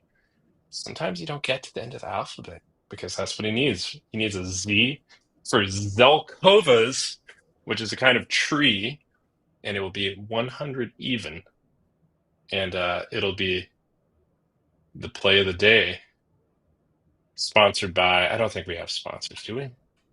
Oh, we Should do have. have sponsors. I haven't plugged Oh, them okay. nearly enough, but Okay. the Well, longer yeah. Harshan spins here, the more I think he's not going to see it, but he should. He's a world-class player with world-class word knowledge. This is probability 32,000, but surely he knows it's full. He's been given a lifeline. He's got a. I mean, I don't know if he could be fatigued. I don't know when he got to the U.S. Yeah, he arrived around 1 p.m. yesterday. Yeah, so well, it's still a reasonable hour UK time, but that could easily be a factor. Uh, since this is agonizing. And he's missed Yeah. it. Yeah, that's I don't think he made it to the end of the alphabet. It's either you go through the back, you say AEKLOSB, I add a T, I'm gonna U. Okay, there's nothing in there. I give up. Uh, that's why you do the whole alphabet if that's gonna be your thing. Zelkovas. I'm playing Fire Emblem Engage right now, and my favorite character in that game is Zelkov. He is shaking his head in disappointment. But I digress. Back to Charles. Doesn't realize what a bullet he has just dodged as Zelkovas for 100 is missed. CDFIOWX is his rack. And we'll get to choose, or he'll get to choose now between cashing the X. Walks plays to the right side of Helmer for 43, or if he wants to try to hold on to the X for additional turns, DOWF and DON is 38. Jesse, what do you think? Play the X, keep the X? Yeah, I mean, first of all, something I would do that I think is worth doing at the beginning of each move is what is my opponent trying to accomplish and why did they just make the move they did? And that move looks very fishy. Like I'd be worried about a bingo coming down. And it's kind of funny because KO actually blocks lanes. But nonetheless, I would infer that Harshan probably has good bingo tiles. And I wonder, the X has, I wouldn't be in a rush to play the X because there is an excellent spot for it, namely the one you identified for walks. And I would be tempted to play through some of his other junk and play something like WAF and Fab. Oh, Codex. I mean, that's just a lot of points. Yeah, that's 46. Yeah. I IFW mean, is tough, but 46 is a lot, man. yeah, it's probably too much. I was going to say something like WAF, making OP and Fab, keeping CDIX, but 46 is probably enough that you just cache it. And it also gets rid of a couple of the consonants. So I think it's versus WAX, you have CDIF, which is really quite clunky. So yeah, Codex makes a ton of sense. Yeah, it does. It does. And one more strong play for Charles last turn was Exodic, EXODIC, down on the bottom of this Yes. board from the E in parity. So he had a lot of strong options there, and sometimes you just kind of pick one. They all seemed very, very close to one another. Yeah, I really like Exotic there because if you infer that Harshan is close to a bingo, you block by far the best land from the S. And so Exotic 42 scores excellently. The C is it basically blocks bingos. You keep FW, which is going to score almost guaranteed to score a ton of points somewhere on this board. So I think I'm actually in the exotic club. One of these defensive plays are hard to put a value on sometimes, but the thing I like about exotic in particular is it's just going to be hard to make a good blocking play. I mean, he could draw like Woof or something on column 2, but the S is not super easy to block. And given the opportunity to block it, I think he probably should have taken it and played exotic, but it's a pretty minor difference. Oh, In wow. NWL land, I think it's an insta play to do exotic, but the presence of CH, like I just hate how that lane is going to linger there until either he draws the H and crushes me, or I draw it and slam the door shut. Harshan making his top play here, lavage. It's either that or it's anagram volage in the same spot, but you got to do that. I like this though. Some players kind of tunnel in on, I've got a bingo. I made a 2-tile fish. I'm going to keep my leave strong and try to bingo. Harshan wisely kind of straying from the mission and grabbing some additional points. He needs them with this deficit, 240 to 168, and Charles on turn. Yeah, it's a nice example of kind of a theme for the morning session in general of just not tunneling into options and considering everything. And definitely the tunneling option on that lavage play would have been just to fish EOV somewhere. And but yeah, you need to keep up a decent scoring clip to remain competitive. And yeah, lavage is 29 is keeping ES is really quite nice. And basically, I'd say there Harshan iterated past just autopiloting. I mean, the thing that excellent scoring plays. I mean, these scoring letters for Charles are gonna keep racking up a lot of points. I think on this board. Yeah. I guess Harshan drew 5 consonants. So not the towel gods. The tile gods are going to keep messing with him a bit and taking him on this strange journey that he's on this game. This has been a strange back and forwards journey for him, but we'll see if he's able to right the ship here. This is a tricky turn. There aren't any strong options. He can score well. Meds or mends play overlapping alongside parodies, quadruple overlaps, but those really shut the board off in a way that Harshan's not looking to do at this deficit. So I think you have to bypass those options as strong as they look and try to play elsewhere. I'm curious if Harshan opts to open this board or not. Something like SED and lavages makes sense to create some new space and some new lines on the board, but that doesn't score very well. Just 23. It holds 4 consonants, and you're going to have to find some vowels. The bag is vowel heavy, but I wonder if he can make such a big sacrifice or if he's got to grab points with something like meds. He's shaking his head. He doesn't like it, but it is his strongest play by equity. Yeah, I mean, the problem is he hasn't left himself enough time to really come up with good alternatives. Because this is a tough move, and every move that he doesn't bingo is going to require some reflection. So I think meds is deeply anti-thematic to what he needs to accomplish. One of those good rules of thumbs about pulling a comeback in a game is if your play that you're about to make blocks your best lane, that is not a good sign. Like you should really reconsider. Like, wait a second. So, and that's why he hasn't played meds on this turn. While it's 28 points, keeping GNS very strong lead, it also blocks by far the highest scoring bingo lane, which was from that S. And he's been forced into sacrificing lead. This is boom or bust. Either he's going to draw into bingo, and actually, I mean, a lot of times the bingos are only going to fit at Deems because he could be trying to play a triple S bingo if he tries to play from the S, which is not easy. So this is getting to desperation time, but I mean that's actually about as well as he could. I mean, He's got mushings, Mushings, which is holy valid if cow. he's able to pull the trigger on it. That is a huge pull for Harshawn here. Though Harshawn will be disappointed to see that while he had 2 of the 3 remaining S's, the final one is on Charles's rack, and he has set Charles up for points. Charles has Feist or Versed, making Deems, though neither one of those would block Mushings, which is going to score 90 something for Harshawn.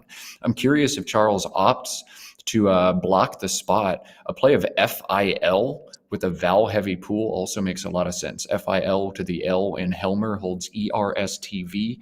Even one vowel draw means you're going to bingo very often. So I'm curious if Charles tries to step on the neck, play for a bingo, or if he tries to play some defense and block the spot. Looks like he's set on Versed right now. And if I were to choose between Versed and Feist, I'd choose Feist simply because there's a lot of vowels left to be drawn. But what do you think, Jesse? Take away the Deems spot or go aggressive for a bingo here? Yeah, a lot going on. First of all, do you notice what Harshawn has lined up? What is hussing? Pray tell. I do not know what that is.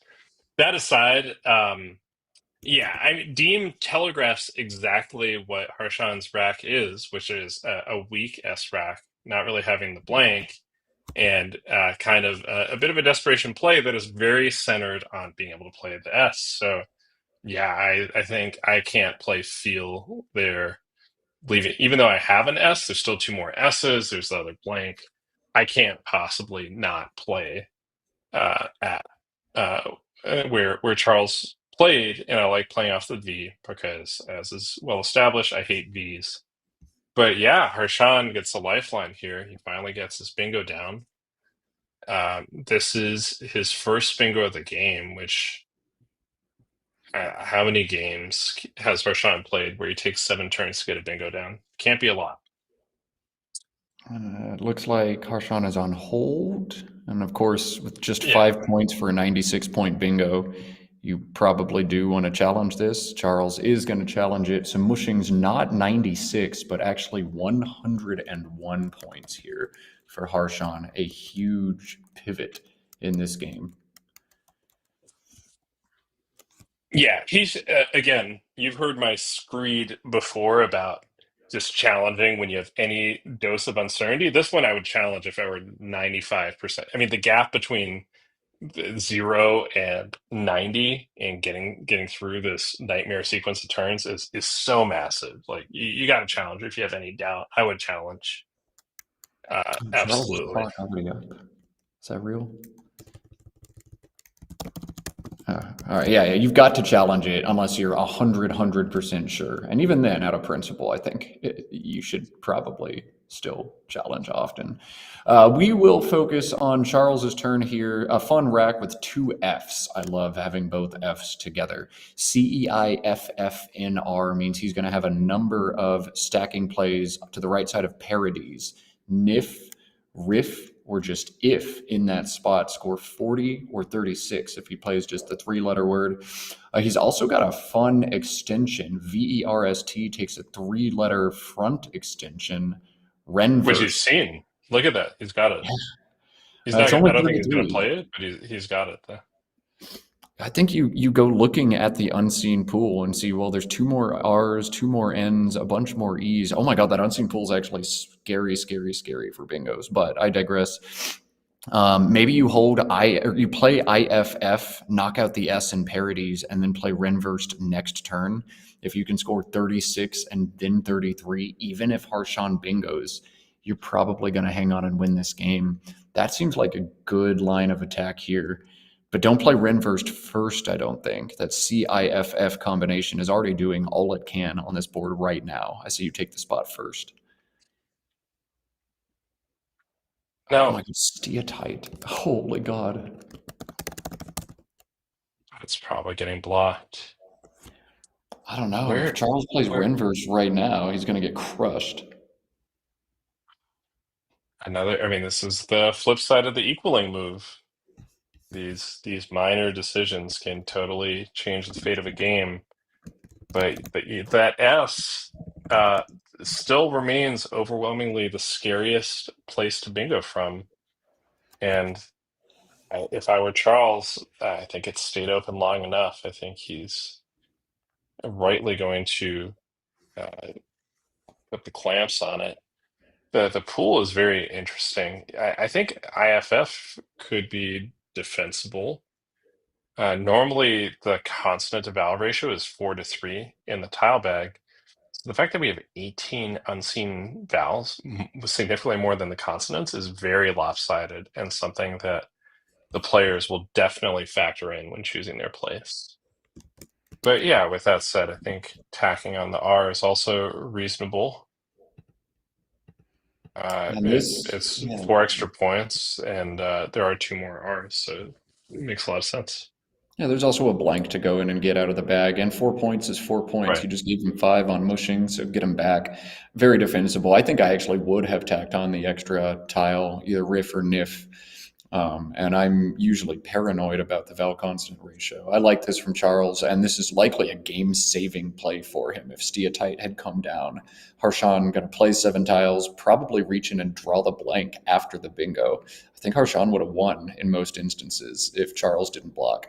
But instead, Charles will go in, draw the blank, and 3 A's to go with it. Excellent. And this is Charles's game to lose. Oh, I love these bingos with Charles's rack. There's a lot of really fun ones. Although I don't know if any are especially playable at the moment, but Adamants is one of them, for instance. It's a really fun combination. But yeah, is it 7? I haven't seen that one. It only plays 2 to yes. Oh yes. The word is ready. I'm gonna spoil. Okay, it's already spoiled in chat. Panaceas, a cure-all, very self-descriptive. How do you cure your triple A's? With a panacea. Or the blank. Yeah, that helps too. All right. So well, what do you? Harsham's got such a tough turn now. Hettie at the top of the board. Maybe bait your opponent into just stacking up there and try to bingo, but I think you're largely done in this one. I'm not seeing any inspiring plays that open new lines up. The lines that exist are likely to get thwarted. You're not scoring well, and you're not keeping well on this turn. This is really tough for Harshan now. Yeah, you just have to score and hope for a miracle. I mean, the board is kind of impressively dead for how far into the game we are and how much run there is left. It's almost remarkable how undynamic the board is, and yeah, that can't be blamed strictly on Harshan. But I kind of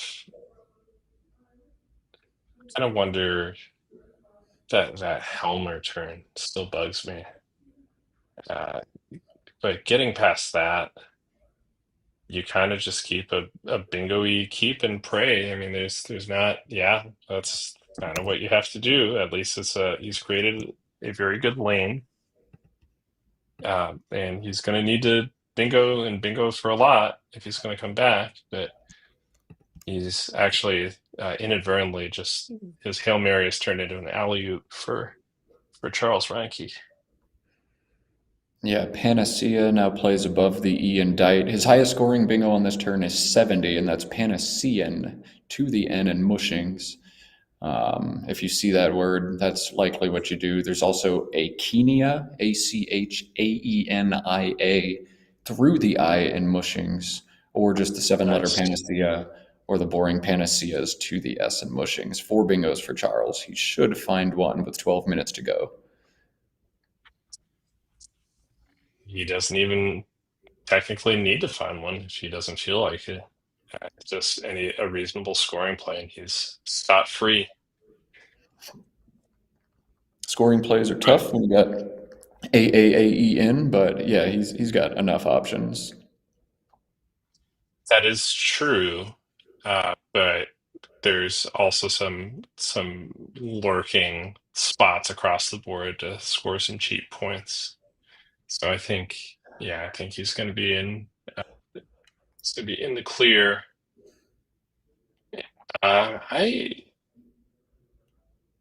He hasn't really shown any signs yet of finding his bingos, which is interesting. He's Or counting. he hasn't shuffled his rack to maybe he's I'm not much of a shuffler myself, so I get where he's coming from, but I wonder. I mean, he could play ANA and VAV for 21 and keeping ACE blank, and that's just commandingly good. I mean, he should bingo, but it's not that big of a mistake to just play ANA or even CA somewhere. Let me get this unseen pool updated. I missed my last prompt and get Harshan as 10 extra points. But yeah, I totally agree. Charles will have to mess up colossally to lose the game at this point, given that he's got most of the good stuff. Harshan now counting the tiles, trying to calculate, could I bingo and then bingo again? That could happen for him, but knowing what Charles has, it still won't be enough. And here it comes. Panacea. No S's to hit him back, though that in hook is terrifying. Yeah, you see the nod from the knowing nod from Harshan. So I like seeing that. Yeah, it's pretty minor, but it's it's good to see Harshan be relatively. I think the nod of acceptance is just a nice way of handling when things don't go right for you. So he's a seasoned veteran. He's not going to let himself get too thwarted by whatever happens in this game. There are a few games you walk away from at a tournament after losing where you're like, whatever, like I tried my best, I have no regrets. And then there are other games you have that kind of haunt you as you lay awake at night staring at the ceiling. You just replay turns in your head. And this is one of those games for Harshan. The first turn was very hard. The second turn was hard. If he finds out about Zelkovas, that's going to haunt him as well. But I don't know, just a very difficult game for Harshan. Degree of difficulty on several of the turns is very high, and the level of precision is not what he's come to expect from himself. He's got to let this go, though. 32 games in this tournament. This is just round 4. He's got a lot more Scrabble to play. Just can't be staring at the ceiling. Can't be losing sleep over this. Well, the jet lag kicking in as well. He might be out like a light anyway. But yeah, I mean, it's all about finding the right balance of self-flagellation for making misses, but also like finding ways to use these errors as learning moments, framing it constructively, and using them to motivate yourself. Yeah, I mean, I have games where like specific moves from games that happened over 10 years ago that I think about probably like every month or so. Every time that I'm looking for the motivation to study, I remember like, oh yeah, Will Anderson got away with this phony in this round of nationals, and I'm never letting that happen again. Or I missed this triple against Nigel Richards, and I'm not letting that happen again. So Wellington put it so well yesterday. If you're not studying, one of your opponents out there is studying, and when they play you, they will beat you. He said it just like that, and that haunts me. Now I have to go study because I know you are, and I want to beat you, but you're going to beat me. Man, that's awesome. That sounds 100% like Wellington. I mean, that's why he's the champion that he is, because he's got the killer mentality, and that's it's funny that you kind of I just think of mentality as equal dimension to every other skill in the game of Scrabble, whether it's bingo finding, blank bingo finding, strategic board vision, skill and defense when holding a lead. And mentality is probably the most important of any of those. And I mean, you just kind of see the people who end up winning these tournaments more often than not, the differentiating factor you can point to is just their mentality. And Yeah, yeah, makeup is huge. yeah. No, I was just going to say it changed the course of my life to develop the skill from Scrabble, because you just have to deal with adversity regularly and new kinds of adversity all the time. Like you're only given one round of respite, and then you could be suffering, you know. And I actually like this is a life to people wondering like what it was, should I spend all this time playing Scrabble? You learn a ton of skills around risk management, and just attitude towards victory and creativity. And yeah, that's why I believe so much in Woogles.io as a project. Is just we're helping people come across those skills, and that's going to help you the rest of your life, whatever you end up doing. Yeah, it sounds almost made up, and yet Scrabble really does teach you infinite life lessons. We saw both in CCAC and Wellington talking about exactly this. The skills you learn over the board will apply to the stuff you do every single day.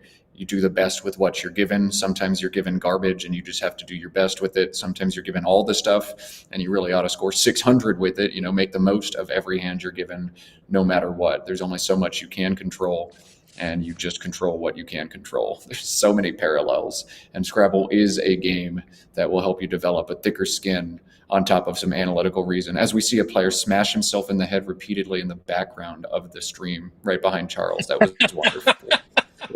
There's some makeup right there. Right on Thank you cue. for I promise I illustrating don't that. script this. Yeah, we didn't pay him. Oh my God. It's not an extra. I got to pay him now. I got to go figure out who that was and grab a $5 out of my wallet, slide it to him. Matt, what's Since your we're kind craziest of in a story low about intensity, we're in a low intensity end game, so I want to make sure I give my thank yous and plugs while I can, and get the important information out to our audience. We will return from lunch at 2:45 p.m. Eastern time. That's about an hour and 20 minutes from right now.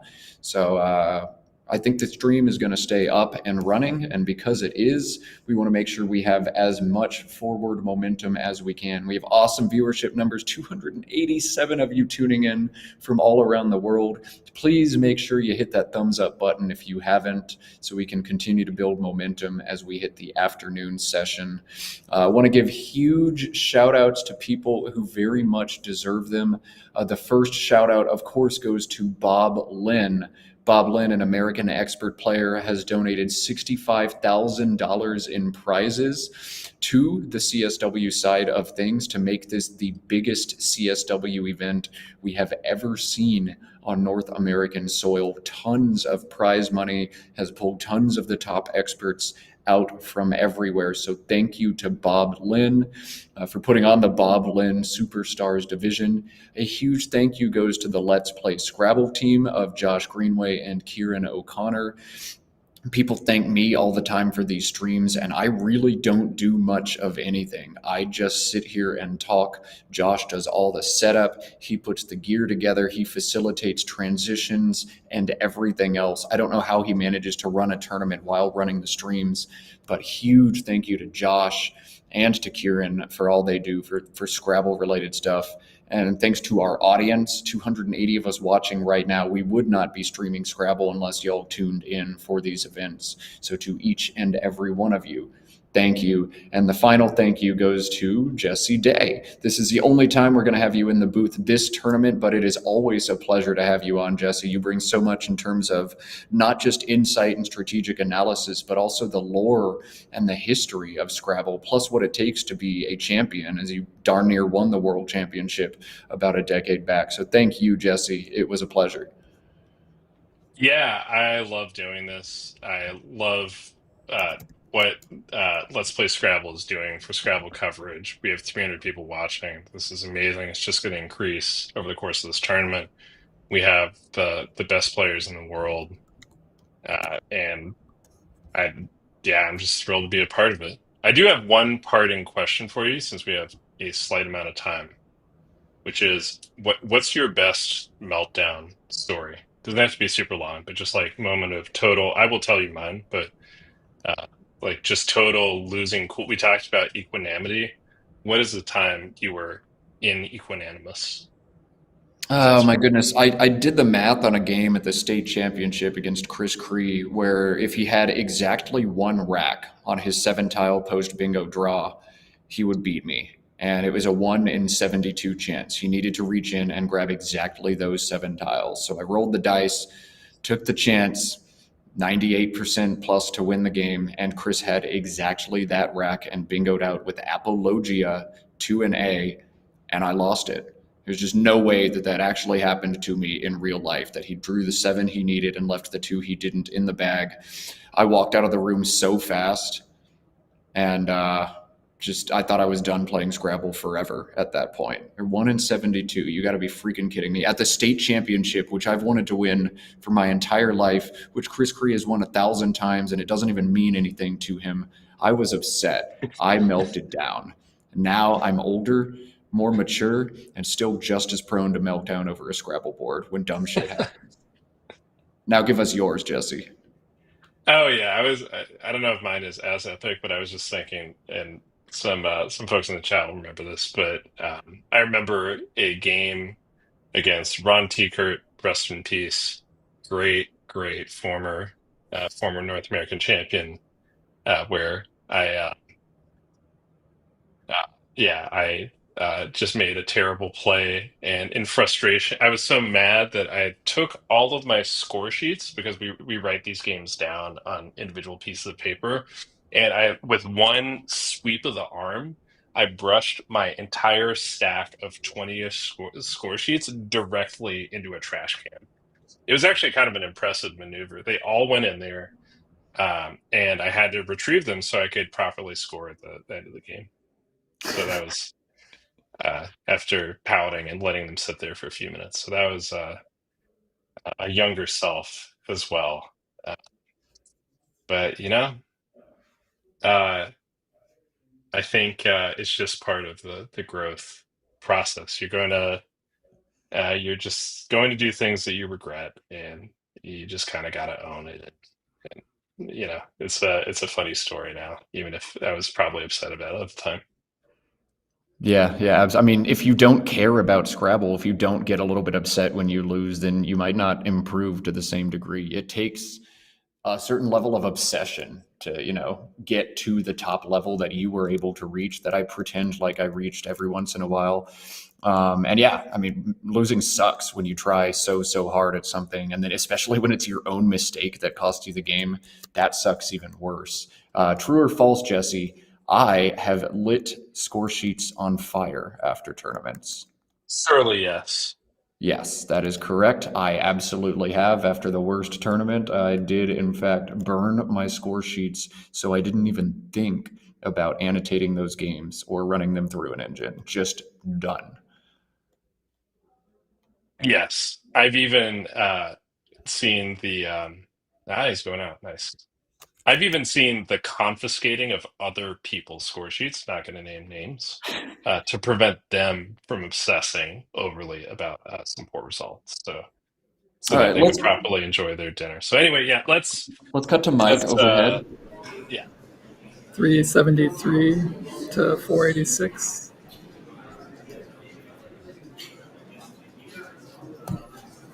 I agree. Well done. Good game.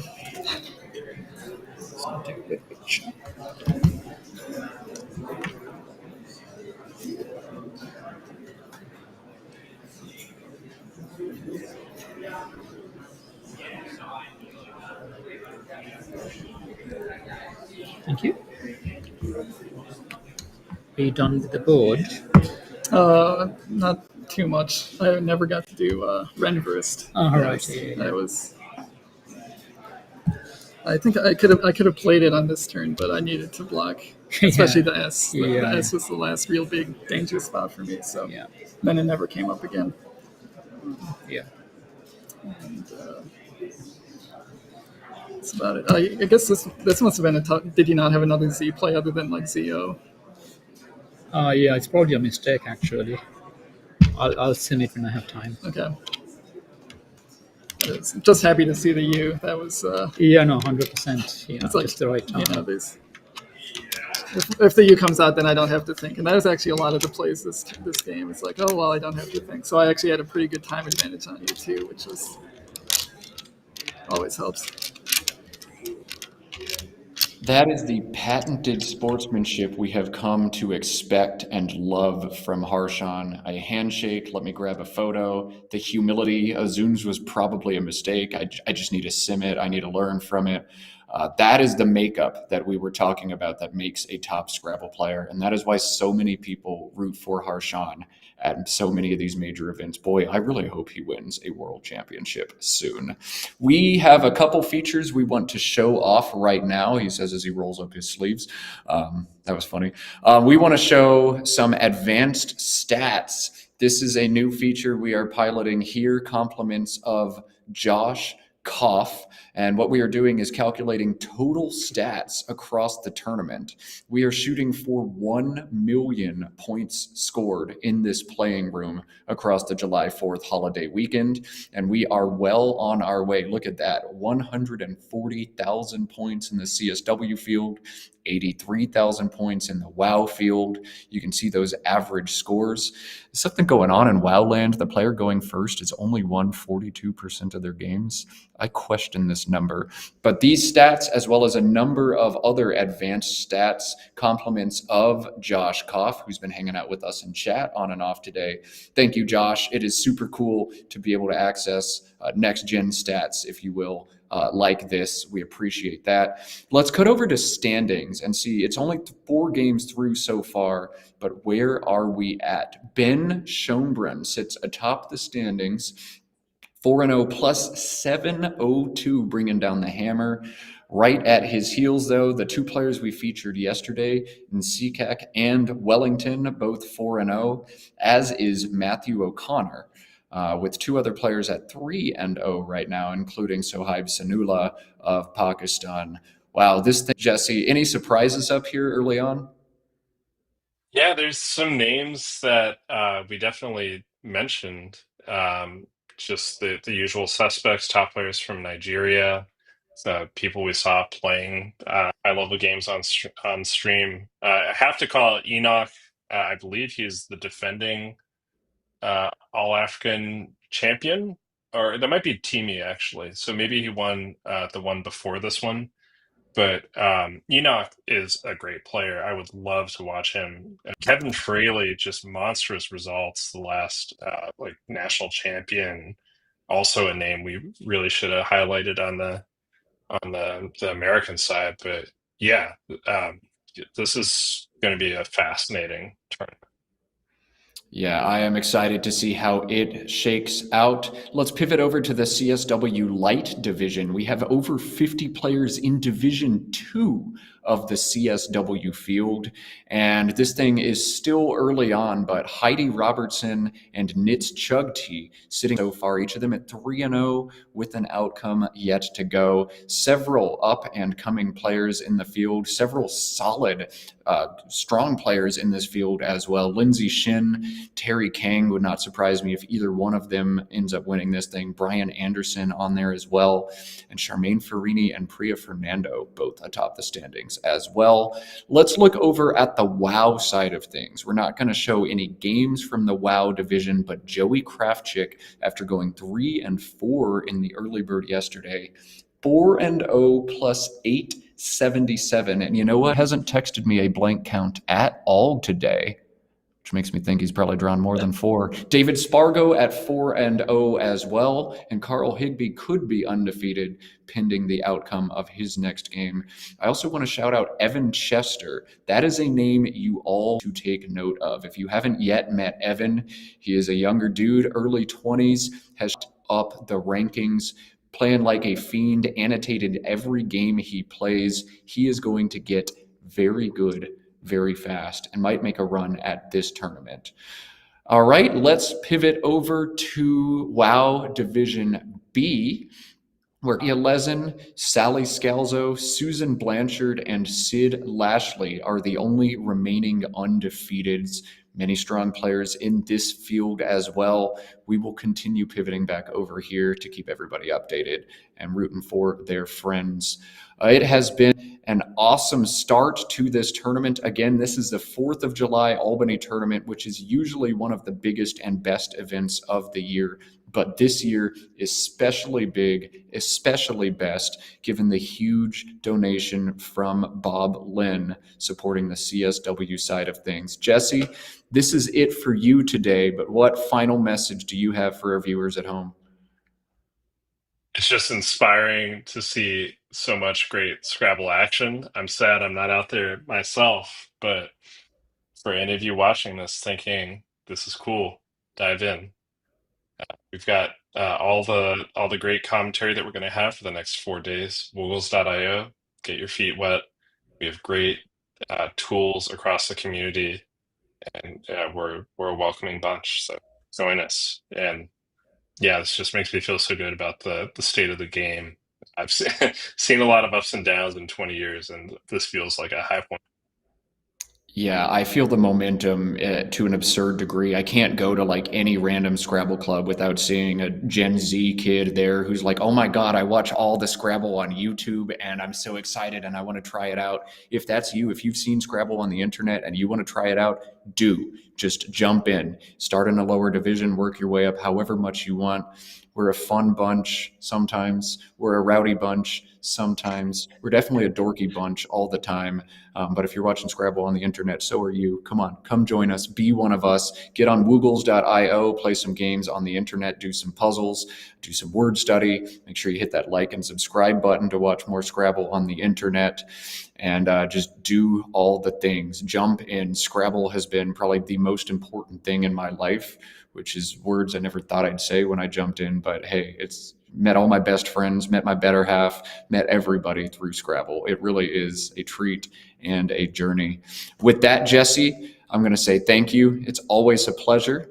And we will cut to lunch. Again, lunch break ends at 2:45. So you got an hour and 6 minutes to touch grass, eat vegetables, do some exercise, but you will be back in 66 minutes. So will I. We'll have rounds 5 through 8 with Robin Pollock Danial right here. See you soon.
Welcome back, everyone. Hope you had a nice lunch, dinner, or whatever you were doing in that hour-long intermission. We are back with more Scrabble from Albany, New York. Round 5, 6, 7, and 8 will be broadcast to you today on the Let's Play Scrabble channel. Thanks for tuning in, and I am stoked to be joined in the booth by the great Robin Pollock Danial. She'll be doing analysis with us today and tomorrow. Robin, how are you doing?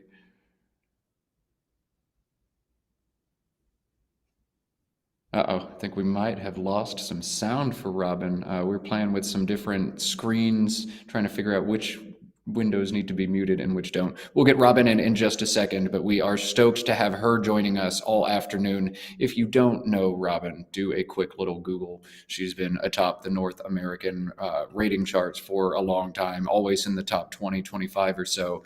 Very strong player and commentator extraordinaire. We are stoked to have her. As soon as we get her connected, we will have Scrabble underway. Round 5, we are going to bring you everybody's favorite Scrabble YouTuber, Will Anderson, who is sitting at 2-2 right now with a tough matchup in American Jason Keller, who is also at 2-2. But I saw earlier in the tournament, Jason was 2-0 plus 521, which is absolutely absurd. He must have absolutely brought down the hammer on his first 2 opponents before slowing down in the morning block yesterday. If you don't know Will Anderson, do yourself a favor and get familiar with his videos.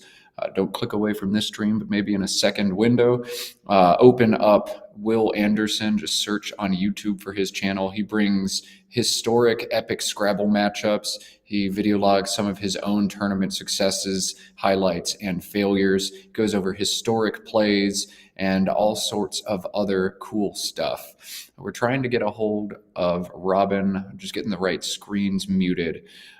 We will have play underway in just a minute. But Jason Keller, Will Anderson in round 5.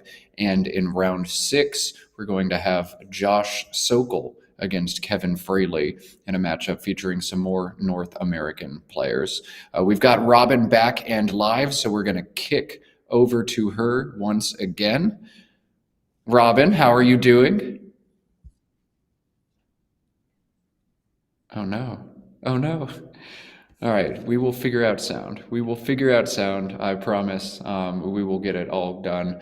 Thanks to everybody for joining us in the chat. If you're just now tuning in for the afternoon session, make sure you click that thumbs up video underneath the video, or thumbs up button underneath the video. We are always itching for more likes. You know, that's what the YouTubers all say, like and subscribe and all that jazz. So make sure you like and subscribe to this video, to this channel. We have 4 days of Scrabble. Today is just day 1. So Friday, Saturday, Sunday. If you were thinking about celebrating the 4th of July, you will not. You will be joining us here watching some Scrabble instead, right? That's what I thought. All right. Trying to troubleshoot some technical difficulties. Trying to figure out how to get Robin on, make sure we have her in all of her splendor without any kind of delay and with the proper sound going. So we're going to kick over to her again and see if we've got it working. And I don't think we do. Robin, can you hear me? Oh, she looks so fabulous, but can't seem to hear me. Okay. We will figure this out.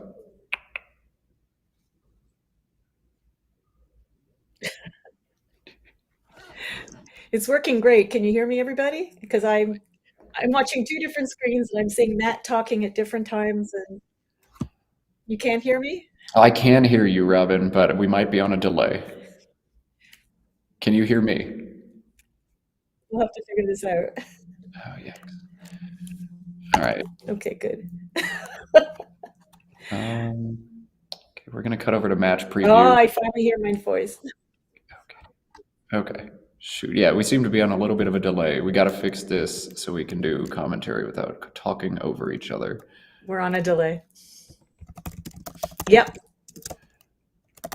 All right, we're going to pull the stream down for just a second, fix this delay, and be right back. Sorry about everybody, or sorry about that to everybody. We will figure this out. We'll be back in just a second.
Take two from Albany, New York. Robin, can you hear us? I can hear you, and there's still a slight delay, but I can deal with that. That's okay.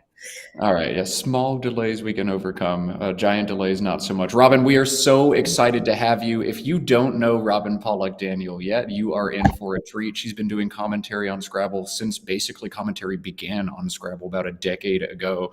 We are always stoked when you can join us. Thanks for coming on, Robin. Okay, and I'm getting feedback. I'm hearing myself from a minute ago.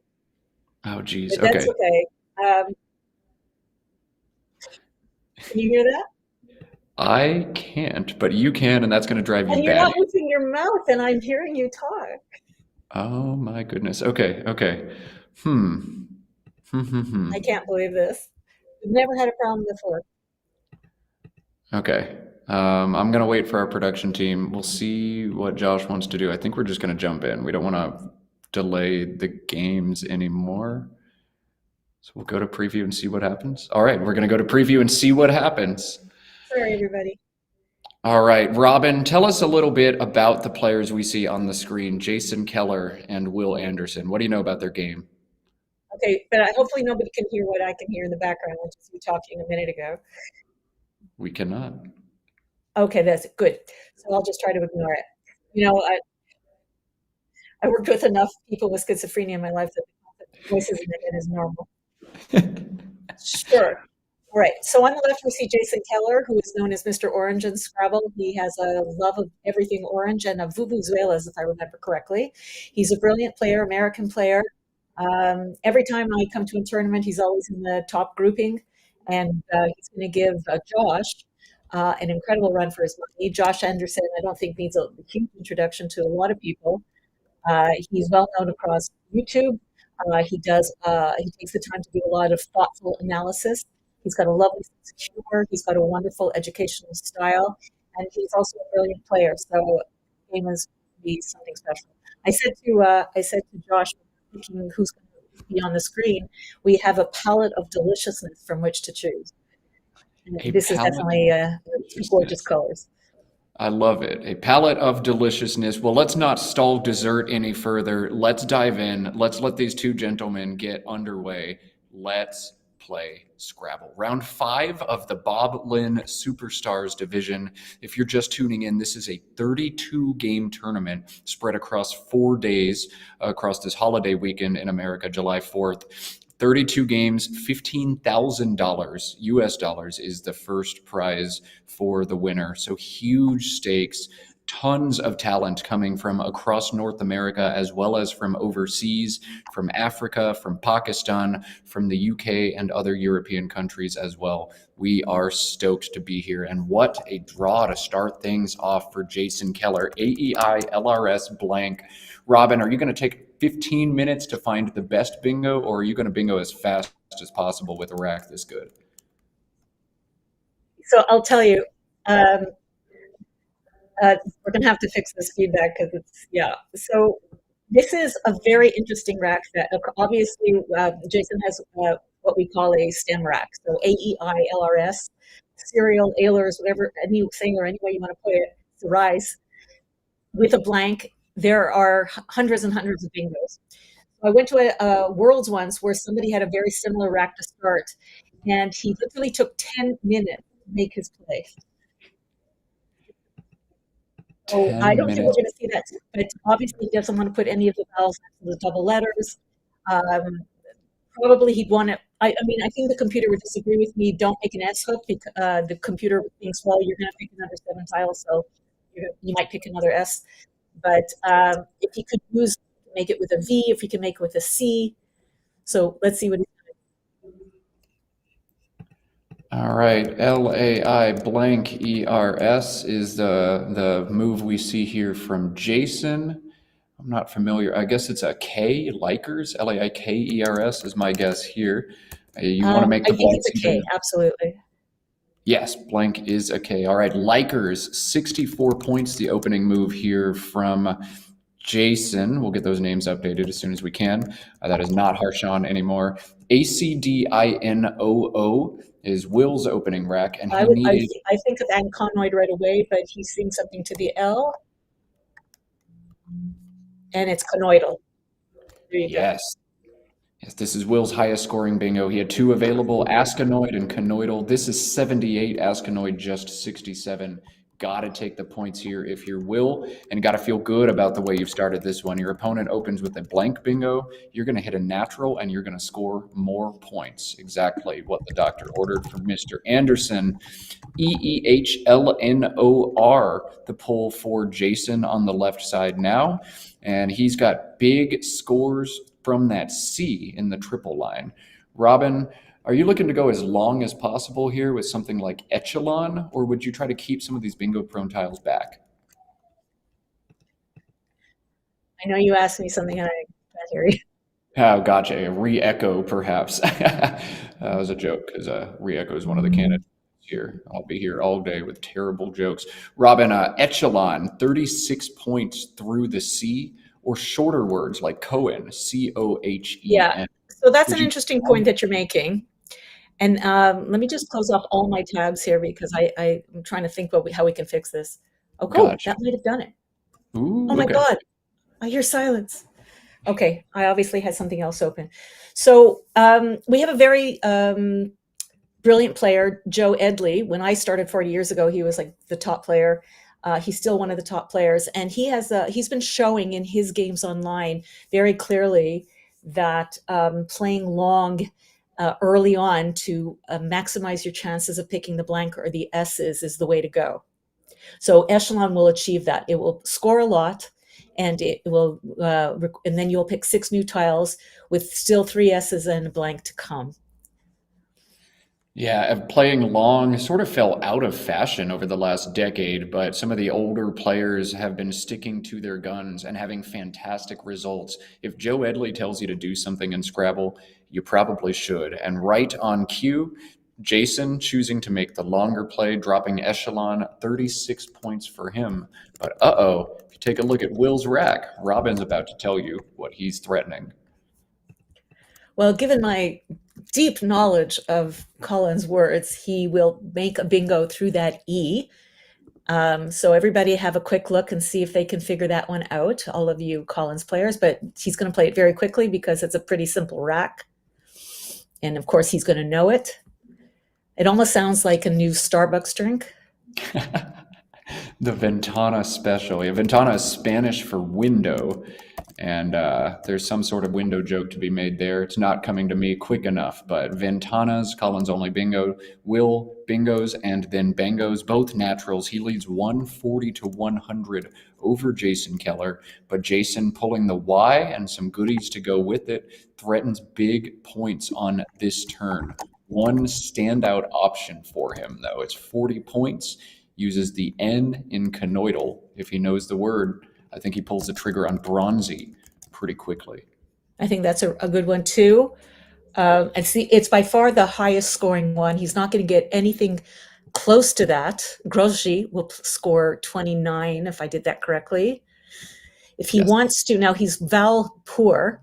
If he wants to just play Grizz for 28 saving, Bory, that's a possibility as well. But I think and not open up a triple against a very a huge opponent who knows just about everything.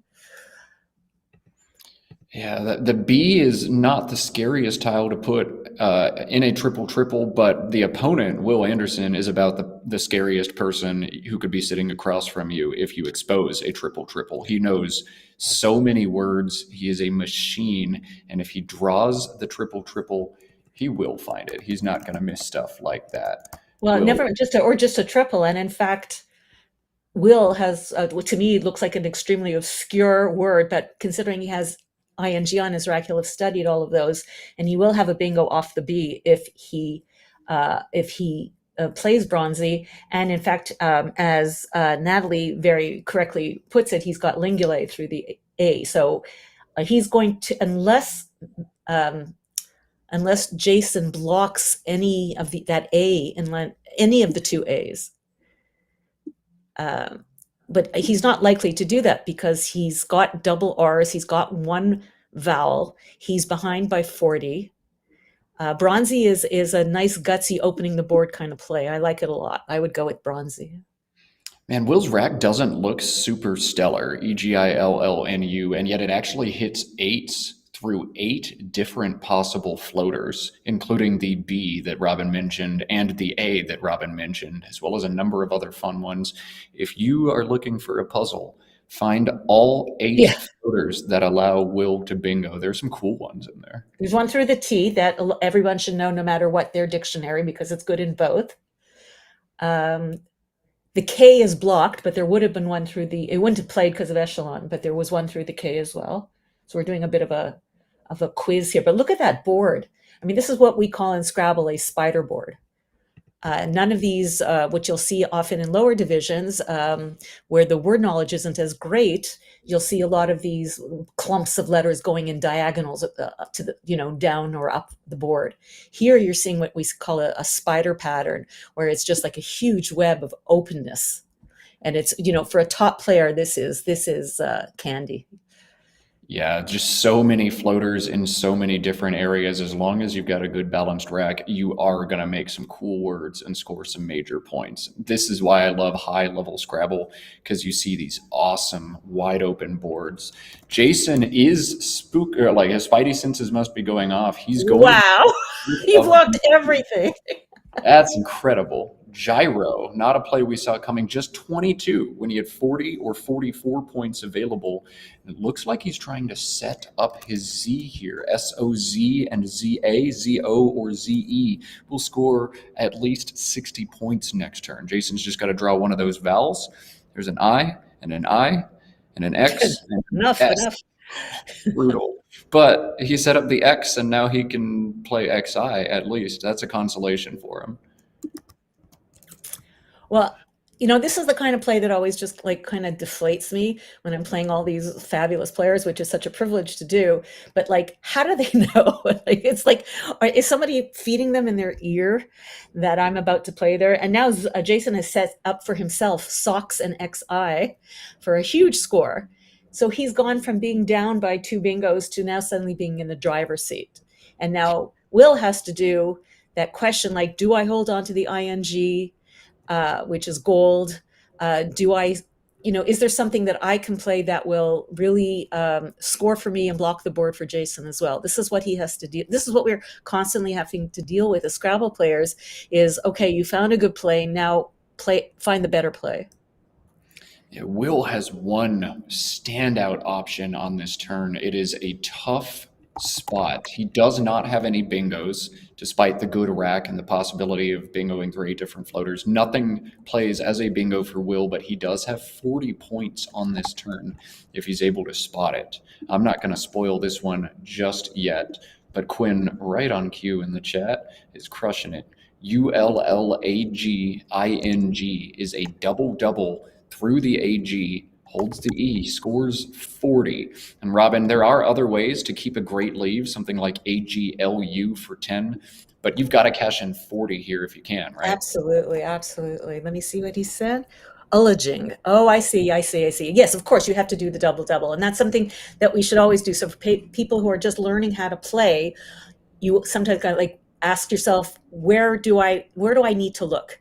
And a double-double is the next best thing than a triple-triple.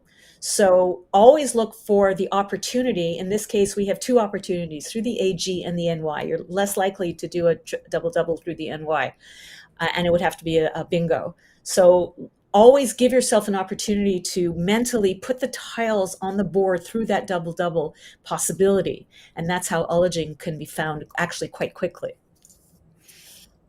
Ullaging is a tough to spot play, though. I mean, you wouldn't be thinking to start with the U and stick both of your L's in front of that. But I feel like if Will spots leaguing, Leaguing, he might be able to spot ullaging slid over a little bit. Will he recognize the spot, though? That's the question for Will. This is a tough play for him, but one clear option. He needs to find it if he wants to play up to the level of play he expects from himself. Another possibility is to extend AR with lingular, which will, open up the board more, keep the E. Not that we're in E deficit just yet, but we're getting there. And open up the possibility to blanks and S's. So again, ullaging is obviously the star play. It scores 40 points. It gets rid of 6 tiles. Everything about it is correct. But in the absence of that, something like lingular to me is nice. Now you could also just fish and play something like Lud, and hold on to the Ingle rack, which is very, very bingo prone. So it's a matter of style, But ullaging, there's no style issue here. Ullaging is the play. Yeah, it's just so tough to spot. Chat mentioning that Will may have already seen it. So if Will's noticed ullaging, it's just a matter of, I don't have any bingos, do I? And there are 4 different lines through which he has to think about 9-letter bingos. He'd hate to miss a 9 on stream in a tournament with stakes this high. But there he is. He set ullaging back up on his rack. He has spotted this. This is a play a lot of top experts miss. But Will has found his best option. He's just going to have to accept that there are no bingos, unbelievably, after everything was blocked by Jason last turn. Yeah, that is a bit of a. I mean, it's a double-edged sword. On the one hand, when you know so many words, like Will does, and Jason, I won't. Jason knows a ton of words. There's always that nagging, there's something there. There's something there, and the fact that you said there were 7 bingos with that rack. Am I forgetting something? Look at his face. Look at exactly what he's doing. Am I forgetting something? What am I missing? And at some point you have to give up. But he's still using far less time than Jason has. He's finally committing to ullaging, but you can see he doesn't feel confident in it. He hasn't hit his clock. There it goes, 40. And the smack. He's chewing his gum. He doesn't feel good about this play. Maybe those spidey senses we've talked so much about this weekend going off. I think I had something. I don't feel great about it. And it seems like Jason held, but just nodded his head with an acceptance. 40 points for Will. That was a great play. He might not feel great about it, but he should. I don't have any problem with him with what he played. He's now given Jason a second place to play XI worth of another cup. What's he? Oh, he's going to do the Z first. Okay. Sorry, guys, I'm Canadian. I do say Z. I wonder. I think it's fine because he saved XI in 2 places. It's fine. This is the play. Yeah, BIZ holding XI next turn makes a lot of sense. I just don't see the SOZ spot going away, though. And I almost feel like you want to cash your S or X now. I see what you're saying. Yeah, and take a chance. Yeah. What I wouldn't have done is played it in 10 seconds or less. I would have definitely held back for a while to think about that one. But Jason has committed to Biz quickly. A simulation saying everything actually looks very close to the same, maybe playing the X slightly stronger in advance. But that's what Jason's opted to do. He's going fast, trying to apply some time pressure. Will leads 180 to 174, but danger lurking with the X on Jason's rack. AEOOSTV is a rough rack for Will, but the SO spot set up by Jason is going to allow him to cash this V. OVA and SOV with the new 3-letter ARO. looks far and away like Will's top option. Is there anything stopping you from playing that, Robin? It is absolutely the play. I mean, ideally, what you want to do is get rid of the two O's and save ATES. And I'm looking at there's four A's to come. So actually, OVA is actually absolutely fine. But generally, you want to keep AEST over OEST. It's a better. But it's solved. The thing is, it doesn't solve the X problem because there's actually 3 spaces for Jason to play XI. Oh, yeah, So Echelon too. it's the right thing to do. Yeah. All right. OVA, the play, independent of the X, just you've got to score a bunch of points and undouble those O's and play off the V. And this just does everything Will needs to do. He's wisely not spending a lot of time on this turn either. That's what you need to do out of this rack. Back to Jason, who's got the X, but he is looking at 2 different options. XI plays for 52 in a couple places, but MIX now set up on his rack. This would play beneath Echelon for just 39. But maybe Jason's willing to leave 13 points on the table to shed another consonant. I don't know, Robin. XI for 52 right now or mix for just 39? Yeah, so he's going to be in a whole heap of trouble unless he picks up a vowel after this. XI under Echelon, to me, is inferior to over ullaging because it sets up a very easy bingo lanes that don't give anything back. In other words, if someone were to bingo under the O in Echelon, it's going to give you something back, either along the top triple row or down the triple. If you put it underneath it, you're going to open up an easy bingo lane that doesn't give anything back. So I would stick it over ullaging if I were going to play it. It's very hard to give up the points, and you just have to, I had a colleague in Scrabble who used to say, pick from the top of the bag. Like, obviously you're not looking, but put your hand in and only pick from the top because the vowels float there. Yeah, Robin just nailed everything I wanted to say, but said it in fewer words and more eloquently than me. So thank you, Robin. Yes, and Jason right on cue, putting down XI. Will, with EEIOSTT and a narrow deficit, has Noisette, easily. 1 playable bingo. Noisette. Teosinte Noisette is the ones that I'm quickly familiar with. Yeah, Noisette is the only one. He set up Toeist on his rack. That's not going to fit anywhere on this board. Just the 60-pointer Noisette available for Will. Perfect. So he's not going to miss that. It's going to be 1 away from the double word, but it's a baby bingo. It's all 1-pointers. So but it's going to actually give Jason an opportunity to get some points out of nowhere. So he's going to have something like sword afterwards, right? Off Noisette. And he'll be able to score quite a bit. Oh, no, it doesn't. Oh, it doesn't even hit that. Never mind. Not quite, yeah.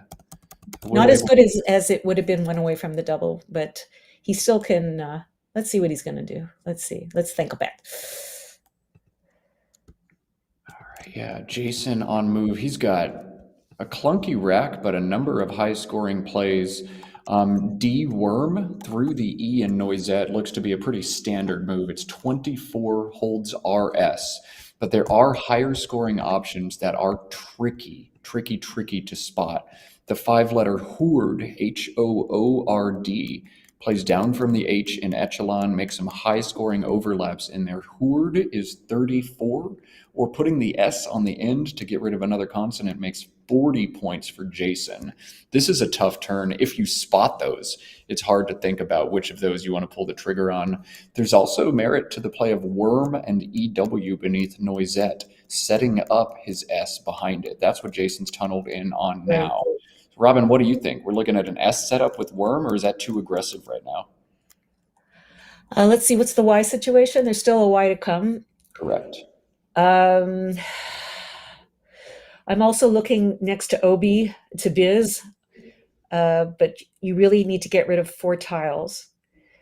There's the, D worm is something that will score 24 points off the E in Noisette, score 24 points, save a gorgeous RS, and open the board up to some bingos through those tiles. Where did you want to put Worm? Tell me again. It's going to be Worm and EW beneath Noisette, stringing out to the right side of the board. Yeah, no.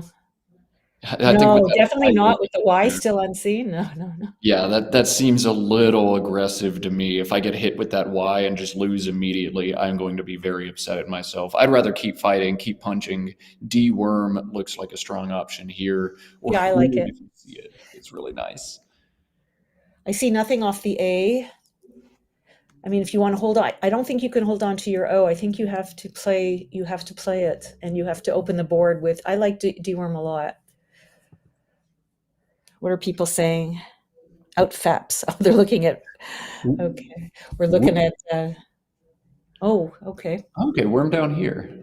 So don't open up the danger. Do play off some of those bad tiles. Worm 22 points down here, whereas it was 23 up top. But Jason avoiding some of the danger here. All right, worm for 22. Jason's move. AFOPTU and a blank for Will. So Jason's drawn the first one. Will has found the second one. Will's got some fun words on this turn. I think the funnest of them all plays through that W in Yeah. Worm. Up waft. Up waft, yeah, that's 32 points. Creates a sneaky little bingo line on the left side of this board, plays off all that garbage at once. But while that play scores well and is a fun word, I think Will's stronger option is POUF, which sneaks between echelon and noisette, making OP, not, UT, and FE. I don't know, Robin, if you can play Oh, that's lovely. it, gotta play it, or Yeah, that's a lovely thought. I think, however, how are we doing? Let's see. The Q's still not out. I'm starting to get a little. Yeah, I'm liking of next to Biz as well. It scores 33. Ooh. And saves a balanced rack. Upwaft is absolutely gorgeous. The X is gone, so hooking that U is not so terrible. You're not opening a triple because then Tanas blocks that. Upwaft saves O blank. It's the case O, so you're no worry about getting a second one. Lots of E's and A's and I's left. So if you play of, you save APTU, you're saving two vowels in a. I mean, there's still more consonants and vowels, but and now I'm looking at Jason's rack. Oh my goodness. And he can. It fits. It fits underneath noisette. And above noisette. Wow. Oh, wow. So obviously the play is poof. Of course, yeah. If we only knew our opponent's rack, then Scrabble would be a completely different game, but you're always left guessing. Will has picked up POUF. This is going to work out well for him compared to his other options. Big decision here for Will. He can't know what lies in wait, but diaries above noisette with 4 overlaps, making a little sandwich, is a huge play for Jason, and Will's about to block it. Wow. It's unbelievable how these top players just seem to know. They just seem to know. And look at AT blank. I mean, how could you complain about that leave? It's absolutely stunning. I guess you're going to get a few less points. You're getting 5 less points than of, but you're also taking away the most dangerous bingo place on the board. In fact, almost the only one. Now you have to bingo off the BI. Well, what's he doing now? Oh my goodness. What is he doing? He's playing noisetted and Will poker face. Will poker face. Don't move. Will has no.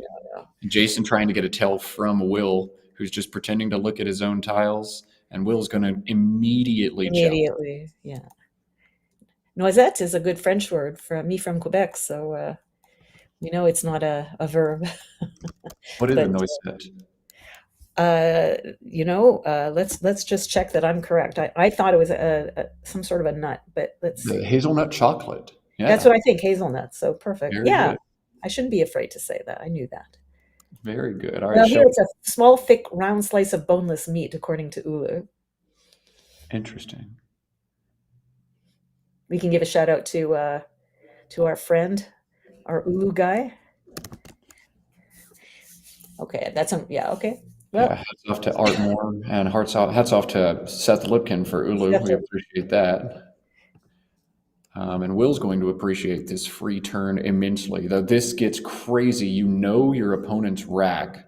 You've got a great rack on your own, and now you've got to figure out, can I bingo and not give anything back? Will has one playable bingo on this turn, but he's going to have to wait before he pulls the trigger on this.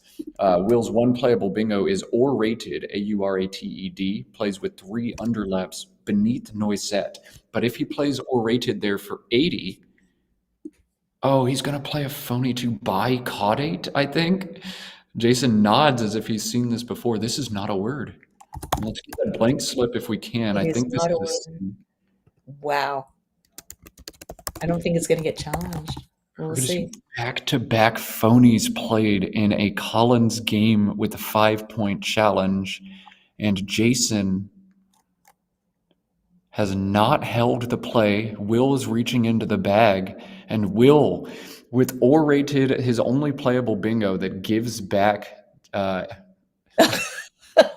this gives something back too. Diarized was Jason's response to Aurated. This gives Jason back... Diaries, yeah. Wild. The phony double. It's too bad that bicaudated didn't fit.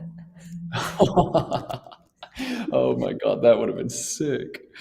All right, you think you've seen it all, and then you see back-to-back phonies played in a Collins game. All right, Will, B-E-M-N-P-R-Y,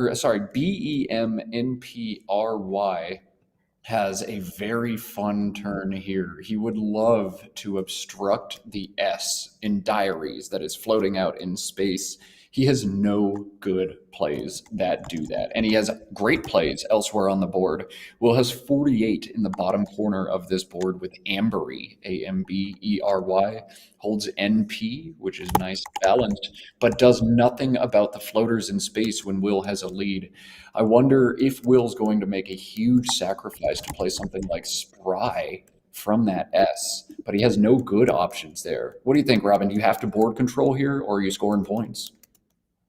Well, you're definitely, look at the remaining tiles. What is the likelihood of any kind of a triple? And I'm seeing lots of A, C, D, H, I, R, T. Those are lovely. Yes, those are lovely tiles. Could Jason have F, G, H, Q, W? Absolutely. What if he doesn't? So obviously the idea is to block. I think really it's the only, can you block also the E? That's the question. Can you block everything, right? You have bingos through the I, through the E, through the S. Can you block everything? Spry won't do that, and it will, in fact, open up another bingo lane.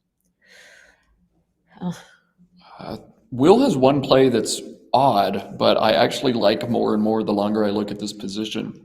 And it's the play of Byremen, B-Y-R-E-M-E-N, through the E in diaries. 28 points, but the reason I think this play is very strong is it plays 6 tiles. Yeah, I like it a lot. 19 unseen. If you play 6, there's 13 left. Even if Jason hits you with the bingo now, he can't draw another one. He's only going to draw 6 tiles out of the bag. You're likely going to hang on and win.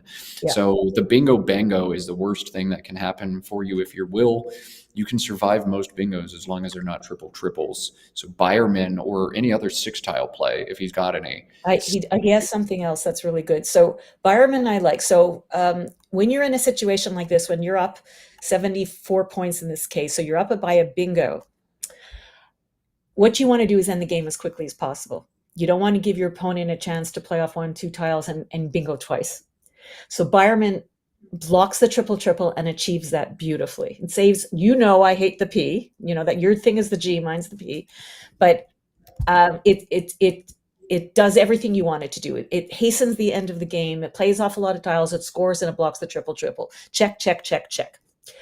He also has off the A though, Ambery, that scores a ton of points.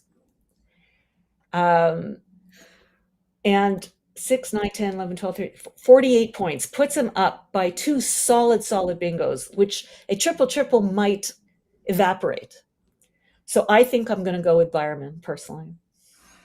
Yeah. Just the triple is so unlikely, but this is Scrabble, and so unlikely means my opponent definitely has it, and it's actually going to happen. And if you haven't played competitive Scrabble, I promise you that's how it goes. Robin, I'm sure you've experienced this a number of times. So I Oh my would be God. doing everything I can to knock out the triple triple. I think a lot of players would play Ambery here, and that's a play that makes sense. But Will has great board control. He, more than almost anybody else, makes sacrifices to take away the hugest threats on the board. He's more than happy to beat you by 70 instead of turning on the guns and trying to beat you by 120. And I think if there's any player in the room who plays Bayerman here, it's probably Will. But Ambery is a good line. Just if you get triple tripled on, you will never forgive yourself. Another possibility is to play PYE or BYE over the IES and diaries, forcing Jason to make a triple triple 9. But this way you've taken control of the board by making any possible bingo a 9. It has to be a 9. Yeah. He could conceivably hit you with an 8-letter non-bingo triple triple, but with this unseen pool, that just seems so unlikely. Yeah, I wouldn't do it, especially with the J unseen and jester, like so easily, playable. Yeah. I mean, I would have done, or you could just do BY, but then you're setting up an E hook. So that really doesn't take away the triple triple. Bayerman can also get hit back pretty hard by jibe or juba through the That's a good bead we point. put up Yeah. in space, but you can live jibe or juba. Those are in the 60s. You can survive 60 points after Bayerman, even if you Well, draw a QWK out of the bag. yes and no. It's like a bingo without it being a bingo, it's bingo points without it being a bingo. And then he's not that far behind, and suddenly he's down your back. And what if you pick up all of a sudden JKQ without the U? There's only one U out available, and I'm looking for eyes on the board. There's just the one in diaries, and then there's QIN. So that's okay. So you got 2 places for your Q. So when you're getting late in the game like this and the Q hasn't been seen and you don't have a U on your rack, you start scouring the board for where can I stick that Q if I pick it. He's going to play Bayerman. Beautiful. Look at this. Yeah, so few players in the room make this play, but this is a play that I think is rock solid. Yes, if Juba happens, and I've lost some spread, but it is darn near impossible to lose this game after this play. I love it. This is heads up. Fantastic Scrabble from Will. Oh, nothing. You would expect nothing but. And what do we know what that word means? Have we looked it A up? man who works in a buyer is the definition. Just so sad. And of course, a No, buyer I think it's men who work in a buyer. and a buyer That's so is a sad. shelter for cows. So a cowboy or a buyer man, same thing. Wow. I wonder where that's from. What a great word.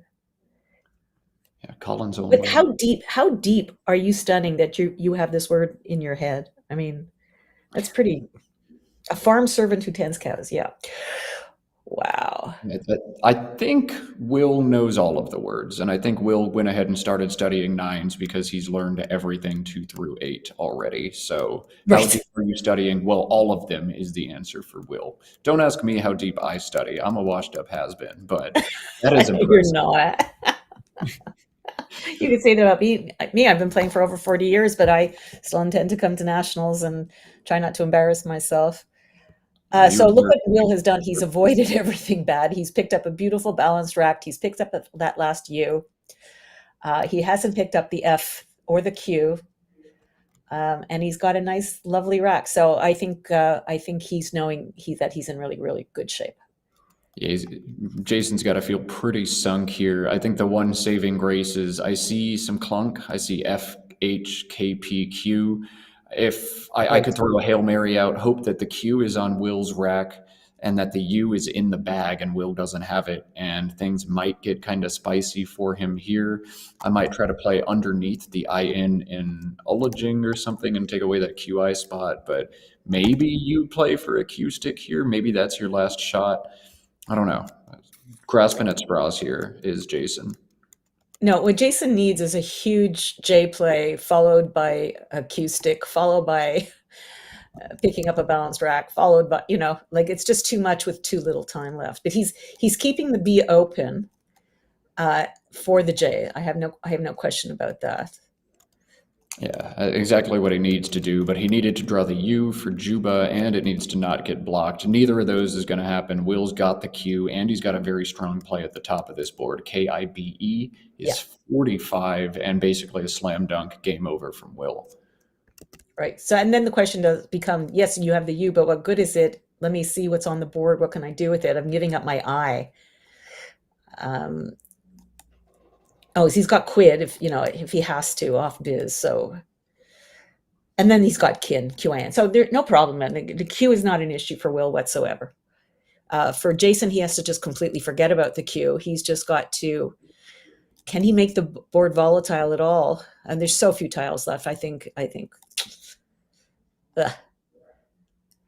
Yeah, I think he needed to draw Juba last turn to keep his odds alive. I think maybe Ga was in part a chance to, or a shot to obstruct the I in Likers. And if he's able to block the I in, maybe he can execute a Q stick now, but it's No, too little. QAN is open, and yeah, I see what you're saying. Yeah, but there is an A, there is a U. He picked up the A. He did not have that A knowledge beforehand, so he knew that he could play QAID if he picked it up. Oh no, he did. Did he just pick up the A? I think he did. Yeah, I think he had the A last turn. Oh, he was also fishing for Jawed, Jawed, through the W and wormed. That's going to be a huge score for him, 64. For sure. But he's got 66. 66. Oh, 64. So that'll just help him with spread. But he can't do, he needs 2 or 3 major plays in order to catch up and stick. It's that QIN is a problem. Yeah. Will's got to feel good holding the U. Even if he picks up the Q here, he's got 2 ways to eject it. And that's the one worry. That's why he was holding back on that turn. But he realizes now even the worst possible draw won't do it. Kaib will do it. Kaib is fine. He's got 2 places for the Q. He's got a 75% chance of picking it up now, but I don't think he cares. He's gonna pick an H or an E with it. There it is. Or 2 E's. Yeah, there we go. Yeah, you nailed it. He's going to draw the Q and an H and an E, and then he did. Will drew a sick play, actually, if he's able to find it. He's got 44 next turn, and that's all I'm going to say about that for right now. Oh, my goodness. He also has Quep at the top of this board, a QUEP through the E in Byerman, and actually kept that last turn. So we missed that bit on the analysis. Right. Quep, but an even better play available for Will if he wants to flex on us one last time. Let's see. This is really nice. It's really nice. You can't hold in your excitement. I love when awesome stuff comes up, and it's an NWL word for those of you who don't do much Collins. You can still play this game. I lost my my Quackle. It died halfway through, so now I'm relying on my. Ooh, now Robin put to the test in the moment while commentating, monitoring chat, and doing all the other things she's doing. We'll see. 44 points for Will if he can find it. Quep is so obvious, though. Jeremy found it in chat. Very nice. Paroquet? I was just going there. Paroquet, yeah. However you say that word. Paro. Paroquet. That is sick. He's got 2 minutes left, so he can't luxuriate in torture time. Torture time. I like that. Yeah, Paroquet is gorgeous. And that's your mantra, everybody who's learning how to play Scrabble out there. Find the good play, which is Quep, and then find the better play. Yep. It may not exist, but give yourself some time to look for it. Yep. You will hear us say that so often on stream to the point where I'm sure it's become a meme and people roll their eyes, but like every single top player will tell you the same thing. Robin Pollock Daniel is telling you the same thing. When you find a good play, keep looking. There might be a better one. There is for Will, but he's got no time. And he goes out in 2. If he plays Quep, let's see what he can do. Can he go out in 2? Can he go out in what that means is, can he set himself up so that he plays Quep and then he goes out right away? And ideally what you're looking for is 2 places to be able to go out. Yeah, he's not in a let's be brilliant kind of mood. I don't blame him. He's got the game won. He's got a huge spread. And let's just move on. Indeed. He can go out next turn. The four-letter TEHR plays with TIN. And while Jason could block that, I don't think he's going to. It doesn't make sense. He's got so many points in the bottom left of this board with FET on that triple word. So I think he's just going to let Will go out next turn. Yeah. Well, can he do both, though? Can he?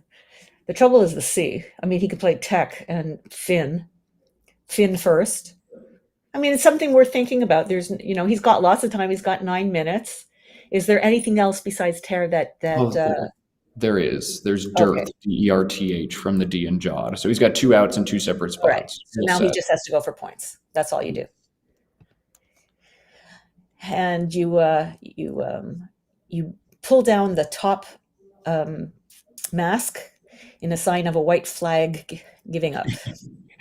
He's got 2 masks, the white flag mask underneath for when he's been beaten, and the game face mask for when he's still in battle. I like it. I'm surprised he doesn't get a mask like with a jaws or something, really to intimidate his opponents. Ooh, I like that. You'd have to look every time you look up at him. You get scared a little bit. Do you ever look at your opponent in the middle of a game, Robin? Of course.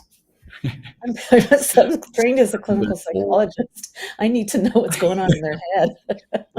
You've got to understand that aspect better than almost anybody out there. And for those of you at home thinking, isn't Scrabble a words game? Like, Robin, tell them it is not just a words game. Oh, the psychology of Scrabble, I really should write a book about it. Not only is there, not only do you have to tame your inner demons, you have to also be aware of what's going on with your opponent as well. Some of them, and they'll remain nameless, really are just like open books. I mean, you could read everything on there, and if they only learn to be manipulative about it, they could really screw you up. But people are people, and the reactions are the reactions. You want to get them right away. You don't want to give them time to compensate for what they're feeling and try to throw you off. You have to look at the immediate reaction to how when they're picking up the tiles or when they're putting down the tiles. And you gotta be aware of everything. Well, he thinks he doesn't have an out. He must have mistracked. It's not his most points. He mistracked. He must have mistracked and have Will on 4 consonants instead. But Will's just going to play out here with one of his 2 valid outs and hang on to win this game. Over 500 points for Will Anderson. If you are a Will Anderson fan, make some noise in the chat. Let's cheer on our favorite Scrabble YouTuber. Will going out with his highest scoring out, 17 points. We'll collect 10 more from Jason's rack. 529 to 418, the final in this one, and we'll cut to the overhead mic to see what we catch. David, you had me as something else. I had you with a V and a W. Oh. Yeah. Yeah. 529 to 420. What? I have you at 420, yeah. Yeah. And myself at 529. That's what I said. Oh, okay. Yeah, agreed. Yeah. Okay, that's going to bother me. There is something like Something that like takes a D. like a high problem. Yeah. Starting with N. And I feel like it's a 9 that I've studied, which is why I played that immediately. Not rouletted? No, not roulette. Something ending in ETTE. Yeah. Let me see. But yeah. No, because it's not roulette. It's something. Huh. You pattern matching it? I'm pattern matching it. Yeah. Maybe I just, you know what? Maybe it is that I'm just remembering that. Or is there something else? No, unless it doesn't take anything other than S. Yeah. Right? Maybe Yeah, I mean, I'm not the nines expert, so yeah. I just didn't recognize it. Okay, and that didn't take us either. So I was, But no, it's good, right? Ologing. It's Yeah. I think it's Collins only. No, I just had to go through my like mental inventory there, and then. What else did I have? So I hope I didn't miss anything with Ologing. No, because I had. Okay, right. No, I saw all this stuff. Okay, yeah. No, it's funny. I had an R with this, and I thought I was airballing something, and I didn't. There was something playable? No, I didn't have anything. Oh, you thought I thought I had something, but there was nothing. you were missing, right? Yeah. Yeah, it looks And then I mean the only pretty thing. good. Yeah, no, like the thing is, well, especially I mean this. I held the Z and I drew XII. That's great. And so that was why So like I nice. played this and there were 3 XI spots. Yeah, And the problem you couldn't hit it. Unbelievable. What? You said you drew eyes, so Yeah, you couldn't hit yes, sauce. I couldn't. But then I had XI spots all over the place. The problem was that I mean, yeah, no, I just had to. I mean, I guess I just Nice had play. to. It's a nice play. Yeah, like, and it was funny because I thought I missed something here. No, it's just like I had to. I could have sworn that there was something else maybe weird in a high prob like this that took That a Z that doesn't look like it should. Maybe not ending in F, but yeah. Yeah, no, that was very uncharacteristic and lucky. Yeah. I guess well, no, I I should. mean, I played you played that fast. Maybe I shouldn't. I didn't even think about it. Oh. I mean, it's try 94. to so, screw right. Try to get me to like. Yeah, I think Try it's to probably leave me with no. I given mean, that it scores 23 more points than the play. It's probably unless I have a 'cause really like I good said, play. and I don't know how did I lose, but this always happens to me. But I don't understand how I lost a W and a V Oh yeah, in my I remember tracking that. because I thought you had no vowels and I thought you had WV. Yeah, well, I had two okay, outs. I I mean, I had 2 outs. Okay, you're yeah, not- so I should have. it's I mean, not like I mean, you're- yeah. No. I know. But still, that's something that I'm trying to work on. Sure. But, Yeah, aren't we all? you know, yeah. Well, like that, always a work in progress. Yeah, for sure. Yeah, thanks. Like it started out promising. Well, I mean, I had 3 bingos in 5 moves. Yeah, four, but four still, bingos in 6 moves. but still, I mean, 7 moves. and honestly, yeah, like that was also. I was just like, Go for please the let me J hit it. play. No, I had the J. I was Right, just going go for- to go for the go J for- play. Yeah. Yeah. And I was just hoping that I would have maybe drawn something other than the F. But Right. yeah, all right. Okay. All right, well, there you have it. Your favorite YouTuber, Will Anderson, with a big win over Jason Keller. He is now 3-2 in this 32 game Bob Linn Superstars Division. Round 6 will feature 2 North American players, Kevin Fraley and Josh Sokol. In the booth, Matt Canik, joined by Robin Pollock Danial. We will take just a little break while we get the players situated, and we will be back with more Scrabble. Y'all don't go anywhere.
You know, the darndest thing happened to me on that last break. As I was walking to the restroom, a player stopped me and said, "Hey, has anyone told you you look like a young Matt Canik?" I thought that was hilarious. Anyway, I digress. Welcome back to the stream. Matt Canik, Robin Pollock Daniel in the booth, bringing you the Bob Linn Superstars Division of the Albany July 4th tournament. We got a great game last round between one of our top Scrabble internet personalities and Will Anderson. We are bringing you another one in the next game, and that is Josh Sokol taking on the tall task of defeating Kevin Foley. Very good. Each of these players like 6'6" or 6'7", so a matchup of the literal giants on our way. Let's cut over to the board as Robin gives us a little bit of primer on her favorite Canadian Scrabble player, Josh Sokol. Oh, I'm not going to jump into that pit of snakes. Don't make me do that. I would say myself, but that's not true. You know what? What a blessing in Canada that we've had such a huge amount of top players, many of them coming from the Montreal Scrabble Club originally, which is where I originated. So many world champions, North American champions, Canadian champions. So there's no wonder that, because we got to play each other, I got to be so much better than I ever would have been because I got to play people like David Boyes and Joel Wapnick and Stephen Fisher in my youth as a Scrabble player. So, but what I'm really enjoying is watching the older generation hang in there and the newer generation climb over us. And Josh Sokol and Wiley, why am I Jackson. I knew it was with a J. Sorry. Both of them have certainly people to look up to, both literally and figuratively. Josh has really grown as a human being and as a Scrabble player right before our eyes. Winning nationals for him was a seminal moment in his maturity in all different realms in his life. And now we are reaping the rewards of that win, because he is not just a fabulous player, but he's also an excellent educator and has a wonderful website, YouTube channel, where you can watch him just pontificate about different plays. And he's just got such a easy, flowy style, and he's not afraid to just say, and whatever. So he kind of thinks like you and me, as they say about celebrities. So it's going to be a wonderful game. Tell me what you know about Mr. Fraley. About Kevin Fraley, well, every time I play him, he seems to score 600 points on me. He has a fierce bingo knowledge, and his strategy has been improving each time I commentate on his games. He seems to have leveled up as a player, and both his recent results and his recent rating reflect that growth in Kevin. He has not been playing as long as some of the other experienced players in the room, but he has been growing fast. He is a tough opponent for sure. His rating easily in the 2000s for a reason. This is going to be a good matchup between two rock-solid players. Kevin to play first. AFGIPTY is his opening rack, and he's going to play short here. I don't think he has any words longer than 4 letters. So the question is, what word is he going to play? Jip is 18, Gapey is 20, Gift is 16. Do you like any of those options above the others, Robin? I have a colleague whose name is Gifties, and I bet he's wishing that was a real word right now. I'm kind of liking Fig. A Jip has the problem of it gives off the O hook as well as the S. Gapey, saving FIT, not your favorite. You'd rather get rid of the I. So I'm kind of liking Fig saving Patey, personally. It doesn't give anything away. Really short play, requires something to be able to play above the G, which is not as easy as Jip is also kind of difficult to play off, but if you have that O, you give them an easy hook, and you're not really saving anything great. I like PATY. I love AT, that synergy, and PY with it is quite nice. Yeah, this is a tricky turn. Every option I've punched in the simulator that makes sense to make is all within about a point to a point and a half of each other. And at some point, you just have to pick one and keep some of the time on your clock. Gapey is the slight favorite of the sim, breaking up that AT synergy, but scoring just a little bit more, not giving up any hooks either. So Gapey, the sim's choice, Gapey, Kevin Fraley's choice, and we are off to it 20-0. Josh with a similar rack to Kevin's, AIJNSTY. He's not going to be able to cash that J in anywhere meaningful. Well, J. JAY down to the Y is 29. JAY on top of Gapey is 23. Robin, would you score 29 here and keep the Y, or would you shed it and try to get into bingo range as fast as possible? Oh, really, really difficult. I think they're really, really close. 6-point difference, that's a lot of points, but it also potential gives stuff away that J over the Gapey doesn't as easily, although it gives it now an easy AG E hook or O or a go and a ga. Oh, wow. I might go with the points. Yeah, 29 is hard to pass up. One other option I didn't mention that is actually simming quite well is JAY through the Y in Gapey. It's very defensive, sets the board up for Josh's S. Only scores 13, but AINST is a stellar leave. Josh is going to opt to score 23 here, kind of split the difference between the points and the leave. This makes sense. I think it's fine. I think both are fine because the Y really takes away the value of your rack after if you play just JAY to the Gapey. But you're making the board much easier to bingo on right now, whereas J did not. So I think there's something to be said for that. Oh my goodness. Do you know that bingo on Josh's rack through an A that was blocked? Oh, cat mints. That's I love brutal. that word. Oh, man. I always think my cats need one. If your cat's got bad breath, hit them with a cat mint. Well, look what they eat. Fair. Fish, and snacks and maybe kibble depending on your cat's diet. Yeah, it's not going to lead to good breath. But halitosis and Scrabble tournaments go hand in hand. I digress. Back to Kevin, BCEEFIT. He has no good plays this turn at all.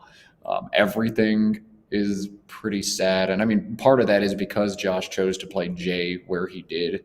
It's tough to do anything in response. But Kevin's options are insanely sad. Fib for 16, making FY is among the top options. That doesn't even hit a premium square, but that's how rough this turn is. Let's see, anything, nothing under Gapey. Like, you might want to play Feist, because if you're playing anything off that Y, you're playing B for Phoebe. You're setting up a huge triple line, from 8L. So the biggest threat right now is under that AG. He doesn't, I mean, if he could get the C there, maybe. I don't think you want to play Sight and save Fib. That would be terrible. You want to get rid of 2 of B, C, or F. C is the best. B and F are the least good. That's why Beef and Phoebe, they're coming up in the sim.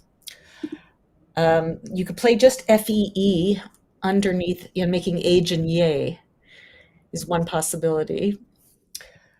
Befit you can do as well, saving CE. You're getting rid of one more tile. Now you don't have an S, but it's not as likely that you're going to give anything terrible. But okay, he's choosing Fey, which is 2 points lower than saving BCEIT. It's a play. It's not terrible. No, it's not. It's not a criticism. It's, they were all bad. Yes, yeah, a turn where everything is sad, so just try not to give very much back to your opponent. This makes sense. You definitely don't want to play Beef or Phoebe on that previous turn, expose the double letter triple word spot. So this is a play from Kevin. Every play was just kind of a play from Kevin, but BCEIT as a leave feels tough to me. And now he's going to have an awkward turn next turn. But hey, with the tight board, you don't mind an awkward rack and an awkward turn. CIMNSTT, the rack for Josh. He can cash in the S now and score quite well. Missed beneath Gapey, making Yam, Pie, and Phase is 30 points. I think you've got to do it here, right, Robin? Absolutely. So people who don't play this dictionary, Fey in the North American dictionary is an adjective and it doesn't take an S, but here it does. So it could be easily missed. But I think Josh knows enough between the two dictionaries. There you go. He's setting it up. It's absolutely time to cash in the S. There's absolutely nothing else to play. And this is the only thing that scores anything worth anything.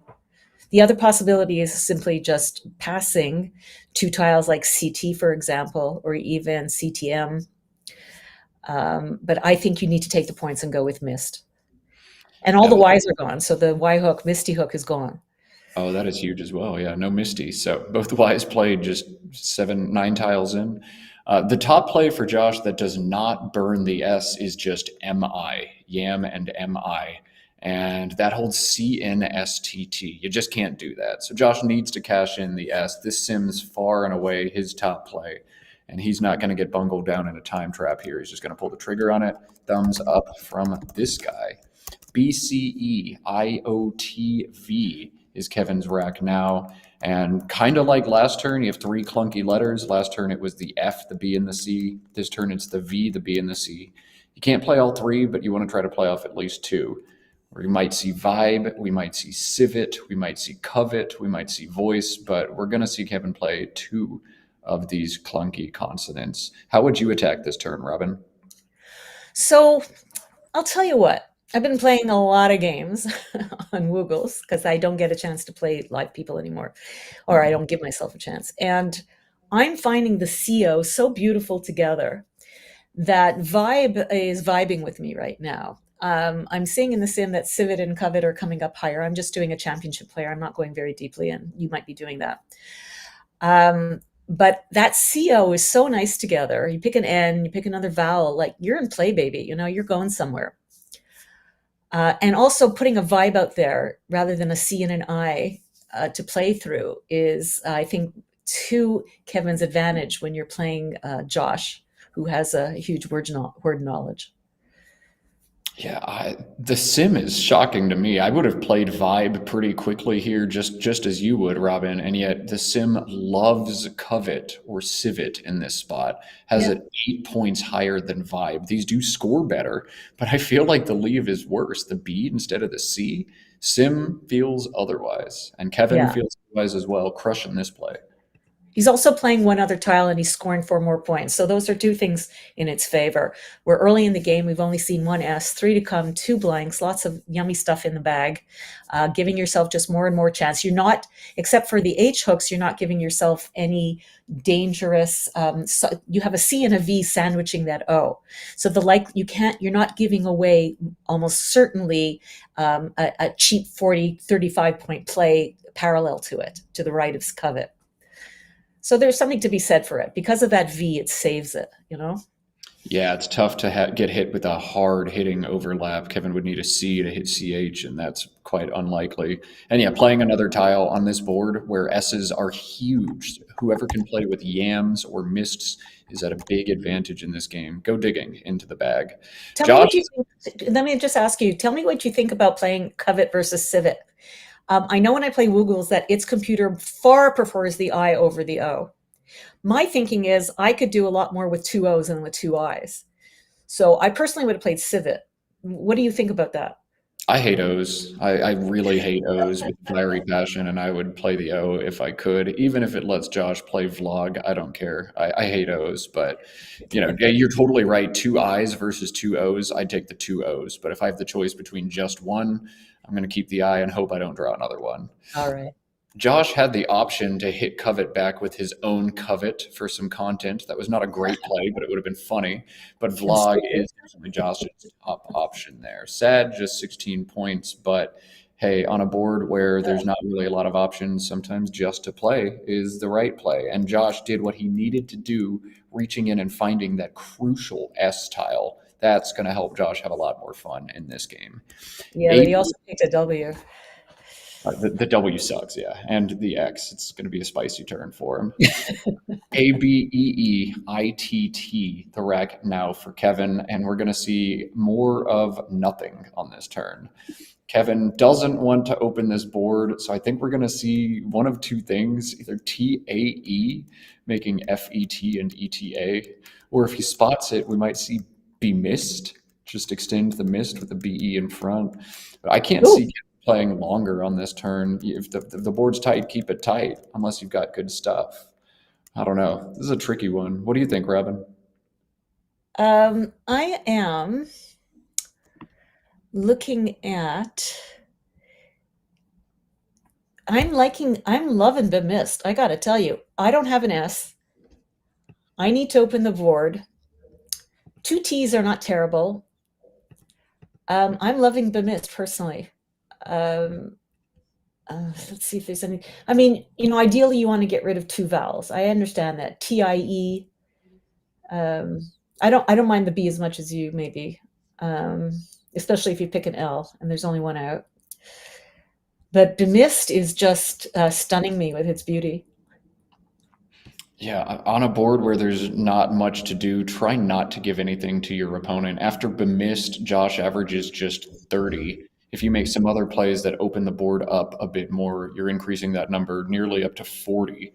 So kind of do nothing, keep things tight, score as well as you can, and get yourself in bingo range all at once. Bemist does it all, if you can spot it.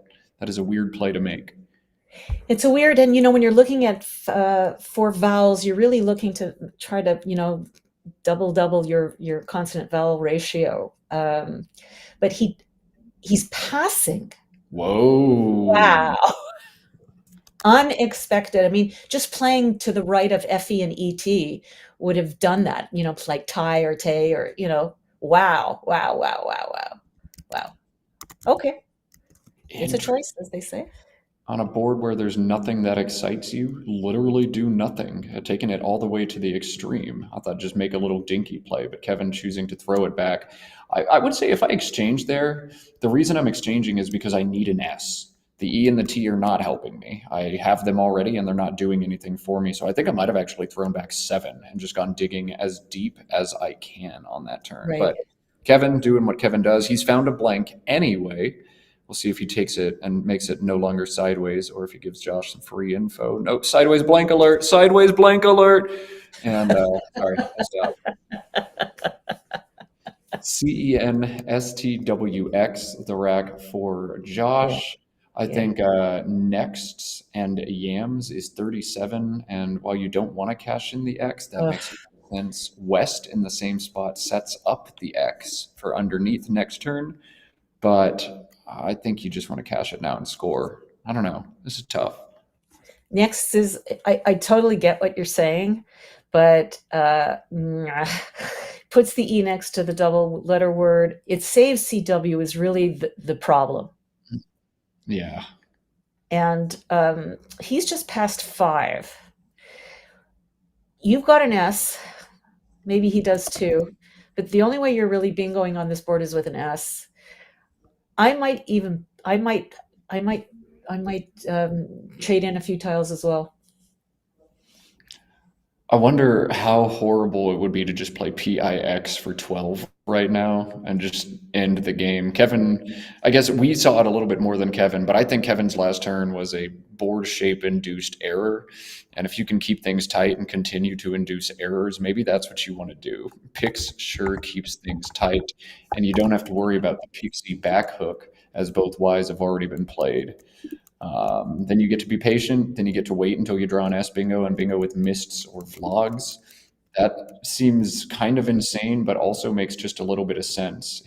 Next is 37, but holds CW. You're right, Robin. That is horrifying to look at. This is a hard turn. Let's see. There's also West in the same spot, setting up your X on the next turn. If you're hell-bent on playing, so you save C and X, which is not terrible. Score is 29. But now you're starting, remember I was talking about the other game, it was so spidery. This is, you're going to start to see that kind of, first division board where you start getting these clumps of 3 and 4 letter words going in a trail down the left side into the southwest corner. See, he passed. There you go. I would, and get rid of the X. It's not doing you any good on this board. Correct. Man, this is an ugly, ugly board, but Kevin has drawn the blank. Maybe we will get out of this mess eventually. We will not get out of it this turn. ADEGTT blank. And Kevin's got another just weird, awkward turn where you can't do much of anything. I legitimately think he's going to play tag and fet and Edda for 15. There's just nothing else to do. Here it comes. No, GAT. Yeah. GAT is better because it lets him hook. The G is harder to hook off afterwards. Yes. I think that's the play. It's unfortunate. I'm sure he would love to just get rid of GT, but you can't do everything. You need an S on this board, that therefore you're committing your blank as an S, which limits it. So now you're opening yourself up to another lane, which is desperately needed. Yep, so open up the board is the MO from Kevin, but Josh's exchange down to ENST has yielded dividends. He has 2 playable 7s here, Senates and Senates. So just kind of flip the vowels however you want. Senates plays vertically, making Adas and TI or TE for 75. I think this is where you play it, right, Robin? It's absolutely where you play it. It's one of those great racks when you go, I can't remember if it's Senates or Senates, and oh my God, it's both. Senates is a better play because it slots the I instead of the E on the board. You'd much rather play through an E than an I. Playing it underneath yams makes absolutely no sense. It scores less and it opens the board way too much. And it forces now Kevin to bingo with an S if he's going to go in that spot. Whereas before he had, as long as he can start with a vowel or an S if he picked it up, just as Josh did, he could play there as well. So the board has an opportunity to be opened a little bit more now. It does, and Kevin's got the stuff to make a big play. He has playable bingos here, 68 through the I or 76 through the T if he sees it. That's a bit of a dangerous bingo, yields back a triple opportunity for Josh, but 76 points available on this turn for Kevin. Do you know anything about his word knowledge? because he's from the States, so originally he was not using Collins. Yeah, I think Kevin switched over to Collins a few years ago and hit it with aplomb. He did great, jumped in immediately. I think a few times he's pivoted back over and played some NWL, but he's mostly a Collins player at this point. This Okay. is a Collins only bingo as far as I know, Yeah. but he should know it. This should not be a trap for Kevin. The other one he has is through the eye, which he'll also know, which is Trendoid, but I believe that takes an S, and it does. So, so this is a perfect example in a Scrabble game where you're at a pivotal moment. If he doesn't spot the bingo through the T, which is detorted, I think at this point we could say it. Yep. It opens up now an S hook for Josh, which he will grab with whelms right away because it gets rid of, 5 consonants on his rack. And it completely shifts the tone of the game. I understand how he might not want to open a triple, but it's worth so much more. And as it turns out, it will make a huge difference for him not to do it because that D is not of any help to Josh in the next turn. No, yeah, Josh does not have what he needs to hit that D at all. It's going to make an awkward turn, but Kevin needs to find the highest scoring bingo to put Josh in that bind. This is a pivotal moment in this game. Exactly. It's going to change the entire tenor of the game based on what he does this minute. Now, he also could miss both and not find one at all and just get rid of a D. So, we'll see what happens. That won't happen. If nothing else, he's got toddlers to the S. That's really boring, but Kevin's going to see Trendoid for sure. And Detorted is a little bit tougher. Thinking to play through the T when you've already got a T and 2 Ds feels awkward. Huge swing for Kevin. He's grabbing tiles. What's it going to be? He's got it. Yes. I'm Yes. clapping because that's what we want to see. We want to see the best play made.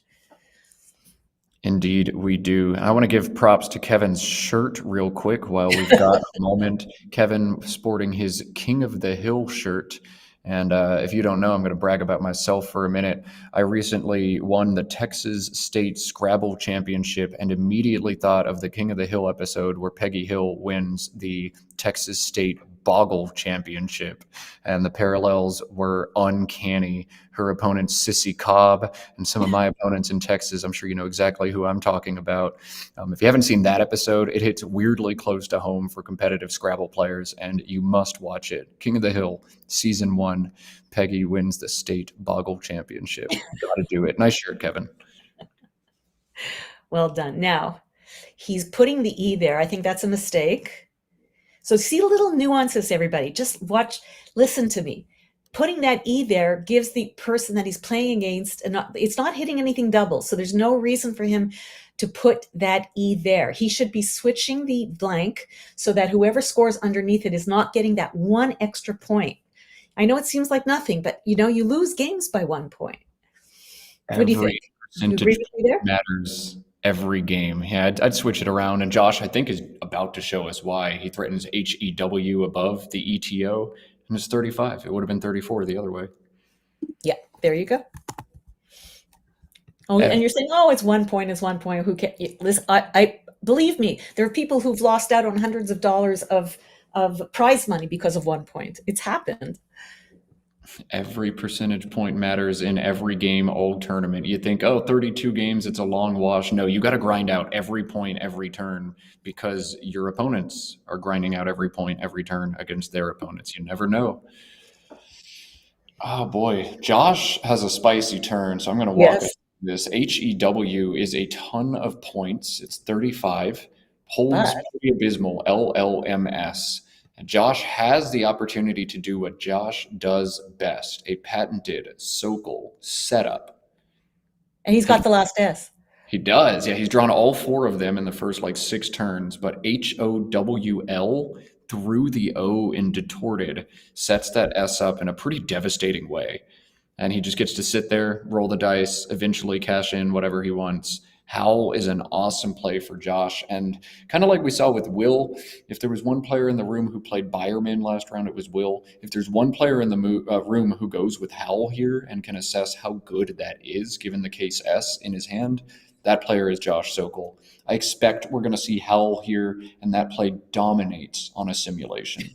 Look at his face, though. So you're asking me about, psychology and all that. Look at that face. It's tormenting him. Do I do it? Do I do it? The only way he can get hurt by it is that Kevin picks the blank and uses it as an S. Or he plays to an L that he needed. I mean, you can't worry about that. There's still a triple open. I think this would win a sim by a million miles. Howl is the play. It does everything right. It gets rid of the W, gets rid of the double L. It sets up a triple for you. The problem is if you can't use it on the next turn. That's the only thing. Sometimes, I'll open up the board so that I can use it because I'm behind in a game and he's only down by 11 points. And then I don't use it. And then it's like sitting there as, speaking of catnip for your opponent to potentially play there for a lot of points. So it comes with it risks if you can't cash in on it on the next turn. It does, but it doesn't. I mean, yeah, there is another blank, and that's always going to be danger. But if you miss, unless Kevin draws and burns that blank, that spot does just sit there. Ooh. Oh, no, Josh, this was your move and your time to shine, and I hyped you up, and you're going to do this? Heartbreak. You're cute. Yeah, that simulates 6 points lower than Howl, even though it scores 15 points more. Wild. Interesting, eh? Yeah. Oh, he's got Belpuri. Oh my God. Is there an open? Wouldn't that be something? Oh my God, that would be so gorgeous. Belpuri? Oh my goodness. Yeah, to an I would be devastating. Bhelpuri. Robin looks at this rack and sees it in like 1 second. That's insane. Belpuri not able to be played by Kevin. He's found burped, which is probably his second best option on this turn. Upheld to that D, I think was a little bit more precise on that turn. Upheld is better. Yeah. But burped is still a good play. And played a little too fast. So speaking of going to an I, I'll give you my own proud moment. When I played to an I on down the triple, I played Popla TI. And yeah, and it was surpassed by an opponent. And I think I was at the World Championships. I'm trying to remember. And he played Deltoidii as a 9. Deltoidii. Oh my God. It's the kind of thing you don't forget. Yeah, all right, you learned it here, folks. If deltoid is ever on the board and you've got a bunch of I's, just put II behind deltoid. No, EI. Deltoid EI. Oh, EI. Oh, yeah. Man. Deltoid. Even worse. Oh, my goodness. 9-letter deltoidii. Okay, that's sick. Who did that to you, Robin? It was a player from, I think it was a Thai player. I can't remember exactly. Definitely from that part of the world. And I challenged it, of course. Because at the time I didn't know it, and of course it's come up in studying in Quackle, in Aerolith, but it was so overwhelmingly beautiful that I literally put my hands together as you do in Asia, and I put my head down and I just said, "Stunning play." What more can you do? Yeah, I lost the challenge. Yeah, but the man just made a gorgeous play. You have to give him his props. Absolutely. Sometimes you just tip your hat to your opponent and say that was filthy. That was awesome. Well done. Deltoidii, Popla TI too. While we're talking about anatomy and human body parts, both of those are sick. You think an I is something you're never going to see bingoed to, and yet everybody's got their bingo to an I. You think you're safe, right? Oh, I'm going to end a word in an I. Nuclei I'm good, and then the person bingos out with a word ending in I. It's like, that's life. That's life, baby. That's how it is. All right. I've been avoiding talking about Josh's turn because it makes me very sad, but I suppose that's why they're giving us the big bucks. So we ought to break it down. Josh has a very sad turn. I think he might have to play Helm from the HE for 10 points or exchange. I really just don't see anything else worth doing here. Do you see anything else, Robin? Well, I'll tell you why Helm is so great. Helm is great because, of course, it sets up his case S.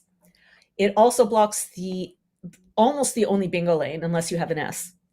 As it turns out, Kevin does have a 7, a playable 7 off the D. So Helm will block that. Now he has no way of knowing that, but Helm does everything. You don't want to play Hell because it takes so many hooks after it, right? Yeah. But Helm only takes that S. So I love it. I love it. Yeah, and if you look at the unseen pool, you've got 6 A's. You've got, I can't even tell how many I's that is, but a bunch of them, and 6 O's as well. You can draw quads or quids very often. After you play Helm, you just got to get one of those vowels. It gets obstructed sometimes, but you've got nothing else worth doing on this turn. And I think scoring 10 and setting yourself up is slightly stronger here than exchanging. If you do exchange, though, Robin, would you keep QUS or would you just go down to the S? So great question. So that's something that we've talked about a lot in our Scrabble circles about that. And I think the consensus is to keep it, because once you've got the Q to U together, it's kind of hard, and you keep an S, so you're always gonna. There you go. You're gonna have the sook anyway. I probably would keep it, yeah, because there's so many gorgeous A's and I's out there. I think you're gonna bingo even with the Q, or you're certainly gonna get a good play. So what would you do? Would you keep it? It depends on the shape of the board. On this board, I'd be a little more inclined to throw it back, but I think I'd still keep it. At some point, somebody's going to open, and I want to be ready to pounce. Okay, Quaaludes almost. You almost had squalid. Oh yeah. Pick one of those eyes. Oh my god. So he's blocked the Lithite. Yeah, Lithite block, but the M gives Kevin 2 bingos through it. I've actually played this word. I played the not the adjective, but the noun. Lithemia. Lithemia, yeah. I even got a thumbs up from Jerry. Oh my god, I'm getting old. No. Lotelja, or a guy who missed Lotelja. Jerry, I'll get it. Anyway. Yeah, so he sees it right away. And obviously Lithemic is going to be safer than Lithemia, because it's not going to make it as easy to hit the triple below. All right, back to your question on Kevin and the words and what he's been doing. Kevin has been a very strong player for a while in both Lexica, but I didn't realize he had this quirk. He won the WoW division in New Orleans in 2022, and then won the Coco Collins Championship in 2023. You don't often see players win majors in each Lexicon in back-to-back years, but Kevin was able to do that, and that is awesome. And I think you commented that, Matt, did you not? Maybe both? I commentated that. It's all a blur at this point. Okay, you know what's funny? so People come all the time, and they talk about games of theirs that I commentated as if I remember them. And I'm like, Doug, I've done like 300 of these. You think I remember yours? I have a bug in my ear that tells me that you did it with Evans Clinchy. Me and Evans insulting each other the whole time. That sounds very appropriate. Yeah, me and Evans just roasting each other. Yep, that sounds right. I bet that happened. Okay, so we're getting the Lithemia. Let's get blank cam on if we can. We got a C. I expect this is going to be a C, but we want to know for sure. So A or a C, Lithemia, Lithemic. A. He's not sure 100% of Lithemic. He has to go with Lithemia. Yes. And that's but he's given squad away now. And I'm sure he's not even going to think about it. This could be a huge swing. Yeah, by putting the A there instead, that's squad. That's 76 points. See, you can't make a single mistake. Well, we did see yesterday that you could make mistakes against even some of the best players in the world and get away with it. But this one's just unmissable. Yeah, you just got to draw like 12 out of the 14 blanks to get away with it, but you can. Josh is going to squat up immediately, 76 points, and you got to play this fast to put your opponent on tilt as well. I think actually this could have been aquas from Josh. If you look at the unseen pool, infinite vowels there, and so that AL might actually lead to some trouble for him. But alas, Josh pulling the trigger on squad, going for the tilt factor, and Josh actually leads despite Kevin hitting a bingo before Josh does. What was that look? Did you see that little look he gave? I did not. He looked in the camera and did a little flirtatious, That's why Josh is our favorite. I always get the extra little oomph from him. All right. Sideways tiles, the Z's and the N's driving me nuts. ANNOORZ is going to give Kevin a couple of different plays in the bottom of this board. Zona and LA is 45. Razoo is 50, but holds double N's. Robin, would you be looking to play Zona and undouble those N's, or would you play Razoo and grab the N's? Of course, Zona is the play, in my opinion. But let's see if there's anything better. Yeah, Razoo is a real problem with. Yes, there's a lot of vowels left. That's the one advantage of Razoo. There's still two. Are the two N's that are up there imply that they're his, or there's still two more to come? Two more to come. Two more to come. Yeah, no, you can't keep two N's with two N's in the bag. Yeah, I agree with that. I agree with everything you said. You make commentating so easy, Robin, because I just don't have to say the thing. You say it for me, and I appreciate you for that. Well, that's my job. It is. That's All right. Oh, my goodness. Hang on. Going back to Josh's previous turn, somebody recommended quad, making LA and ID on the bottom left of this board, setting up squad. Yeah. All but, that would have been nuts. But there's a blank to come. You can't do it. Oh, no, there wasn't. You're right. Oh. Yeah. Not at all. Nah. So let's say he did that, okay? And there's one less tile on his rack now because he's got the S. How is he? I guess with the K could have done something. No, Kevin could It's too many points to give up. Is it blockable? It might be blockable if it is. Yeah, nah. Yeah. You just play down to the U. I don't know. Not easy. It's not so easy to block. I understand the thought process, but maybe you play Allah and something and you block it, right? Yeah. ZOA and Allah would neutralize a threat, and Josh would have sacrificed 50 points just to make Kevin make a small sacrifice to block. So is he off from Alcock's side? Does he have OX in his hand? He just put OX down. He almost had Alcock's side, but no D for it. Ox, the insta play for 59. Getting scores updated for everybody. Josh leads now 324 to 299. Kevin with a big draw here. Not a lot of opportunity on this board. No S's left to get to the left side, but that A is going to be nice for him to play on top of Lithemia, making Allah. He needed that. Maybe not the rest of this stuff, though. Ooh. Well, Josh just needs to keep plugging away. He's up by 25, but that's, oh, there you go. He played the ox, so he's up by more than that now. You're like, oh, beautiful.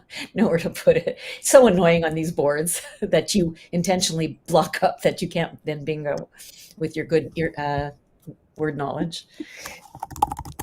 And leakier, of course. Yes. Yeah. If he was behind, he would now be opening the board, like playing Lev or something to, anything just to get that V more functional. But he's in the lead. Play does involve him opening the board. It is tough to spot, but I think Kevin can do it. It's unwary, UNWARIE, through the I in Lithemia, back hooking Zona to make Zone A. Gets rid of the WU combination together and scores 34, but that will not allow Josh a counter bingo. That is a huge play for Kevin if he spots it. Right, and before I talked about not, if you're behind, not ending the game quickly. In this case, he'd be playing 6 tiles, but it would catch him right up. Mm-hmm. The X is gone for that U hook. Still 2 ends in the bag to hook it, but yeah, I love Unwary. Oh my God, how's it simming? It's got to be good. It's got to be great. Ourie in the same spot, OURIE, is not far behind, but Kevin's got to notice the opportunity to extend Zona to Zone I. Otherwise, he's going to be playing AW on top of Lithemia, which is what he's focused on. You see him shaking his head, no, but his time is ticking down, 3 minutes and change. All right, Kevin making a bit of a blunder here, not spotting the Zone I plays in a time crunch. Ooh. I mean, look what's in the bag. All those O's, all those N's, all those R's, and he's, he saved them on his rack along with a U. I mean, no. He's going to pick 2 vowels probably. Well, we'll see. All right, now we'll see if Josh can notice the spot. It's going to be even more lucrative to make Zone I plays now if Josh can find one, and he's already set it up. KIERIE plays making Raw and Zone I and putting the time pressure on. He's going to play it. He's going to play it fast. Kevin tick, tick, tick back on his clock. Everything about that play is perfect. I can't imagine it's not going to be scored. It's not going to not going to sim the highest. Now we know OK is good, so it doesn't completely block the board. But so now it's incumbent upon Kevin to, although he's got a terrible rack, he needs to open up a second spot on the board to play a bingo too, because now he's behind enough. But I don't know that he's going to be able to. I mean, you've got to do something with that V or something off the AG, something. You've got to open up a second spot. You have to create what I call a diversion. He could fork the board open. He could play curve through the V, but that's a Hail Mary at this point. You need a great draw. You're drawing into OUN, and this pool looks so bad. It just feels like you're asking to lose some spread and not win the game. But I don't know. He's in a time crunch. He's got to do something, and I think we're going to see a scramble here from Kevin. Well, also, he has no time to think about it. So he's already shown that he's willing to pass, and that will extend the game. Obviously, it's not going to score anything, but he's about to hit. Yeah, you can see he's nervous. Like, look at him twitching. He's shaking his head. He's not, Yeah. I don't know what that does. I don't think it does anything good. It scores 24 or 21 points, and it makes it Josh's turn. And I think that's kind of the main MO. Was it the strongest play for Kevin? No, but does he have to do something quickly? Yes. He scored points. He needs a great draw here, though. He needs to dodge all of those vowels and find the B and the R's in the bag. Can he do it? Kevin's last stand right now. So the tricky thing for Josh is, one of the nice things about that answer is that, I don't know that Josh has anything right now. He has all those O's, but it draws you to it. It makes you want to block that O. And then by doing that, you open up a much easier bingo lane. So you have to stop yourself from automatically blocking that triple row, because you could, unless you have like a C or a V or a blocking tile, if he puts an F up there, let's say he plays folio, right? He's now made it so much easier for Kevin he's got Dobbier, like you can see, even sideways on his rack. So folio will let him play Dobbier. So you have to really take some time and think about this. You need to, anything to block. Yep. And not open. Even playing Filk would have done something good, something like that. Yeah, but this is very strong. You got to play off vowels as well. Oh, yeah. And play vowels. He has not committed. He has not hit his clock yet, though. This is a turn where you do need to slow down. You can't just rush, put time pressure on Kevin. If he draws a bingo, he drew a bingo and he's going to play it. So Josh is holding his horses here, but I like this line quite a bit. This, or I would maybe play LOO on top. This scores a little bit better, so I think advantage Ono here. Yeah, there's still an N unseen. There's no more L's, so you're not going to worry about doubling up your L's. You might have to double up your N's, which also is up there for me. That's not a favorite combination. All right, Josh has hit the clock, committed to the play. Kevin has Dobbier unplayable at this point, and I don't really see how Kevin gets himself back into this game. His only chance is that there's his ace in the hole is the fact that he's only 20. Oh, he's now 34 points behind. It's not terrible, but he's got no time. And you could see, look at him. Look at the face, how he's scrunching it up. And like, this is a sign of distress. This is not a good face. This is not a good face indeed. Robin, I would love to read your book on the psychology of Scrabble. There is so much of it. You can see the emotion on players' faces, and you better than anybody can pick up on these things. Please write it. Okay, I'm looking to see what the front hooks for AUK are. AUK. Does he have anything? He's got to set himself up somehow. There's just W and J, just like us, and C and B. He's got the B, but you're not going to bingo down to a B. But you want to do something like that. Get rid of that horrible U. Set yourself. Okay, this is Burgoo. Very pretty. Burdu. Okay. Burdu is not a word, but literally I typed this into Quackle because I thought he was going to play it. This is not valid. Has Josh helped? That's so crazy. I thought Kevin was going to play. It almost doesn't matter. You're not losing your turn. He's challenging. Yeah, he doesn't like it. There is Buru so Buroo. There's Burgoo, Burgoo, and he's either mixing it up or he's going like, challenge me. Like, let's see what happens. Maybe he's hoping that Davier is playable after this turn. Maybe Josh gives him a spot. Maybe he's just scrambling on time.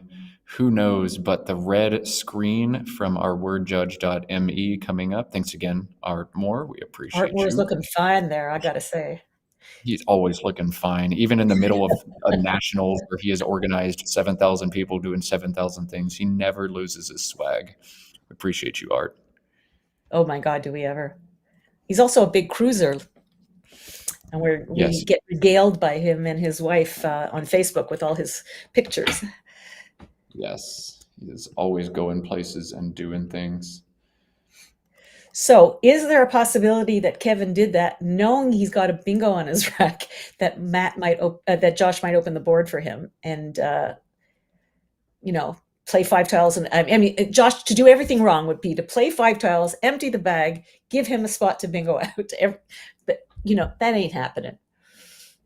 Indeed. And Josh, knowing that Kevin has a BDR on his rack, he knows the bag is completely full of vowels. Maybe Right. the N is in the bag and everything else is a vowel. So Josh is going to play OI here. Makes a ton of sense. Do not open the board. Scrabble 101 when you got a lead. Kevin's just going to have to do something. He's going to sigh. He's going to go over time. And this one's going to start getting ugly, I think.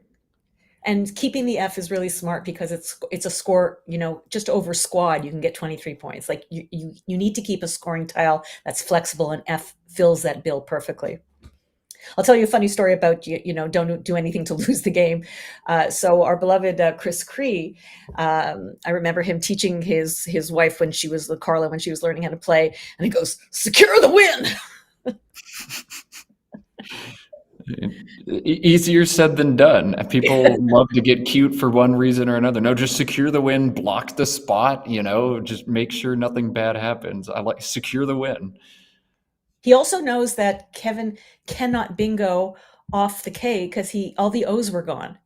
So there was absolutely no point in doing something like folk and giving him an L to bingo to, right?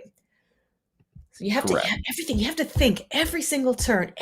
What could happen? What disaster? What's the worst case scenario given what's in the bag? Is there a possibility that there's an 8 to the L or to the I or to the F or anything? You have to do all of that, and that's why it's so important to study so that you can play quicker earlier in the game and leave yourself a lovely little 8 to 10 minutes in the end game if you can, or the third part of the game. You have to do that if you can.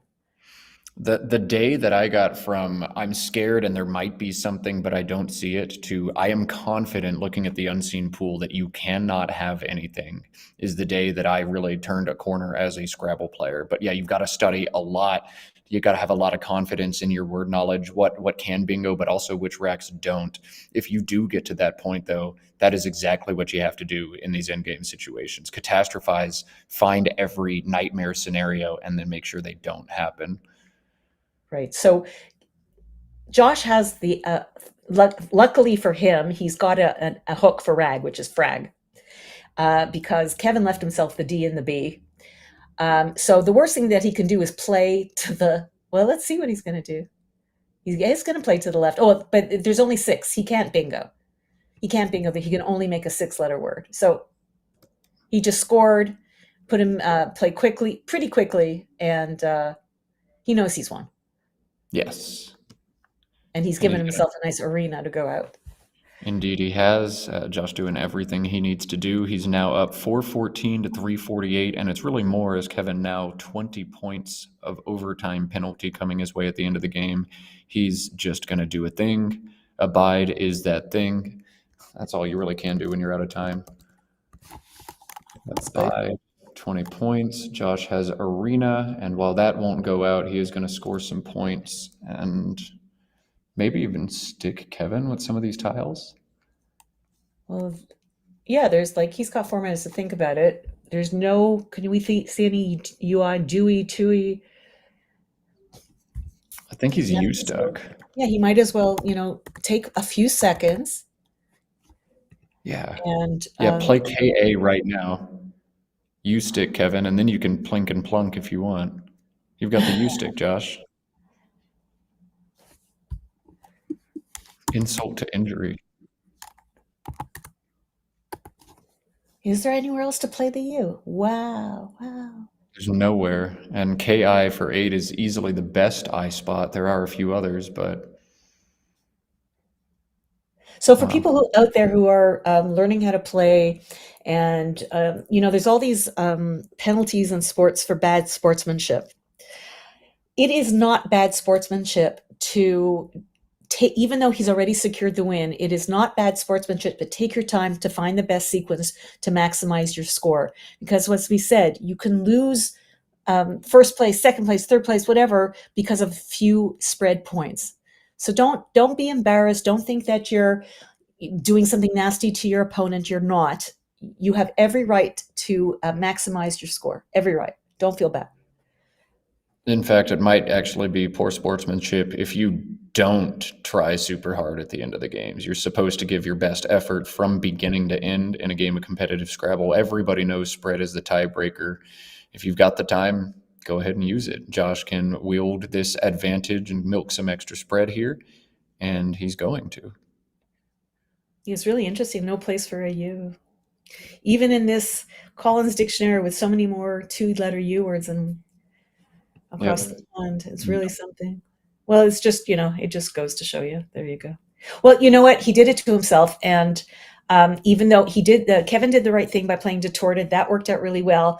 But by not knowing Lythemic, that completely turned the game against him. Indeed. Yeah, I mean, we were talking percentage points all game, just the little decision, make the blank an A, make the blank a C. That was probably the difference in this game. It is the hugest difference. It's everything. It's everything in this game.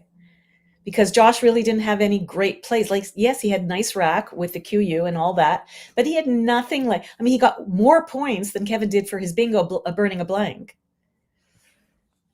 Yeah, crazy sequence. Josh is going to execute his slow stick situation. This is not the best way to do it, as I think KAI is good in Collins, but AKE came out like 1 point better, but whatever. He's doing his thing. Kevin's going to plink this I, eat the U, and Josh gets to dink and dunk on his way out in this one. I think we're going to have a very short turnaround between this game and our next game, given players have already used more than 50 minutes of clock. Right. So very quick turnaround. We may or may not even cut to a break. I'll let y'all know as soon as I hear more. KAI, the move for Kevin. ANR, 3 letters for Josh, and he gets to go out one at a time if he wants to. He's going to go out immediately, though. All right, 15 and out, and we'll cut to Mike. I get 4-4-3 and 3-5-5 for you.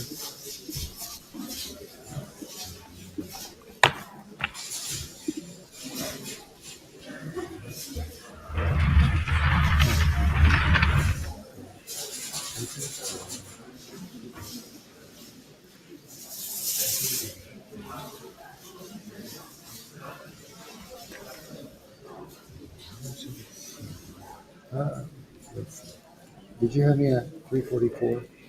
Yeah, I'm counting the time penalty and all that. And then 358. 348. Oh, 340. Okay, 348. I'm gonna add 3.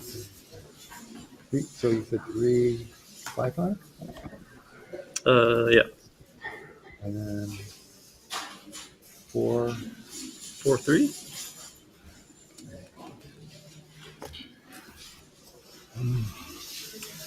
Yeah, that was a weird game. I don't know. It seems like Does this not go with the C? Well, I didn't even think of that.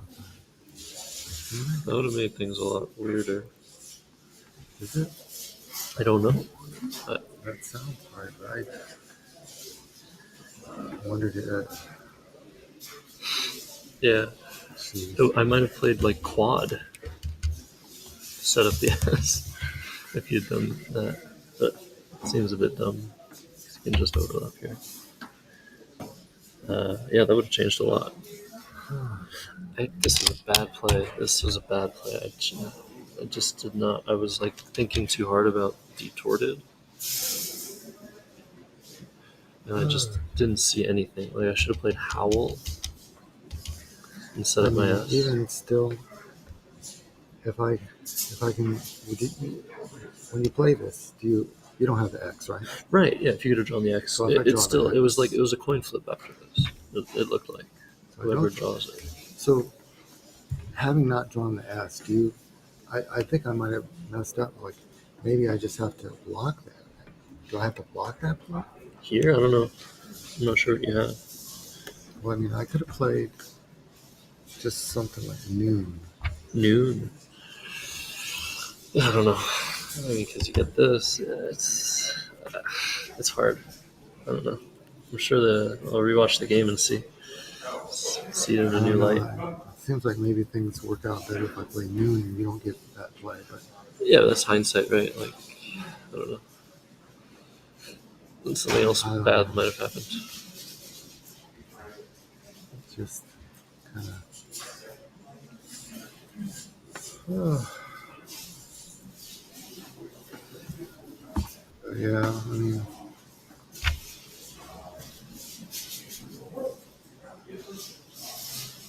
Well, that's all she wrote in this one. We are actually going to have to do something a little bit weird and force the players off the board. We're not going to let them post-mortem anymore, but you can hear them cataloging exactly what we talked about. Josh, isn't this good with the C, lithemic? Kevin said, I didn't even think about it. And then Josh pointing to HEW, which was his biggest blunder of the game, and saying, I should have played Howl, which Robin and I agree with 100%. So Josh seeing it all, just maybe not quite doing it all, but hey, that's Scrabble sometimes. We are not going to cut to break. We're going to power straight through as soon as we get the players situated, get the tiles squared up, get the new players on the board. We're going to just go straight to our next game, featuring another extremely strong Canadian Scrabble player in Matthew Tunnicliffe. Robin, can you give us a little scouting report on him?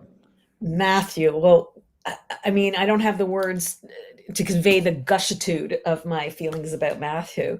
Matthew has been just on this tear.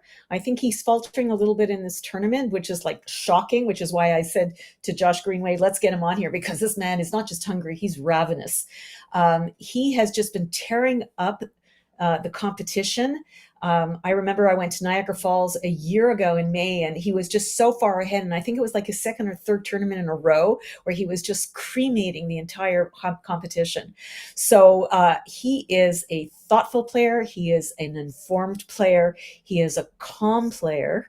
You're not going to see any outbursts from him on his face or this or that. Maybe the slightest. You'd have to be really looking for it. And he's not. I don't know how he's done in the last two games, so we'd have to see just if he's, as I said, hungry or ravenous. But you're just going to get a fabulous game out of him. Yeah, Matthew's play is some of my favorite to watch in the commentary booth. He is creative. He knows a lot of words.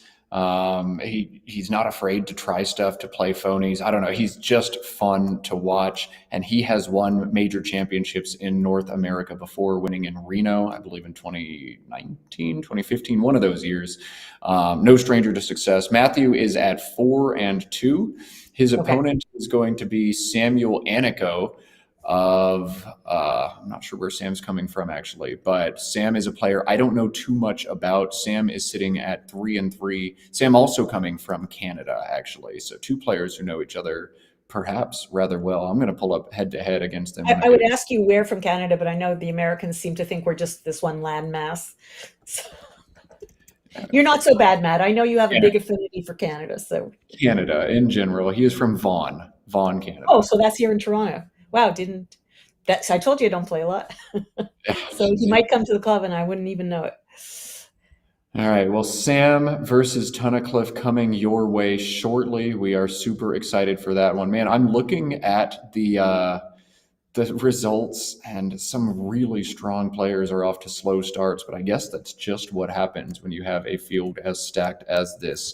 We're going to do a quick plug. We have some excellent viewership numbers. We were over 300 during that last game, which blows my mind.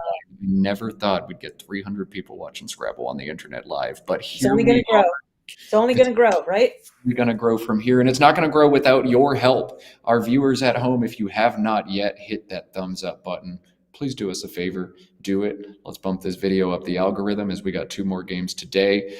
And make sure you tune in tomorrow. We're going to get started at 9:30 again tomorrow with 8 more games. And Saturday and Sunday, we'll see you there too. 8 more games. Make sure you hit that thumbs up button. Make sure you have subscribed to the Let's Play Scrabble channel. All they do is put up Scrabble games from tournaments and skirmishes and head-to-head matchups and everything else. If you like Scrabble, just like the channel. It's free. And if you want to, if you've got some extra dough, the join button down underneath this video is a new feature on YouTube. If you join, you become a Let's Play Scrabble super fan. It's a $5 a month commitment, but that $5 goes so Canadian. far.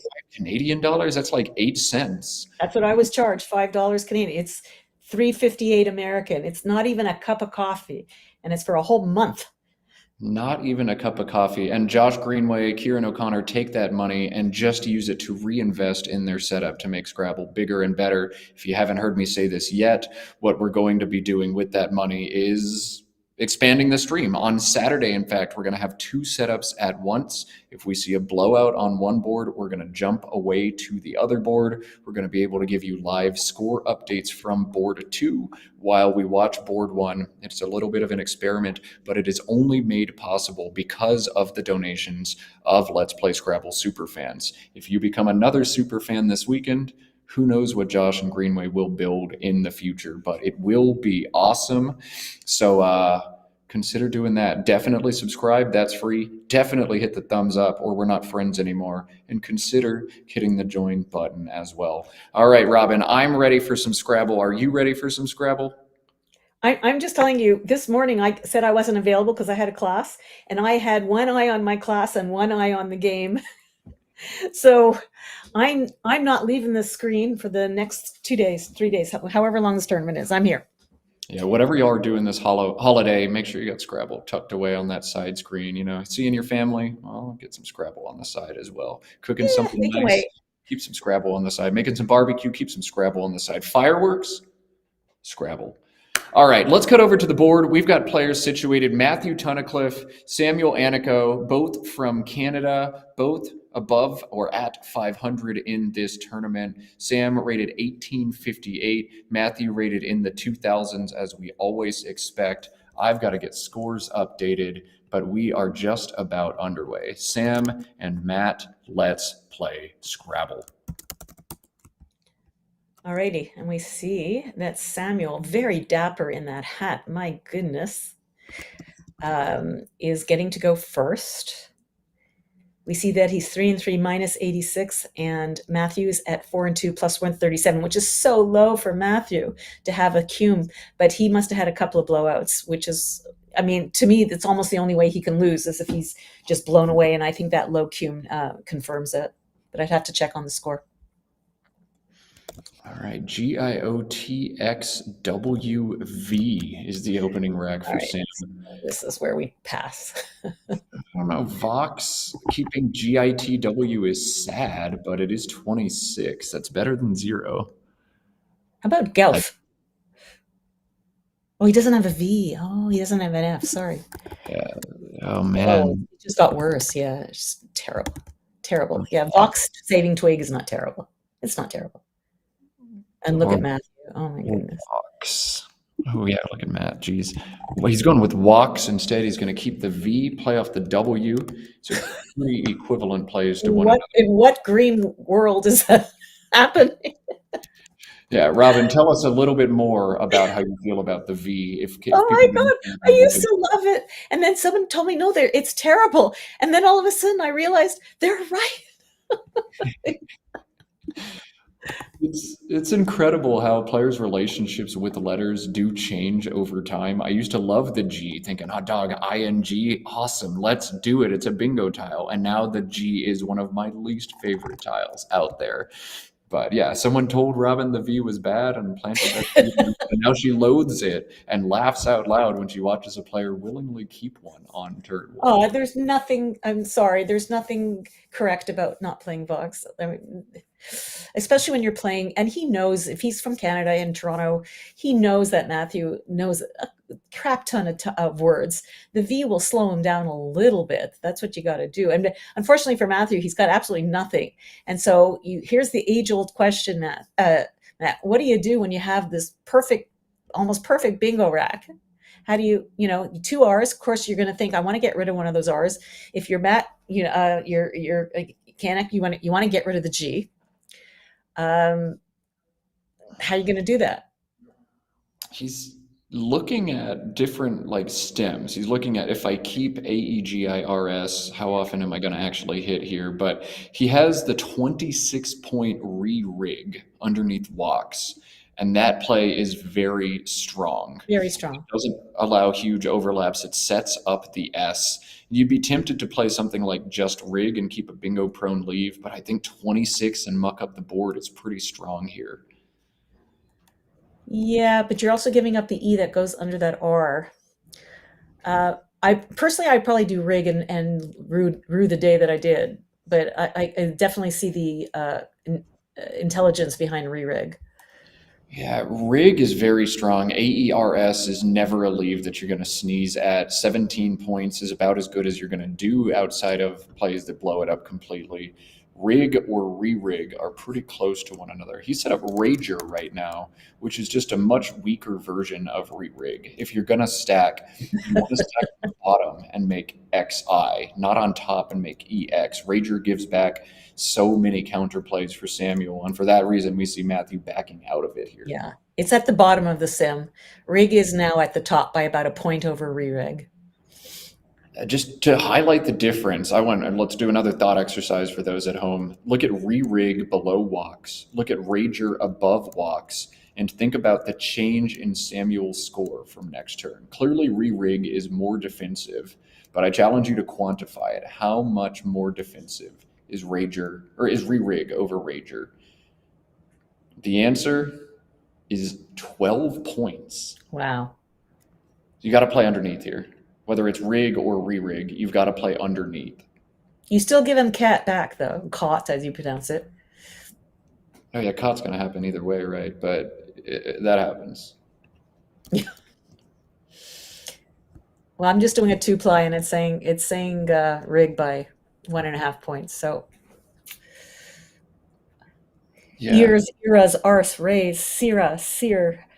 I'm giving you all the anagrams of AERS. Very, very, very strong leave. Very strong. It is. Yeah, rig is actually up by 3 on my simulation. So more evidence suggesting maybe rig is the play here. But Rager or Ager or Rage on top of walks is not what you should do. He's going to play Ereg? I think he's going to play Ereg. If he had played Vox, he wouldn't have spent 4 minutes on his clock. So maybe it was brilliant. Oh, don't like this.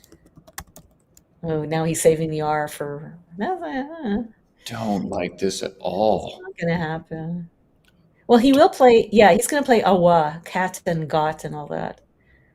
Mind you, we all thought he was going to play Vox, so I'm not placing bets on what Samuel's going to play until I get to know him a little better. I don't like that play from Matt, but we'll pivot back away and look at Sam, who now has to choose. Do I play off the Q or do I play off the V? QAT plays right now for 24, but the leave is CGIV. That is awful.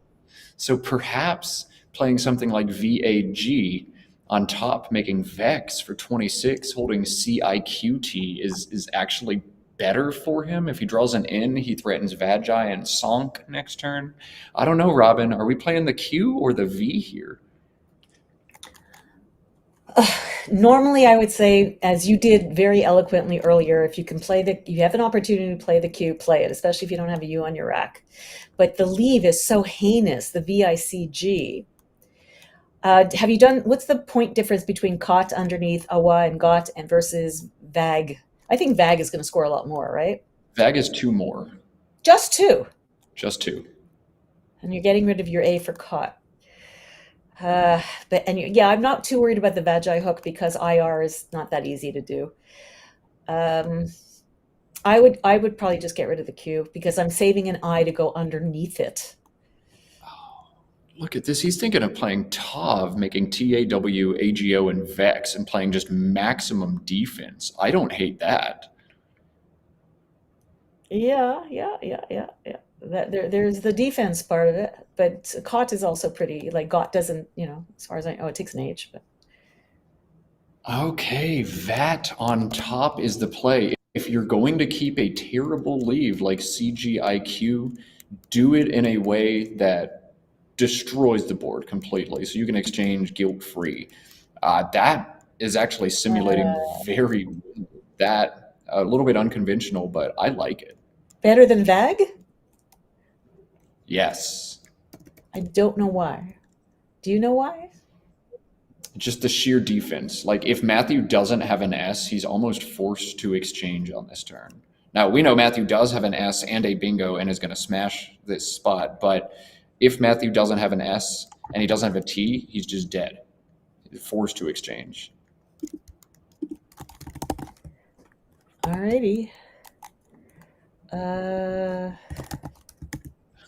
want to run some numbers on that last turn. That was inspired. Yeah, I'm just going through like average score after that has to be insanely low. Now Matthew is going to bingo. Let's look at blank cam because this could be a T or an E. It's an E, ribbies. Okay.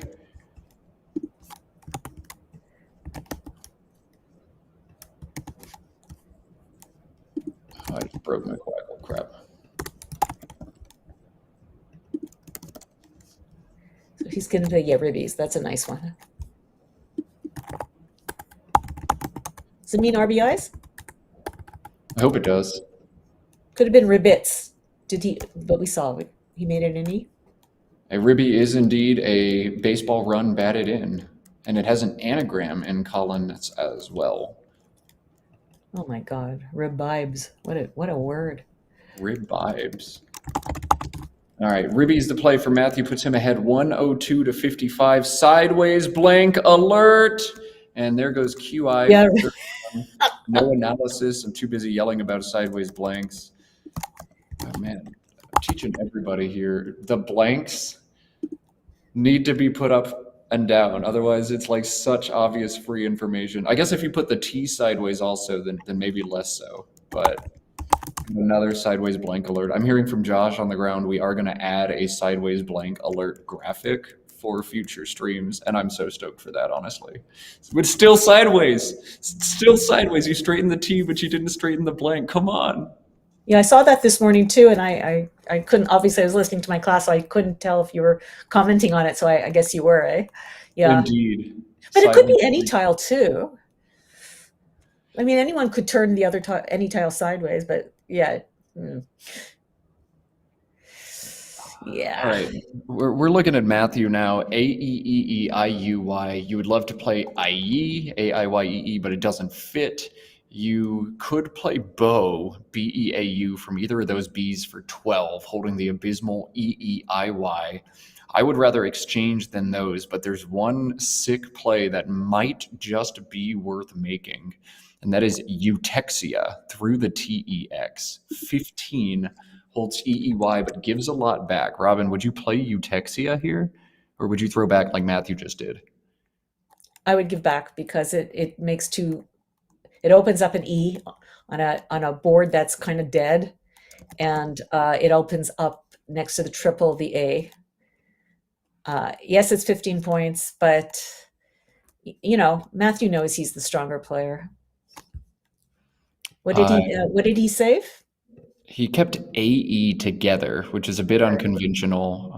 The strength of an S on this board with the VAWS spot makes you think you want to go a little bit deeper, but he went with his gut. He did find 3 consonants in there. AE, a bit untraditional, but Matthew choosing to keep it here. Sam has no bingos on this turn. He's not going to waste a lot of time looking for him either. He knows the shape of the board means nothing's going down. GIB, playing off his lone vowel, is 19. What do you think, Robin?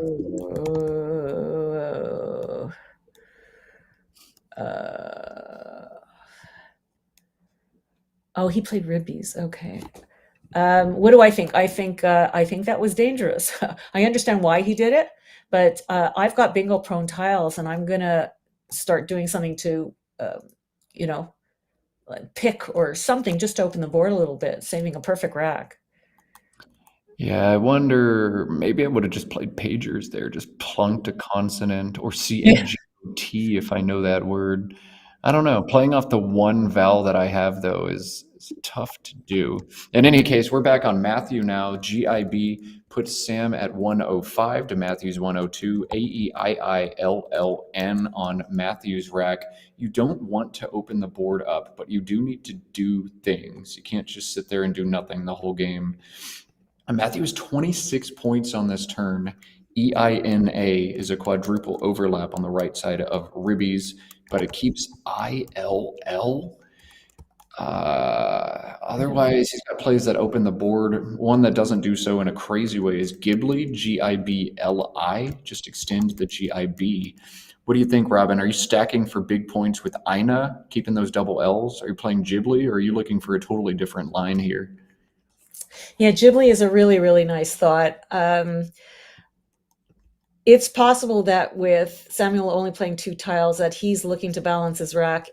And if you play anything that will open the board up for him for 7s, that's a problem. NE, yeah. Trouble is, you have to kind of read your opponent's mind. It's really, really hard. I like Ghibli a lot, but because he's telling you when he's playing Gibbed, he's telling you he's possibly he has another eye on his rack. If you put an eye out for him, you're not probably helping him. Yeah, that's a good thought there. Gib holds an eye like a reasonable amount of the time, so the eye is not as dangerous as it appears. And hey, even if my opponent bingos through that eye, it's a 59 pointer. It's a cheapie, and I'm not worried so much about that. Now, if my opponent has an S and plays Ghiblies, I'm in some big trouble. But if my opponent has an S on this board, I'm already in big trouble because Vaz is just sitting there waiting to be had. Yeah, I think playing the vowel the last turn was a big mistake. I know it's tempting to get the points, but okay, so he's all right. Well, that he's looking. Yeah, so he's doing the Joe Edley thing. Like, okay, it's early in the game. I don't have the greatest 1-pointers. They're not gonna score. Let me just play off a set 6 out of 7 and see if I can pick something good up. Yeah, and I mean, if you look at Ghibli and just kind of iterate it in your head, all right, I keep AEILN. What's a great tile I can pull? How about a T? All right, let's give me a T. AEILNT. Oh, now my bingos don't fit, and I'm sad. So it makes sense to go long. But holy God, look at that pull. Look at the punch from Sam here. Zep is a straightforward play for him. And AIIIOOO. That's one of those "are you freaking kidding me" kind of draws in Scrabble. That's a change 7.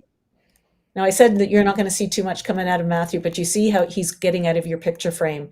See how his body movement. So that's telling you that he's upset, that he can't believe it, that he can't believe the sequence of him playing off 6 tiles, picking up not just nothing, but minus rack. This is a minus. There's nothing to think about. The question is what he's saving. And then giving your opponent a place to dump the Z and the P. Like that whole sequence is, it's causing him a great deal of distress. I use the line "Scrabble punching you in the face." This is Scrabble punching you in the face. And the craziest part, Matt's 1-tile leave after Nielai was an A. That means his 6-tile draw was IIIOOO. Punched in the face. Okay, I don't think it's going to take a huge. I think you have to get rid of all 7. Honestly, there's no point holding on to an A. There's 6 more to come. There's more. This is all the O's. There's 1 O on the board. I just get rid of all of them. All of them. I think he was thinking about playing BOOAI, which is a word that seems to come up infinite times in Colin's play. But no, IIO is just still too rough. Exchange 7. Matthew right on cue, doing what Robin says to do. FinTech is a beautiful find. But the nature of this board is such that there's nowhere to put it. If he had Oh, he had infotech as a double-double if he Oh, hadn't played Zip. oh God, man. what a gorgeous word. Yeah, and alas, not there for him after Zep last turn. But despite having a great rack with some cool bingo possibilities, he's got nothing. And his word knowledge a bit put to the test here. If he knows that Ribbies takes a back T for Ribbiest, his top play is probably Tench and Ribbiest for 44. Tech is 40. This is a nice consolation prize, but I'm going to suspect after that he doesn't know the hook, and Matthew can wait for it. Matthew got another rough draw, AANNOOT. He should be playing poker with full houses like this. God. I don't even want to analyze anymore. I just want to be sad. Oh my God. And look what he picked. Almost like, oh God, almost like nothing. And there's nowhere to, okay, maybe Raton off the R, open the board, get rid of the AO and triple doubles. Yeah, Open the board on the right. ROTAN plays from that R. Just 18 points, but undouble everything. You want to play an A, an N, and an O. That does it all. There's also 29 points available for Matthew here if he knows Ribbiest and spots Tana, Tanna. That's 29, but holds double T's, or double O's rather. I don't know that you want to do that. So rotate. Yeah. So same idea.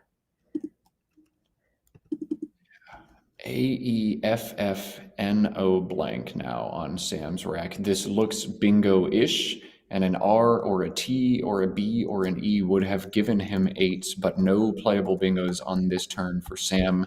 A bit of a time trap situation. I'd spend a little bit looking for cool stuff on this turn, but there is. This is the kind of rack where like you don't actually like, yes, I mean, and I just have to do a shout out to the Great British Baking Show that taught me the word banoffee.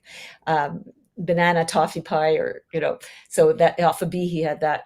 But this is the kind of rack where like, okay, I've got 2 Fs, which is actually not as, I think it's just as good or better than 1 F, and I can potentially score a lot, save my blank, and then score next turn. I don't know if he has that opportunity on this board, but it's not the end of the world. It's not terrible, but he does need to open the board a little bit more.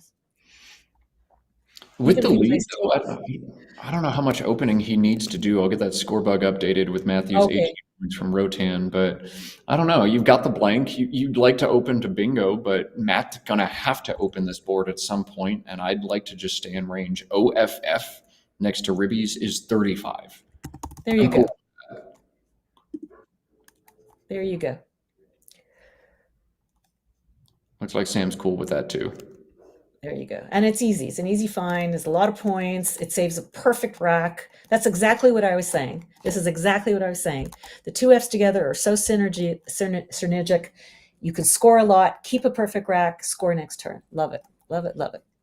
F is the only tile in the game of Scrabble that gets better when you duplicate it. No other tile does that in the entire game. But double F, you can just do stuff like this, and it's like, well, that's 35. All right, sick. Cool. I barely even had to think about that turn. Exactly. Didn't have to think about it. He didn't save a T, which would have been perfect to go off the EF, but we're still doing pretty well. Ooh, not doing so well on that draw, though. Oh, terrible. EEO. Bad draws for both players now. Matthew's going to have to figure out what he wants to do. From equity perspective, Aha, as he's got set up now, plays beneath Rotan for 26, but he's starting to close off some of the lines he's just created. Now, I think he's probably got to make this play. 26 is a lot. Your deficit is growing almost every move, and you do have the S that you need to hit either Vaz or EFS and bingo there. So I'm not really worried about blocking this N. Nothing starts with N anyway, so it's not a great bingo line. I think he has to take 26 and try to draw a bingo with his S next turn. Yeah. And Matthew, I'm sure it killed him to play that T in Rotan because he knows Ribbiest. I think it's why he played it. And he would dearly love to open the board. Samuel, when he played Tech, he had Tench in the same spot. Tech might be better just in terms of not opening the board up, but that spot is there, and I don't know if Samuel's aware of it. And of course, Matthew, being behind, is now picking up the V, which always happens. Yeah, that now I've got playing this too fast. Okay, you don't play that consonant if you don't have to. Take a few seconds. I have 15 for NAE coming very quickly from Sam. That's interesting. I agree. I would have slowed down on that turn a bit. You got the opportunity to shape the board. NEE played a top Zep, making Nene and Epic. That feels pretty strong too. Matt's not really got a lot of high-scoring tops, or HA would have been a different play. But NAE played pretty quickly from Sam, maybe just trying to put some time pressure on Matthew. And another toughie of a turn, AEENOSV. Curious to see what Matthew does to keep his odds alive in this game. Okay. So I'll call out one thing I see initially. EVO and Epic plays at the top of this board. 22 points, keeps double A's, but Epic takes a front S for Sepic. And you're not going to threaten a bingo up there, but you can threaten a high-scoring 5-letter play with Sepic if your opponent doesn't have an S. Yeah, but I don't think you're going there on the next turn. That's the problem. And there is another S on C. Yeah, there are two more that can be on Sam's rack, and it could backfire on you, but It'd be nice if you can open the board like tanagers or, do something just to... The V, as we know, it's a perfect blocking tile.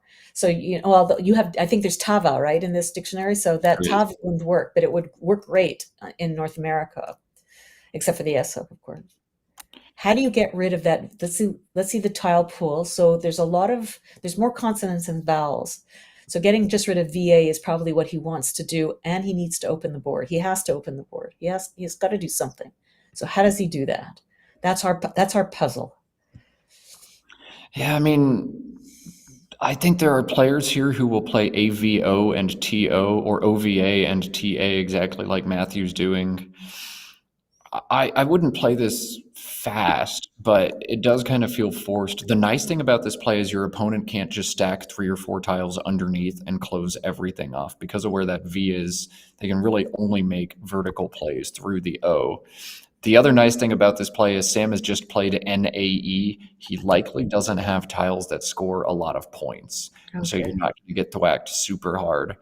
But, you are just exposing a triple line on a board that is otherwise super dead. It's hard to make a play like this, but you do have to do something. You have to open the board now or you're going to run out of time. Totally great. And, but he's found a bingo.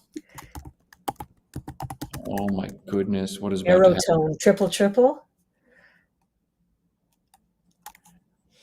Yeah, he found the triple. He gave him mangers back, but...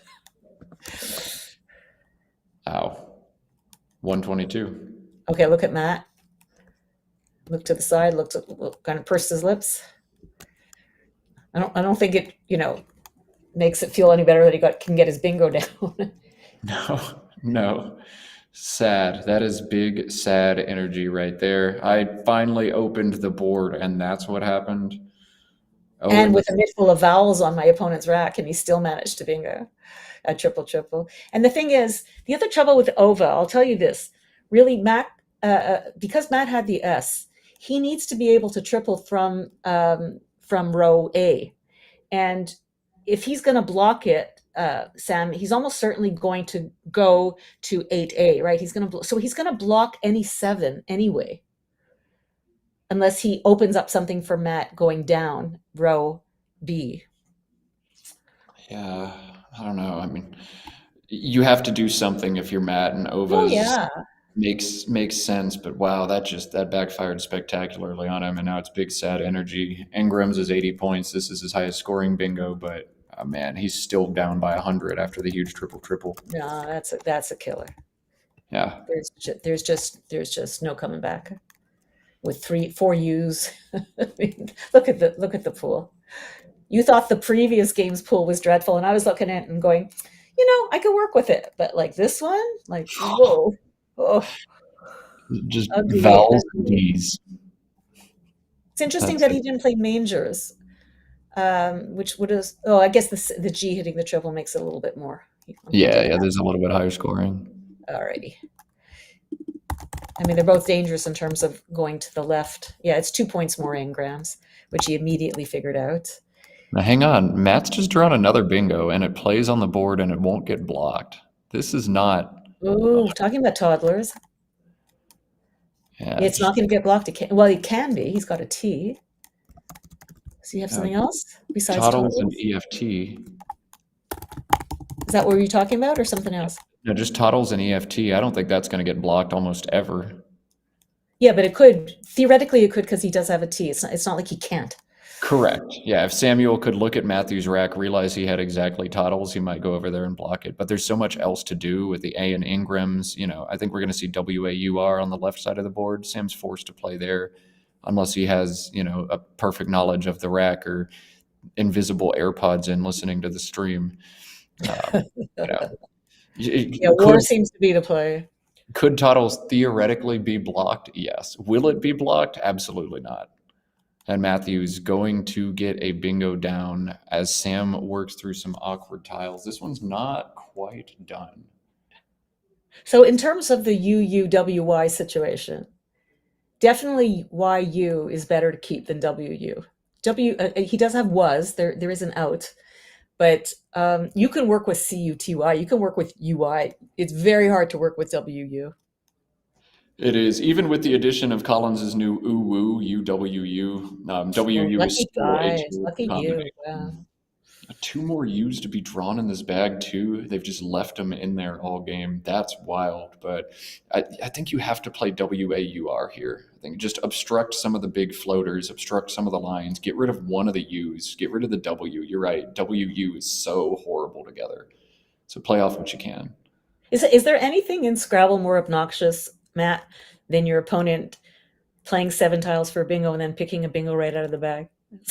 I feel like you should have to work for your bingos, right? Like you should have to balance your rack for at least a turn or two, keep some synergistic letters together. Like, no. Oh, he's playing wary. Okay. He's going for points. He figures maybe, you know what, I'll get points and then I'm gonna pass next turn. But because I might have had to anyway with YUCT, so just take the points. Could have been his thought. Oh, so he's playing toddles and EFT. He could also play it with text for 6 more. But he's playing it here to put letters out in space to avoid giving the easy. Yeah, this is the right play. You can't do that. You can't be volatile when you're catching up. You just can't give easy points to your opponent in any game state, I think. Especially with the JKPY unseen. You can't do that. You can't give them jukes, for nothing. You can't do it. All right, Matt needs consonants. Matt needs consonants. He's got the J for some points. Does he have any more consonants? Yeah, he's got a Y and an S. Okay. Oh, look at that. Late in the game, both of them have 2 U's on their rack. You don't see that very often. I kind of thought Sam was going to draw 2 more U's and have the dreaded 4U rack, but he left them both in the bag. And Matt Could you imagine if that happened? Can he play Curium anywhere? Curium to the S and Toddles goes right now. But he's going to play that. Oh, God, yeah. Oh, Curiums would be so I good. like Curium. Oh, he's playing Mucus. Yeah, we'll make a Mucus joke. It's not coming to me in time. I totally would make the Mucus joke. I just can't think of it. Dang, bad pharmacist. He coughed that up too quickly. Oh, very good. Yes, there she is. Thank you, Robin. All right. A very fast sim says Citrus and Mutt both win 100%. Curium's 99.85. Mucus doesn't even make the list. It likes Cusum better than Mucus. Curious what the sim is smoking to think that Matt could ever win this game. I think the one thing Matt could do is play Joule right now, Joule, through the L and Toddles. Make that S dangerous. Force Sam to make a little play from the D and Toddles, and then maybe threaten something. Joyeux. So in French, Joyeux. When you do like Happy Merry Christmas, Joyeux Noël. That's how you would spell it. But that hasn't made it into the dictionary yet. Oh, that was my old boss's last name before I got laid off. So no, we can't play that word. There's something to be said for making Taj and Je, J-E-U. Scores a lot, gets rid of one of the U's, but he's looking to make an S hook. Quite right. Okay, he's going to go with Juco. I think just a slightly different version of Jewel, but this way, if you draw a bingo ending in S, it will fit. So that's nice. You get to keep the E as well. But Jewel, I think, might have been a little bit better. DDIOPRT, the rack here for Sam. He leads by 49. Looking at the unseen pool, he can't be super worried about bingos, but he has to be worried enough. That's the worst thing that can happen, and you have to be the eternal pessimist when you're ahead in Scrabble. I wonder if he's going to try to block. Let me go back a second for your thoughts on Jewel. I understand what you're saying. However, it's just so easy to block it, playing off the D, just a three-letter word, and now your whole bingo lane is gone. Juco is a lot more difficult to block, and it solves one of the issues of the double U's, two U's. So you see what I'm saying? If you play Jewel, it's just so easy to block it. Block that whole I do. lane. We're all Maybe block nothing. Yeah, I'll push back a little bit. Like right now, Matt's got two bingo lines. He can play from the S and Engrams, or he can backhook Juco. And now Sam can block everything. If he plays D-I-D-O and M-O, everything is closed. Game is over. If Matt plays Jules, yeah, he has to play from the D and Toddles, and maybe Matt can hit the S and Engrams with the cheapie and come back into the game. Right. But we're grasping at 1% versus 0% with what Matt drew. That was never going to happen anyway. The trouble is that Y, like you can open up the board and play Jew on the next turn and open up another lane, but you're saving E-Y-I and with all these E's and I's in the bag and two more N's and another Y. So you'd have to really, really pick well. So I'm seeing that sorted, if you can believe it, off that S wins 100%, as does oddity to the Y. But I'm looking at his chances, and they're all 96 and higher. I mean, what could Matt even bingo with? Like alkynes, maybe? ALKYNES or ALKINES? I don't know. This is kind of a do almost anything and be fine. I'm a little surprised we're not seeing a block, but this should score enough that even with a bingo, he'll be okay. That's the other point. You have to do the math.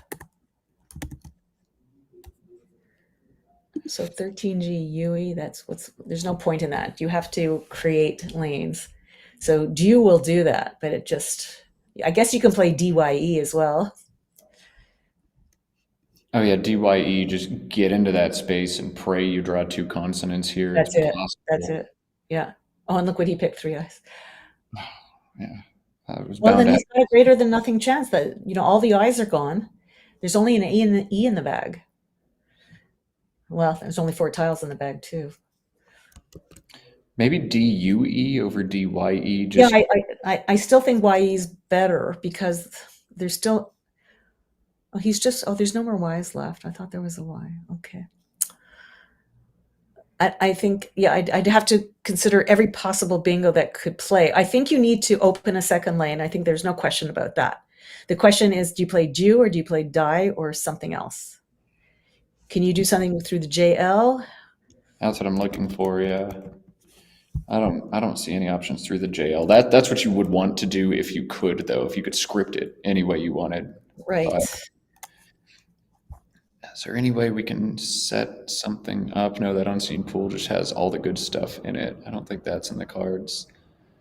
Right now what's coming up is 13B mu, MEU.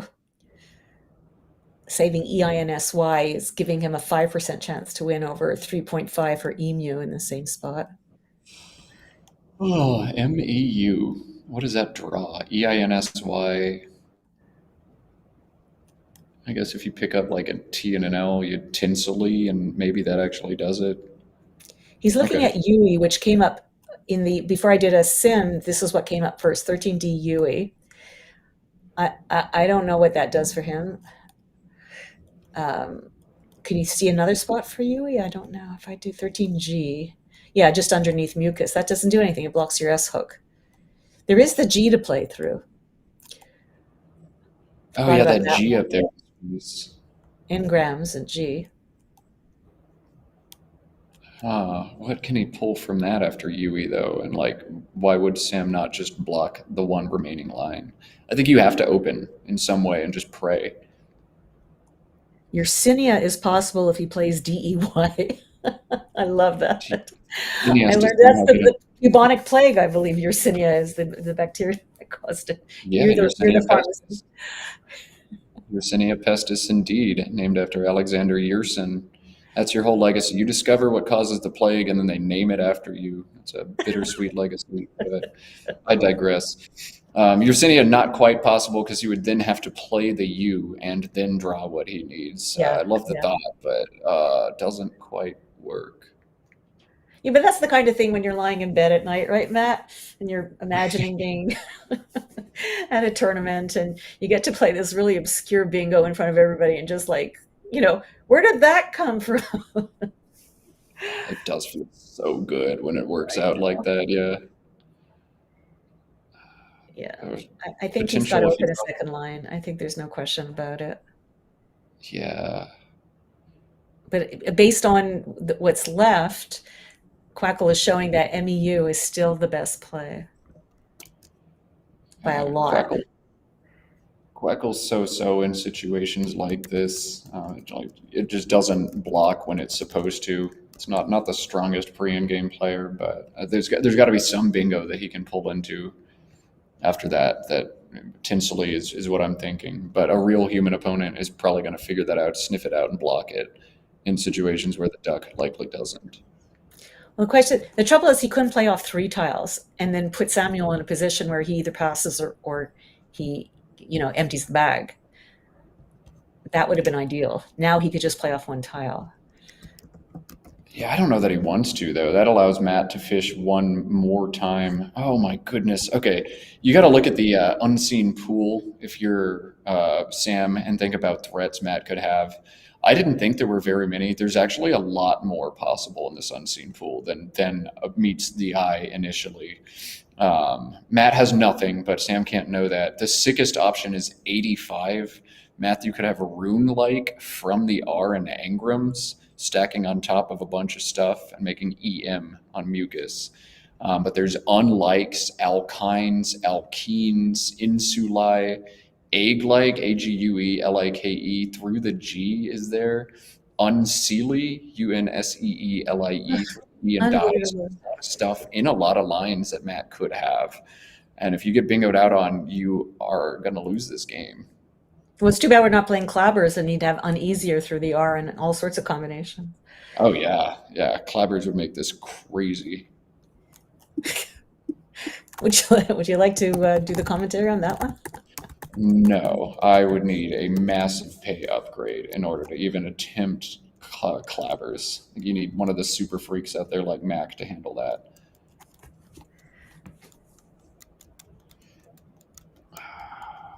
All right, Sam is going to block everything he can and empty the bag. And if Matt's able to bingo out, Matt would win the game. But this blocks nearly everything. I think only Unseelie. Interesting.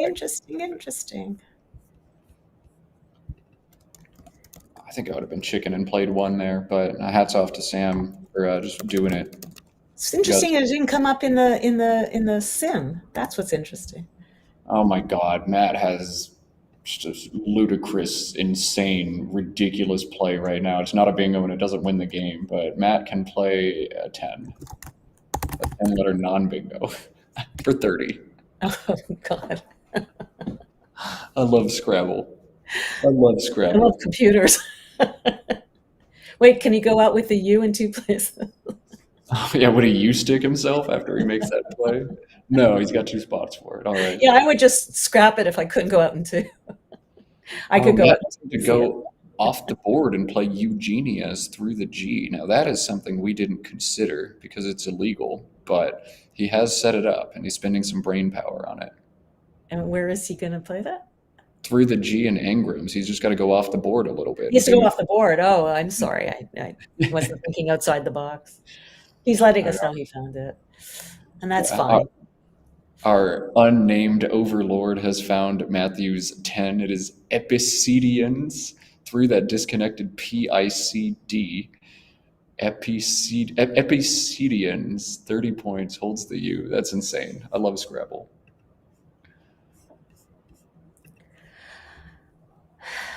I don't know how creative you're feeling when you're about to lose. Right. And you're losing to somebody who's 200 points below you, and you're not having the best tournament. Yeah, it's actually not even his best end game. It's just excellent content. Yeah, Emu is perfect. I like it. All right, Emu it is. Oh, he also could have... Oh, so he's saving the S for Juco. And Sam's going to be able to go out with relink. Oh, if so he he's... sees it, plays So it. he must... So he didn't see it. You see, he's not thinking clearly. Because otherwise, why not stick the S on it, right? And get two more points. Well, Sam has to be 100% sure relink is a word, because if he plays a phony right now and Matt goes out with SAIN and Juco, he loses. So let me just tell you. Yeah, let me tell you what just happened. Oh, there we go. There we go. It was either a moment of lack of respect for Samuel's word knowledge, or he just missed it. It's one or the other. Because otherwise, why not play Juco's right then and there, right? Oh, he's not sure of it. He's challenging it. Hey, you win the game if this comes off the board, so take the shot. It's 5 spread points.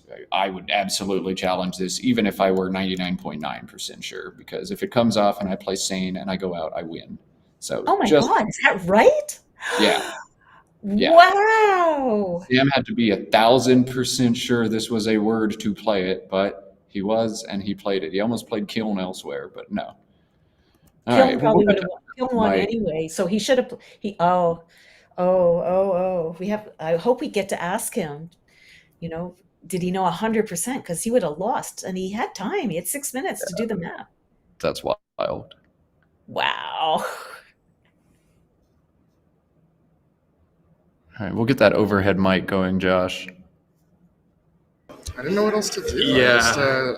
I had the wrong letters for this word, and Yeah, exactly. so I knew that It was tight, so I kind of I expected decided a to keep bingo, it that but way. it was a little Yeah, I worse. was going to play bingo, but I was thinking, should I play it or not?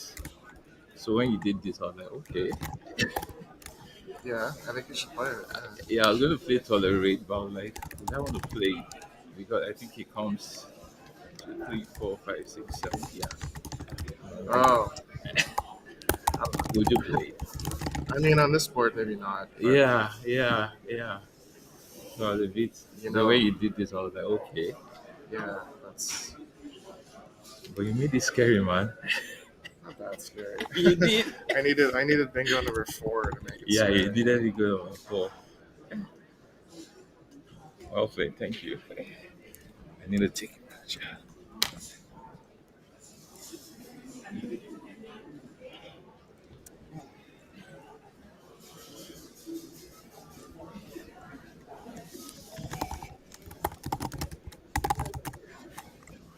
Thanks.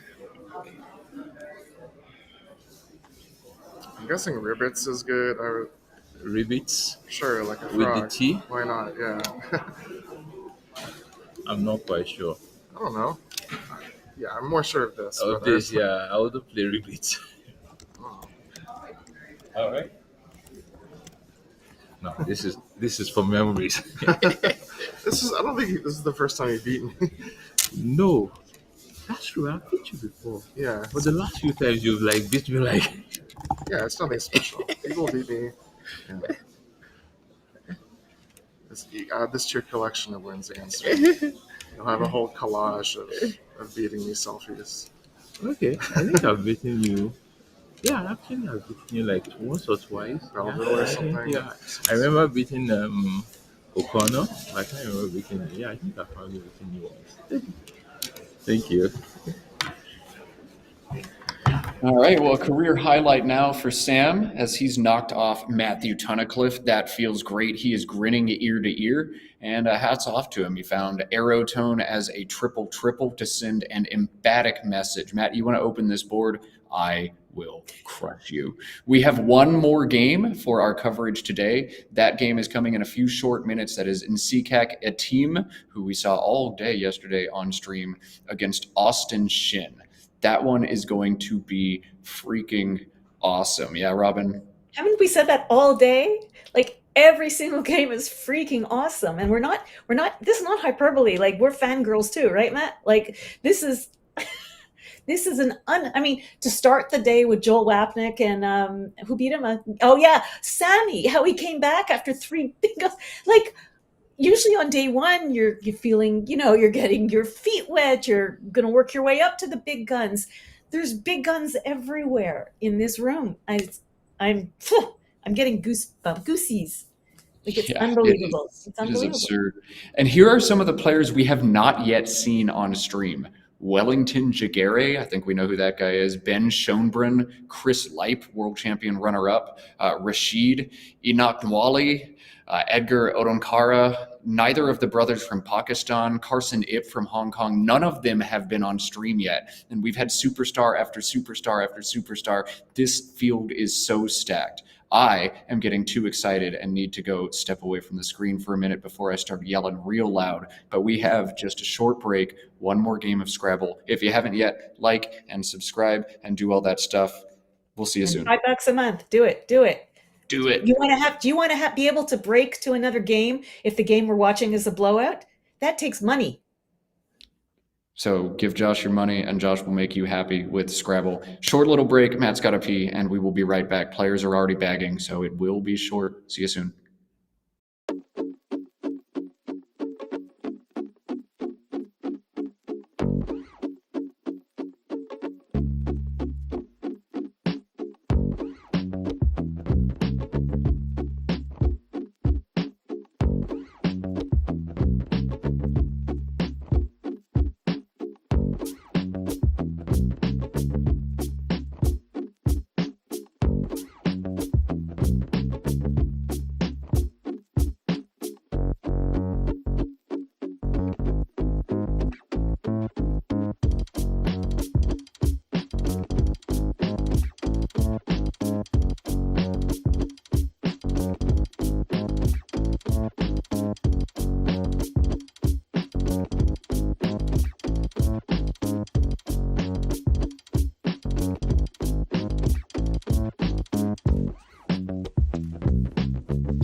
Well, one more game of Scrabble to go for today's session, but fear not, we will have more Scrabble. 8 games on Friday, 8 games on Saturday, 8 games on Sunday, 32 total games of Scrabble right here on Let's Play Scrabble. That is so sick. You were so lucky to get to watch it all. Matt Canik and Robin Pollock Daniel bringing you all the Scrabble action. Robin, we've got one more game today, and we'll get Robin back in the booth tomorrow, so don't fear. We'll see more of her.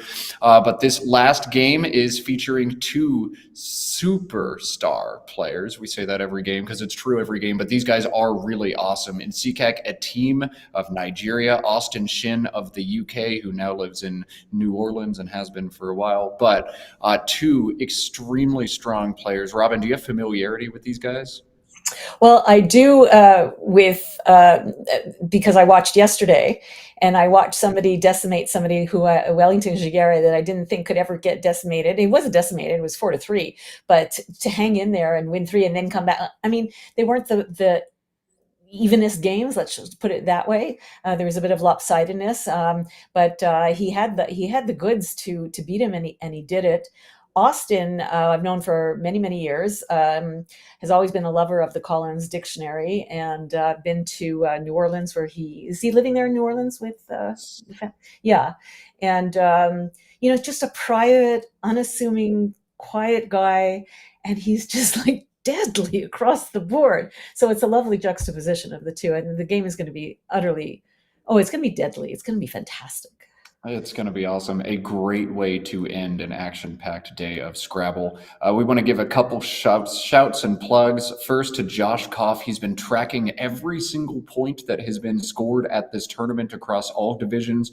We have now eclipsed 420,000 points so far in the tournament. We're thinking we might make it to 2 million. 1.8 mil for sure. 2 million is the goal. We'll see if these players can get there over the course of the weekend. And we want to give a shout out to Scott Rux, the first super chat we've seen, a little donation, and you can put your favorite or least favorite word in a giant yellow box. Scott Rux hates the word moist. And because of that, Scott, I'm going to say it at least 3 times during this next game. Moist. You're welcome. We appreciate you. Anybody who is donating to the stream, of course, these can't happen without your generous donations. So thank you, Scott. Thank you to everybody who signed up as a super friend today. And thank you to everybody who is about to sign up as a super friend by clicking that join button right now. All right, let's kick over to the board. Super loud clap. I apologize about that. Austin Shin, quiet, unassuming, but also fierce over the board. In CCAC, a team who just took down Wellington Jigare 4-3 yesterday. My goodness, somebody's got to cool off. Will the scoring stop? We'll find out. Austin to play first and CCAC to respond. Let's do it. Let's play Scrabble. This is going to be a very, very exciting game. Look at Austin's intent look, making sure he doesn't overdraw. We haven't seen an overdraw, thank God. Such a horrible thing to happen to you. And I mean, you do it to yourself, but blah. Just the true unforced error. He's good. Does he have the British spelling of parking with a Y? I don't think so. Parking with a Y. He won't have that, but he's got major points on this first move. Yeah, he does. He does. Frankie has he set up on his rack. His valid Frankie is 40. Can you beat Frankie here? You can. You got to do it. Now, it holds on to the G. We can do Kiang and save PR, which is quite synergistic. Ooh, this is a good one. Frankie's 40, Kiang is 36, a 4-point delta, but getting rid of the G is always nice. Austin says no. I'm going to keep it, and I'm going to bingo next turn. I'm going to draw an ING bingo just to watch. Frankie for 40, the opening move from Austin. This does sim ever so slightly ahead of Kiang, 2 pretty equivalent plays. Frankie, though, on hold now from a team. Will Austin get 5 more points?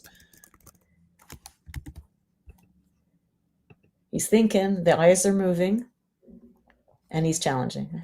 And the challenge. So as we head over to the challenge cam, I can fill some airtime by doing Scott Rux a favor and saying moist. It's a moist play. A moist play indeed. So Look at him Pranky is smiling. I love that. now Not sure. Maybe 40. he said something to him. I wish we had a mic over there. I'd love to hear what illegal things we're not allowed to say at the challenge computer that get said anyway. There are a few things in life that are as delicious as walking over to a challenge computer, knowing that your word is good, and you basically type it in, let the person hit the one, and you walk away before it even comes up because you know it's good. That's such a good feeling. Have you done that, Robin? Just turn around and walk I away? might have done it a few times. I've definitely done it as well. And I don't know, in the moment, it seems like such a good idea. And then afterwards, you're like, ooh, I think that was mean. But I was just so confident, you know? It's all part of the psyching out. It's okay. So we got a Chi Wazoo here on his rack. And do you play the Wazoo? Do you play the Chi? Or do you play the Kazoo? I don't know. 3 good options, but yeah, Chi and Wazoo on the same rack makes for a spicy turn. Yeah. Wazoo is 35. Chi is 25. Chi mucks up the board. And if you're going to play Chi, then Wazoo doesn't go anywhere. But if you're going to play Wazoo, then Chi doesn't go anywhere. So I think you play Chi. I don't know. I don't know. Yeah. I like Wazoo. It scores more. You are saving the QI. You're picking up 5 new tiles. You're blocking the double. Oh no, you're not. I personally, I think I would have played Wazoo personally. You could go either way. If you play Wazoo, draw bad, and then your opponent crushes that triple word for 40, you're going to be upset.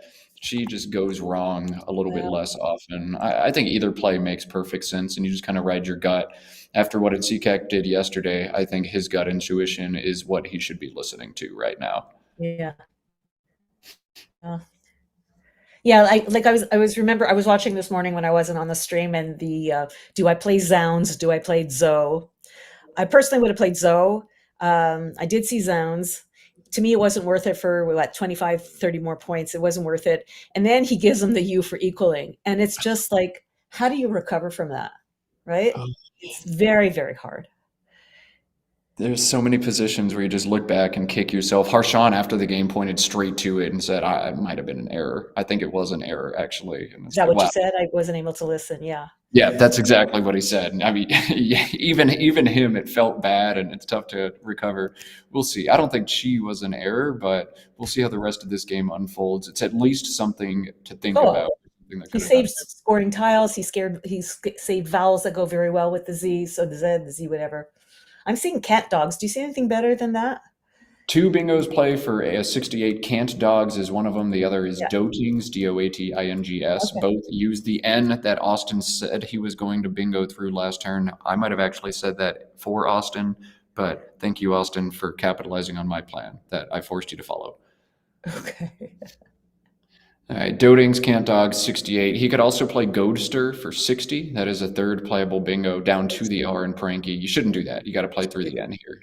I will point out to you that had he played Wazoo, is it Nisikak? I don't know anyone with the wrong, or is the first name a team? Yeah, he kind of goes by either name. He goes by either name. So let's do a team. It's easier. Okay. And yet another anagram for time, which is great. If he had played Wazoo, he now would have been able to play Cat for 32 points. Yeah. So, remember, we're telling you, like, one mistake, one decision could change the entire game. Interesting. Yeah, very, very interesting. Austin set up Cat Dogs on his rack. I think he's doing Cat Dogs, yeah. He just didn't put a space. Cat Dogs. Shout out to the 90s cartoon Cat Dog. If you know, you know, and if you don't, well, don't make me feel old about it, please. I don't know it. And I'm older than you. No, fair enough. You also got Canadian cartoons, which are actually funny. We do.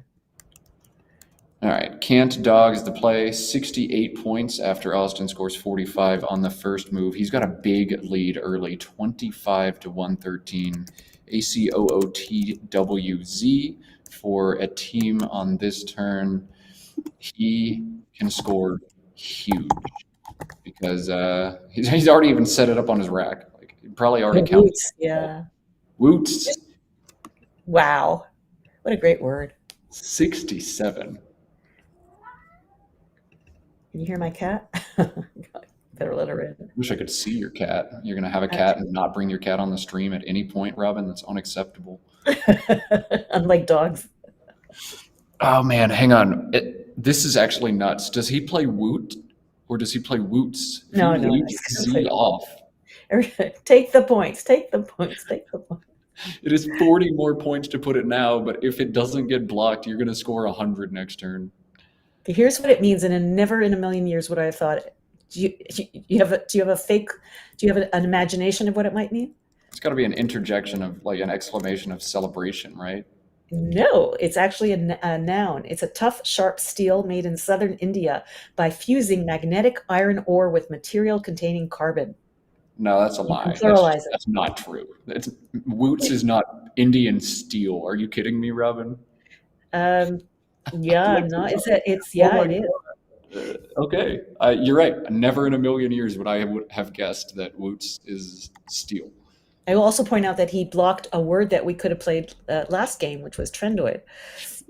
Trendoid spotted second consecutive game. Trendoid not played a second consecutive game. That's incredible. The simulation has everything it can give us, and it chooses to just give us Trendoid over and over.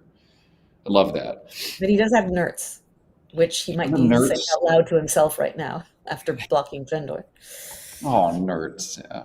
Zunes and nerds and woots and all the other exclamations we can put out there. Nerds is 42 but holds double Ds. REDD does not address the Z in the triple space, but scores 31, making OWE God and Sod. Holds INT. Robin, are you knocking out the Z and keeping double Ds here? Yeah. Yeah.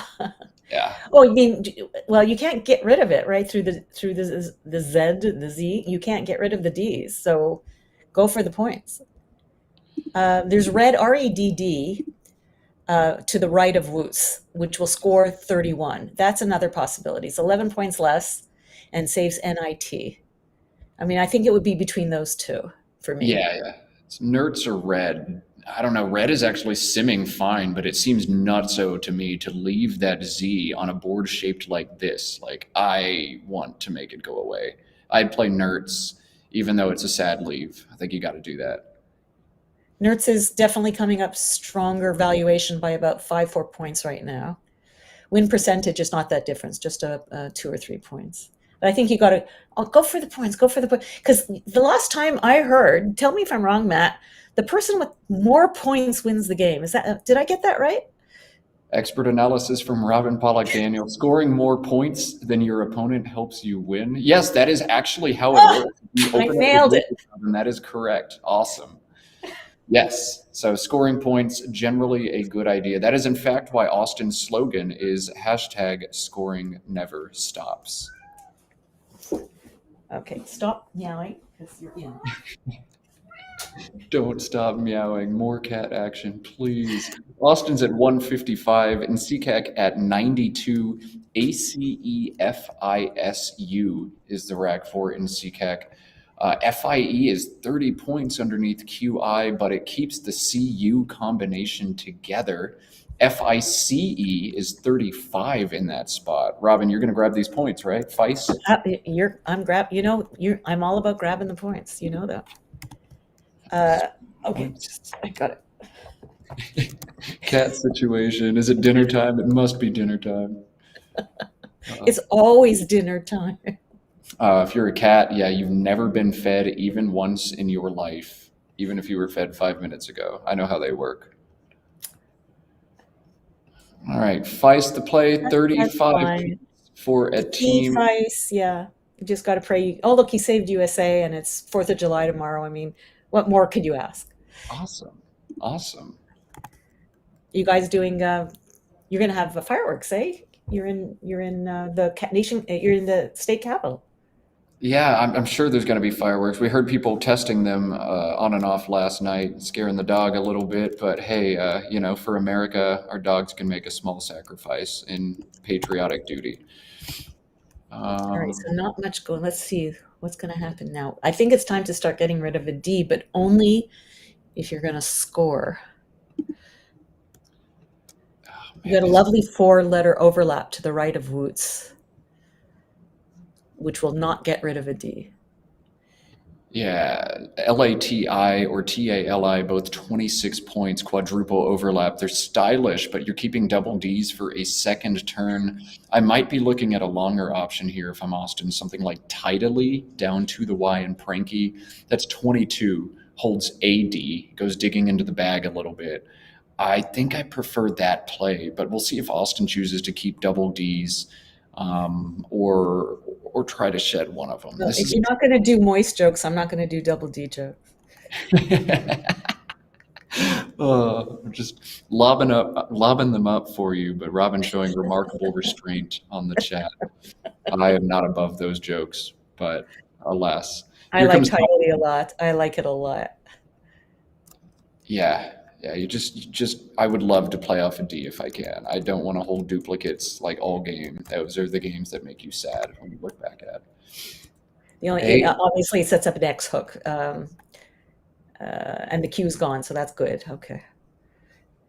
Yeah, if he X's me, he X's me, but at least I got rid of my D, so I don't even care. Like I hate those duplicates so much. All right, a team is quickly. Oh, he's got a bingo now. Oh, let's see. I don't know this word. Oh no! Playing quickly. He knows this word. Wait, what is a bingo? I don't see it. Oh, you know what? I have the wrong rack. Okay. I thought he had an R. Sorry. Okay. Yes, no R's, no bingos, low or a low, I think are the two options here for the team. You can put the A on top of this word, 2 extra points, shed 1 more vowel. I would do it here. I think it's the unseen X that is holding him back from playing a low, which seems to be a stronger play otherwise. Yeah. And also, USS, that could get nasty real quick. I think the A makes it worse, not better. Yeah, you do? Okay. Slow? Huh. Yeah, well, there's something to be said for that. It's doing pretty well in the sim. Huh.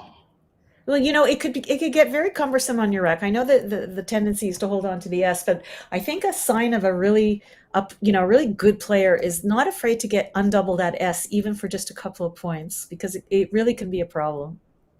And you pick a third S, like that's the worst situation. Interesting. I just never in a million years would have made that play. But hey, with the 1 extra tile he turned over, he just grabbed a blank out of the bag. So there you nice go. And slow, set him down gently. Don't give a tell to your opponent, but a great draw for NCCAC. And isn't it great that he has the A to go with the BG? Like, so much better than 2 S's. Fair, yeah. Rigaudon is the only bingo. Nowhere to play it.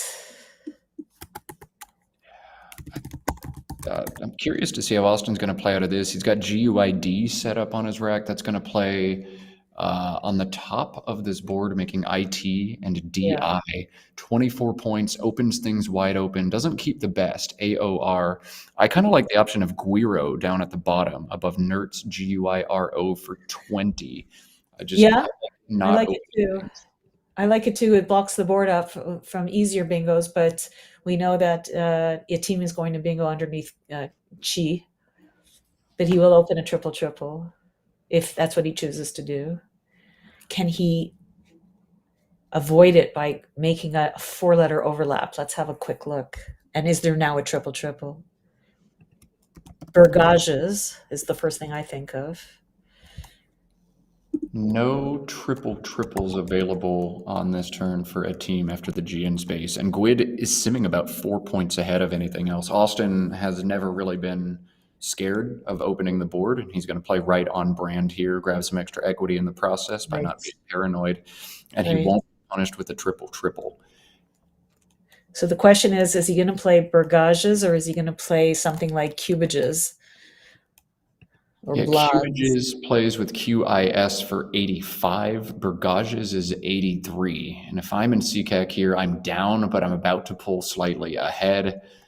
I think I'm obstructing the G in space for just 2 points. I think Burgages is the play. Okay. Yeah. It does everything right? It scores extremely well. 2 points is fine because you're giving back so much more if you open up the triple row. But Austin's going nowhere with that rack anytime soon. Oh yeah, that is It almost rough. has aerotone. We learned that today. Oh yeah, aerotone. Very close. What is a burgage? It is a type of tenure of land or tenement in a town or city. All right. Oh, off a P, he has paranoia. Wow. Oh, wow, that is spicy. He's not going to get the P he's looking for here, but wow, that's a sick alternate spelling. I always, before a tournament, I always do like the 3A bingos, the 3I or bonuses. I do them all. So it should come real quick. Yeah. Time is so precious in a tournament, in a game, that if you, this is people, to this day, I've been studying every day for an hour or two every single day. And it's just, you just got to do it. You got to keep your brain loose, and you got to those words have to come to you. I put them in alphabetical order, and it just has to come to you without even thinking. It just should be one after another. That's what you're aiming for. Yes, you got to be an efficient machine to stay at the top level. It takes an hour a day. Big commitment, but that's what these players do. They love Scrabble. They love crushing people. And it is not burgages. It is. Is it cubages or cubages? That's the question. Yeah, did we get blank cam on there? We may or may not have. I'm going to put in cubages. Okay, yeah. Yes, both blanks are C's. Cubages. Thanks, Josh, for setting that up. Cubages puts in CCAC ahead by 47, 248, or 248, to 201 for Austin. And Austin's got a fat load of nothing on this rec. AAAENOR. Orage, OARAGE plays through the G at the top. Likely going to be Austin's move here, though I don't want to count any chickens before they hatch. Orage is so great. So unfortunately, you can't get rid of the N, especially with the G there. It goes so nicely together. But you could do Organa. The thing is, so he wanted the board is wide open. I'm just saying he needs to open the board. This board is this is a bingo or it's paradise. So is it really necessary? Yeah, Orage scores the most, except for Aeon, 12C Aeon, AEON. That scores a lot, but it blocks the board up. So I don't see the point of it. I like Orage. And look how many E's are left. You have to get rid of these E's. Yeah, Aeon holds AAR with a bunch more vowels to come. I just don't know that that's the right line. Orage, keep things open, stay in bingo range, and just see where the bag takes you. I like this from Austin. Done and done. All right. So here's those G's we were talking about, those E's, sorry.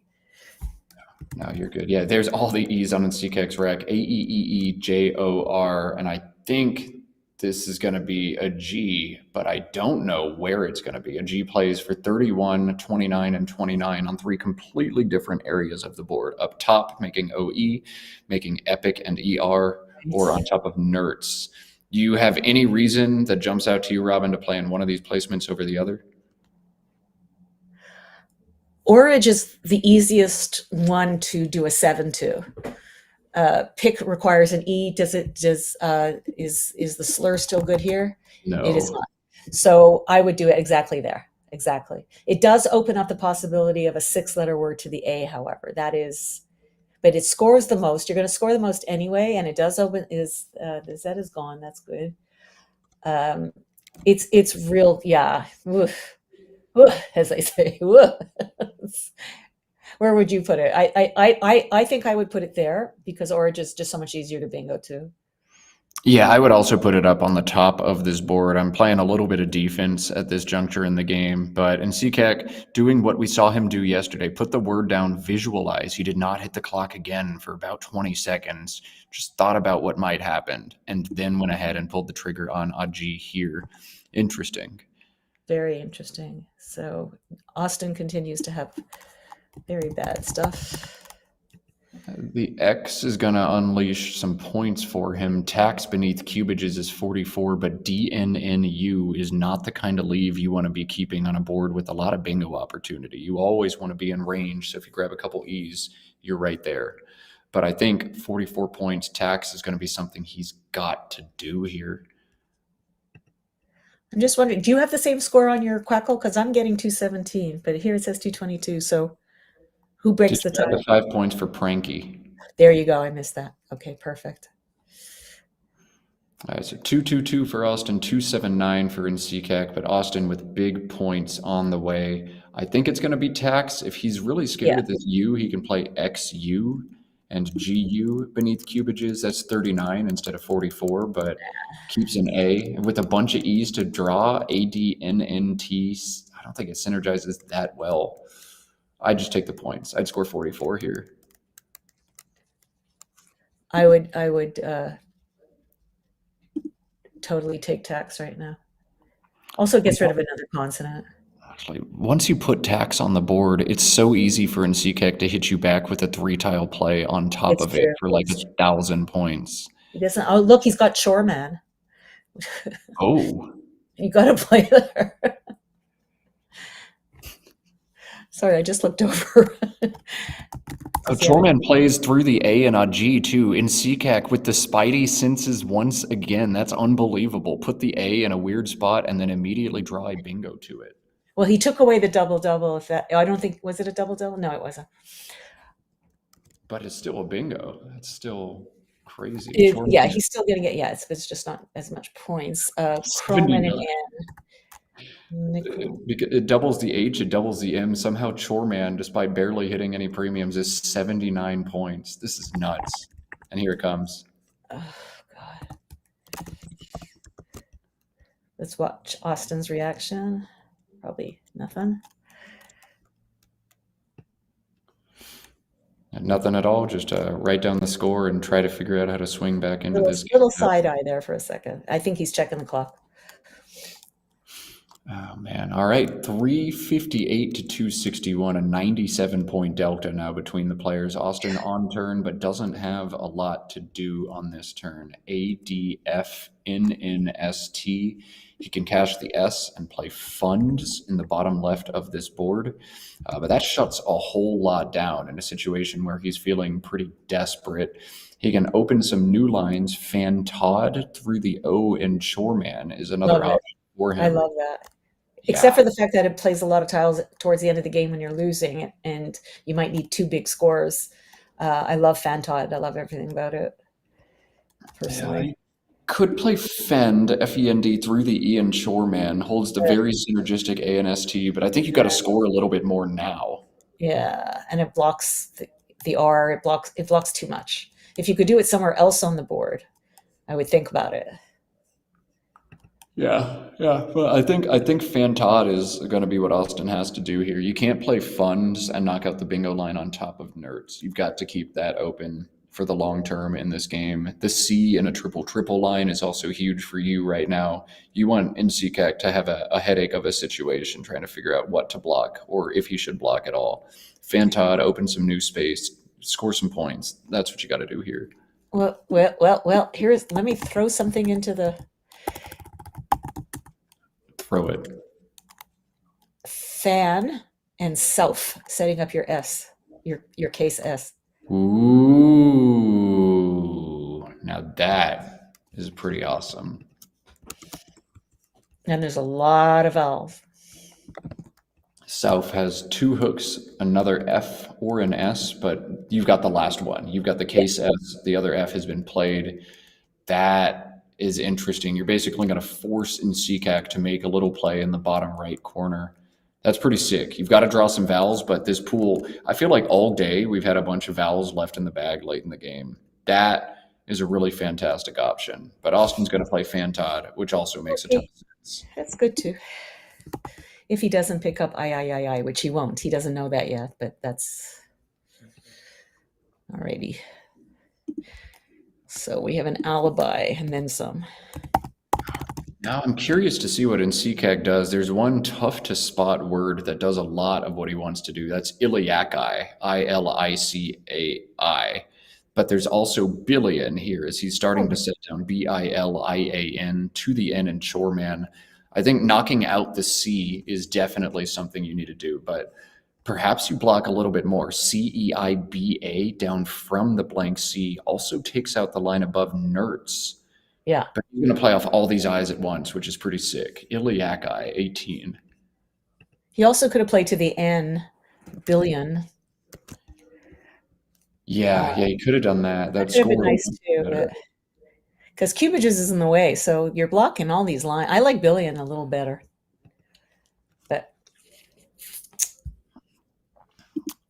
Oh man, he's up so much though. I think he just needs to avoid the worst racks possible, and with a bunch of vowels on the way, it kind of makes sense to hold a consonant. Picking at, like little percentage points, but as we've been preaching all day, little percentage points make a huge difference. All right. Austin had a terrible draw. There were so many vowels for him to reach in and get into that NS leave, and he missed all of them somehow. it's unbelievable. Eh? Why? Yeah. Oh man, Austin's basically gonna have one more chance to try to get himself back into this game. Outlobe. Obvolute. What can Austin do? You're a nervy mother sucker. Let me see.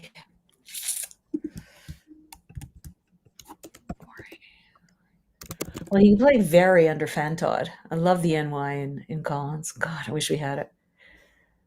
Very scores a ton.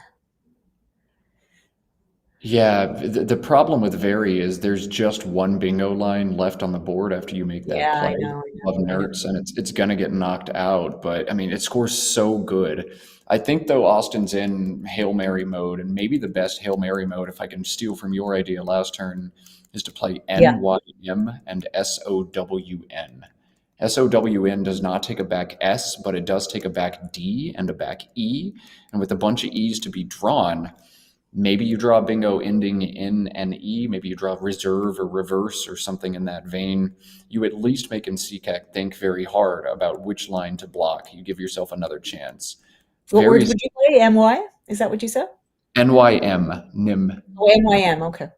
Yes, 23 points, ERSV as a leave, but create that big line on the side of the board. I think that might be the way to add some intrigue and spice into this game. And it doesn't take an S. No S, just an E and a D on SOWN. SOWND, SOWNE. With no D's to be drawn, he's forced to draw bingo ending in an E. Ooh, intriguing, eh? But lots of E's left, so it's not like you're... How about just if you played MY there? Saving NERVS with all these E's, I's, and O's left. Well, not just one I, but... Oh, just NY? Just MY, and then you keep your S hook for Soames. MY, like my name is. Oh, SOWM is a thing in this lexicon? Holy God. Yeah, that's what you want to do too then. Yeah, MY. That's what you want to do too. No, it's so hard to commentate these games and you don't know anything. But yeah, no, that's a great thought too. The trouble is the V. That's unfortunate, but VER is gorgeous. So, I mean, okay, I'll say it's attractive, but he's going for points.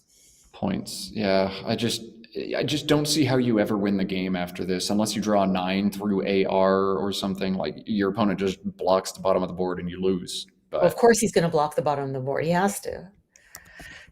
But he's looking at Bolito. Interesting. Oh yeah, and CK can play something like Buteo, Buteo, through the U and cubages. That obstructs everything and it's close to game over on this one. Yeah, just play Buteo. That's it. That's all you need. He is so good. Like, I just have to say what the good play is, and then he puts it down. He has been rock solid all day yesterday and today as well. And Austin missed all the vowels again. Austin, what are you doing?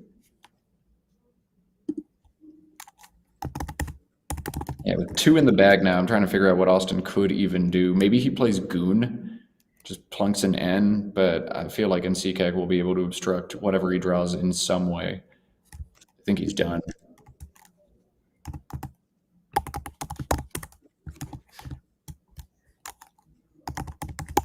Yeah, he's counting in there now. 9 tiles unseen means there should be 2 in the bag.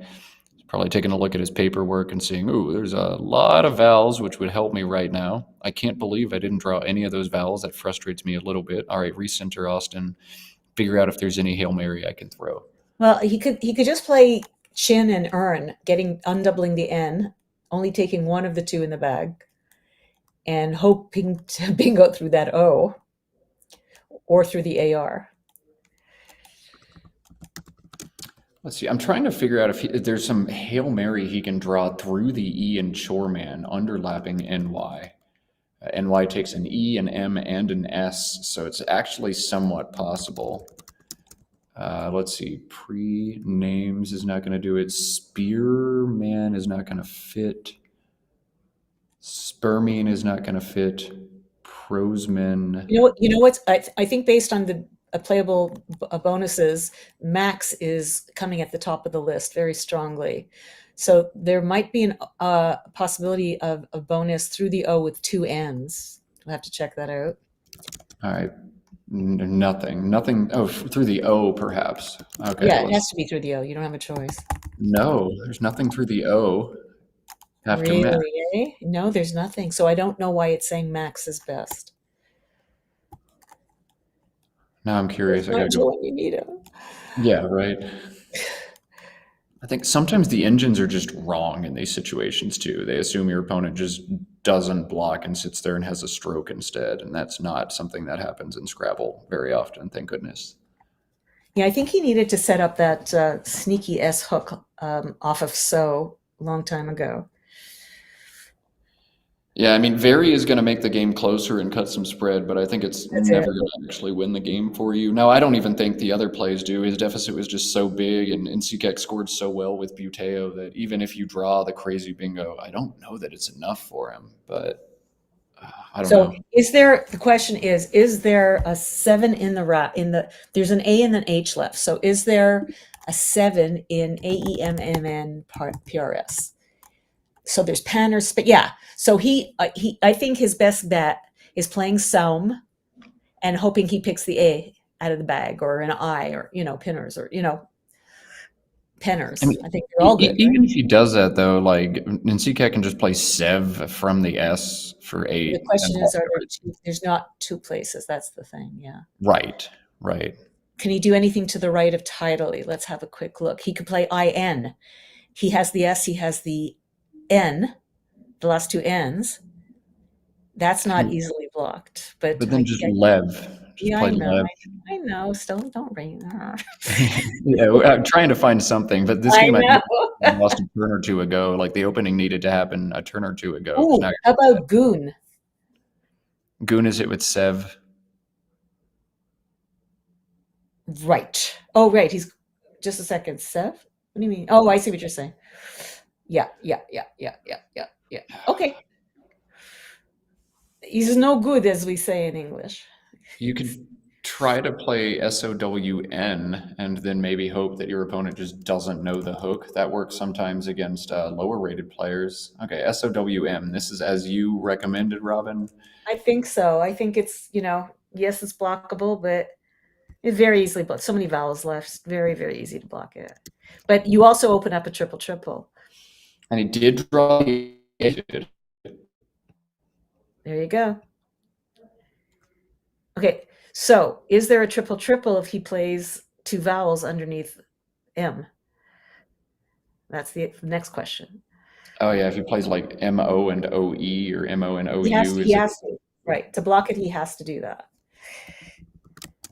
No, there is not. But even then, like in CCAC, I think it just plays Sev, SCV, with only 2 unseen vowels. There's no way that V is going to get bingoed through. Okay. Can he do something off the I and the L entirely that prevents a 7-letter word? Because he sees what's in the bag. There's only Panners and Spanner, right?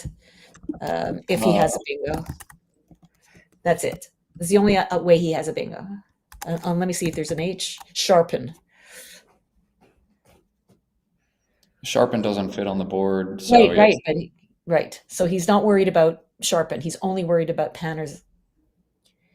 Now, can he do anything to the right of tidally that prevents the 7? Anything if L, lip is good, lop is good. It takes no. You can't do like OI or something like that. That doesn't help.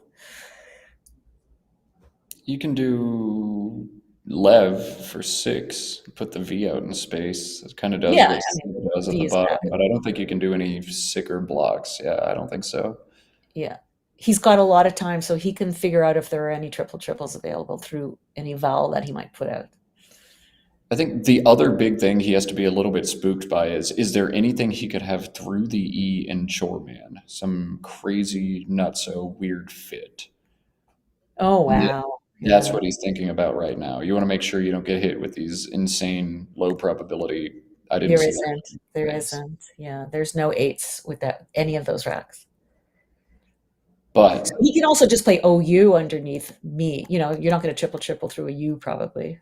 Right. Yeah. So I mean that is likely what he's going to end up doing to block, and it even holds outplays for next turn, so it does everything the doctor ordered. But if you play OU and then Austin hits you with a surprise bingo through the E and Shoreman, you're going to feel very dumb.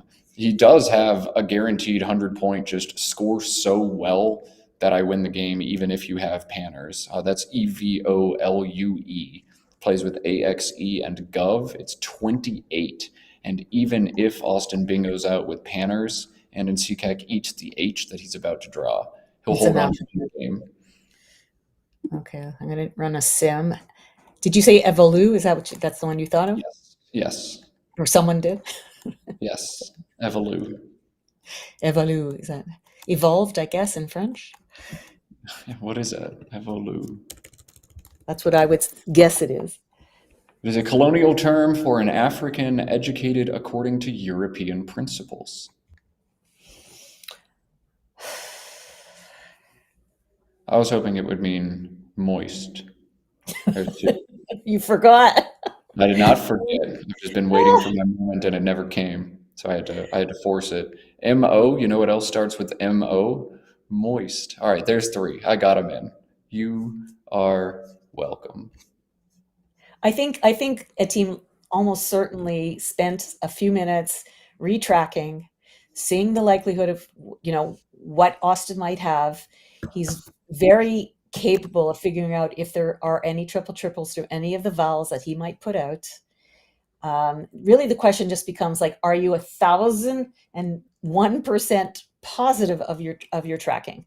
That's the thing that gets me nuts at the end. That's when I start getting nervous. Did I make a mistake? Yeah, if you miss track and blow the game because of it, you'll never forgive yourself. Again, I think the big concern with any of these low-scoring blocks is if he hits me with something crazy like Spearman through the E, bingo's out for 80, and I get caught with the V on my rack, I'm going to be so sad. But you also don't want to punt the spread and let him have Panners. Are you telling me that if he had played Sohn, he would have had Spearman? No, it doesn't quite fit. It doesn't fit. Okay, good. But something, that's what Nsekak is paranoid about right now. Is there something through the E that Austin could have drawn that I don't see, that I'm not blocking, that will now score so much that I'll lose to it? How is Sue better than OU under M? I don't know. Yeah, you could put it down there too. I don't understand how that's any better. I don't either. He's got a lot of time to think about it. So here, everybody, look at the time he's luxuriating. He's taking a bath, drying off, and blow drying his hair in this amount of time. Like, this is what you want when you're in a tight end game. You do not want the pressure of the clock. Yeah, he played. Oh, here he's got it. Evolu. He's got it set up now. He's doing the math on this. Even if I draw the highest scoring letter, H, and he bingos out with Panners, will this win? And he's gonna. I wouldn't do that. I wouldn't give him the 80 points. Would you? It depends. Like, if I'm spooked enough by the E and Choreman, if I think that I might be missing an option and that Austin could bingo out and win right now, and I can do the math here and see it, I might. Like Chris Cree said, just take the win. This wins 100%. Alrighty. But it also plays a gorgeous word online. Sometimes people are, I'm not accusing him of that, but sometimes people do that. So you have to be careful. He's got to be sad now. Oh my God, I did draw the H. He does have Panners. That plays for 90, but he will win by 3 points after Panners comes down. Well, that's a big swing in Cume. Look at Nsekak trying to cover his face now. Like, he knows that he's about to get crushed, and he's just trying not to show it. Here it I've comes. turned us all into body watchers. That's great. Body gesture watchers. That's beautiful. I want your book, Robin. Then you'll know all my secrets. I will, but I benefit from them immensely, and it would be a fun book to read. All right, let's cut to overhead mic. We got the final on this one is just a 3-point delta, and CCAC on top by 3. Say what? 439, 442? Yeah, 3 months.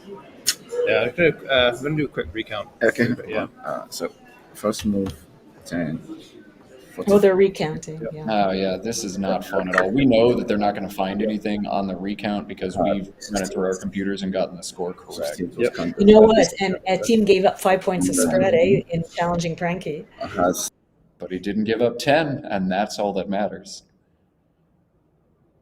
Is that something Josh is going to cut the mic. We don't need to watch a recount, especially not the last game of the day. So I think we're going to pull out of the overhead and come back to you and me, Robin, where we will preview the standings we have so far for each of the divisions. So as soon as Josh is ready, we will cut over to live standings views. Now, some of the results are still coming in, but we've got either 7 or 8 games. As we get ready for the standings, I do just want to give one more shout out to somebody who deserves infinite shout outs, and that is Bob Linn. Again, if you missed earlier coverage, Bob Linn donating $63,000 to the prize pool, making this the richest CSW tournament in North American history. That is absurd, ludicrous. I never thought I'd see the day where Scrabble brings in this kind of endorsement. And Bob, just seeing the number of players all over this hotel in Albany, the number of Scrabble players who have come from everywhere, and the number of people tuning in just to watch this event. That is awesome. Thank you so much, Bob. If you see Bob Linn, make sure you give him a handshake, a pat on the back, a thumbs up, whatever other kudos, because this is the sickest thing I've ever seen in my life. I literally gasped when I saw 170 entrants. I said, is this nationals, like on a bad year? Like, oh my God, this is even in a good year lately for nationals. 170 coming to Albany, that's entirely due to Bob Linn. There's no question. Yeah, just an absolute game changer. So a huge thank you to Bob Linn, and a thank you to Josh Greenway and Kieran O'Connor for being flexible, throwing that money around, promoting, organizing this thing, and making one of the sickest Scrabble tournaments we've ever seen. Bob Linn and the Let's Play Scrabble team, we owe you both a huge debt of gratitude. And one way you can show Josh your gratitude is by hitting the like and subscribe button down underneath. All right, that's enough plugging for Josh for now. Let's look at some standings. We'll look at the Superstars Division, the Bob Linn Superstars Division, 8-0. Matthew O'Connor already 2 games up on the field. If you want to play Scrabble like Matthew O'Connor, you too might be 8-0 in the most stacked field we've ever seen. But this is nowhere close to done. Wellington Jagere, Nwali Enoch, Sohaib Sanula, and 6-2 look to make runs tomorrow. Man, Sam must have had an insane day. 6-2 plus just 69. What do you think about that, Robin? Yeah, so I think he got bagged on 2 games. I think his word knowledge, but on the other hand, the word knowledge in this division is so high that getting those massive trounces is not going to happen as much. So you are going to less put, and even Matthew at 8-0, you would never expect that to be 424. Okay, that should 900 points at this point. So that's telling you that they're winning by less because the quality of the player that they're playing is higher. Indeed, they are. All right, so that's how the Superstars division shakes up. Where's Will Anderson? Where's Harshan Lamabadu-Surya? Unbelievable, right? There's so many good players, but there's a lot more Scrabble to be played. 24 more games. Let's look at some other stats that we've got courtesy of Josh Koff. There's Harshan Lamabadu-Surya. They might not have the wins, but they are scoring. And Will leading the field in points scored. Oh, he just dropped down. I guess he's 470. But there are your scoring leaders: Nwali Enoch, Harshan Lamabadu-Surya, and Wellington Jagere. Man, world-class players we've got atop the scoreboard. We'd expect. It's unbelievable that this is not a world championship when I see these names. It's unbelievable. Yeah, honestly, this is all credit to Bob Linn. You don't usually roof. I get the goosebumps when I walk down the hall because I'm like, oh my God, that's Wellington right there in the flesh. Oh my goodness, look at the floor. Act calm, Matt. And then Harshan, like 5 steps later, is right behind him. And I'm like, oh, everybody's here. This is so sick. All right, let's look at some more stats again, all courtesy of Josh Koff. Some awesome scripts he ran for us. Highest rating gain leaders. Well, Matthew O'Connor, if you're undefeated, you expect to pick up a boatload of points. Michael Fleck has been moving way up the North American rankings recently. No surprise to see his name there. Andrew Golding was on there as well. We're loading Sohaib Sanula and Mohammed Suleiman. Mohammed was just defeated on board 1 by Matthew O'Connor, so he must be having a great start to his tournament. And we will look at the highest scores of the day in the Bob Linn Superstars Division. Jason Keller was 2-0 plus 520 after 2 games in this tournament. Now you see why. He dropped a 600 game in one of the first 2 rounds. We've got scoring out the wazoo. Kevin Fraley also dropping a 6 bomb early on in this one. We'll pivot over to the light division now and run through some of the top players in that. Priya Fernando at 7-1. Nitz Chugti and Eric Fox each could be 7-1, pending the outcome of their last game. Gary Smart and Terry Kong each at 6-2. And these are some of my favorite players. Look at their smiling faces. 24 more games to go in this, but some awesome folks up top of Division B in the CSW field. Let's look at WoW. We've got 2 WoW divisions going on as well. In Division A, David Spargo, Carl Higby, each at 7-1 with big spread. Joey Kravchik, Joey Malik, each at 6-2. And Evan Chester, I told you to watch this guy. He sits in 5th place right now at 6-2 as well. And Joey Kravchik had a higher score than a Collins game. You're right about Jason Keller at 631 had the high game, but Joey Kravchik had a 668 with a smaller dictionary. 668 with the smaller dictionary. I have not gotten a single text from Joey complaining about the number of blanks he has drawn today. Must be drawn well if you're scoring 668. And in the Division B of WoWland, Bennett Jacobstein at 7-1, Jim Fonte maybe at 7-1, pending his last game, Susan Blanchard, Sally Scalzo, and Sid Lashley rounding out the top 5. There is so much Scrabble going on. There is so much left to happen. I saw a lunch and learn with Ben Schoenbrunn earlier today. We've got a nice group dinner tonight. We have trivia tonight. We have karaoke tomorrow night. We're not live streaming that, but I'm totally getting up on the stage and having a good time. Maybe we'll bust out some Queen. Robin, we appreciate you coming on. We will see more of you tomorrow, and I am stoked to have it. I do have one request, though. Can we get some cat action tomorrow, Robin? It'll be my pleasure. I got 3 to choose from.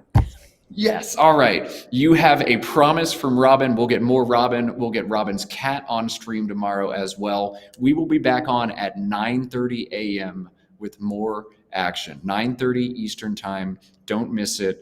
Go ahead and just open up the video right now on YouTube. I'll see you there. Have a good night. Touch some grass. Eat something delicious. See you all tomorrow.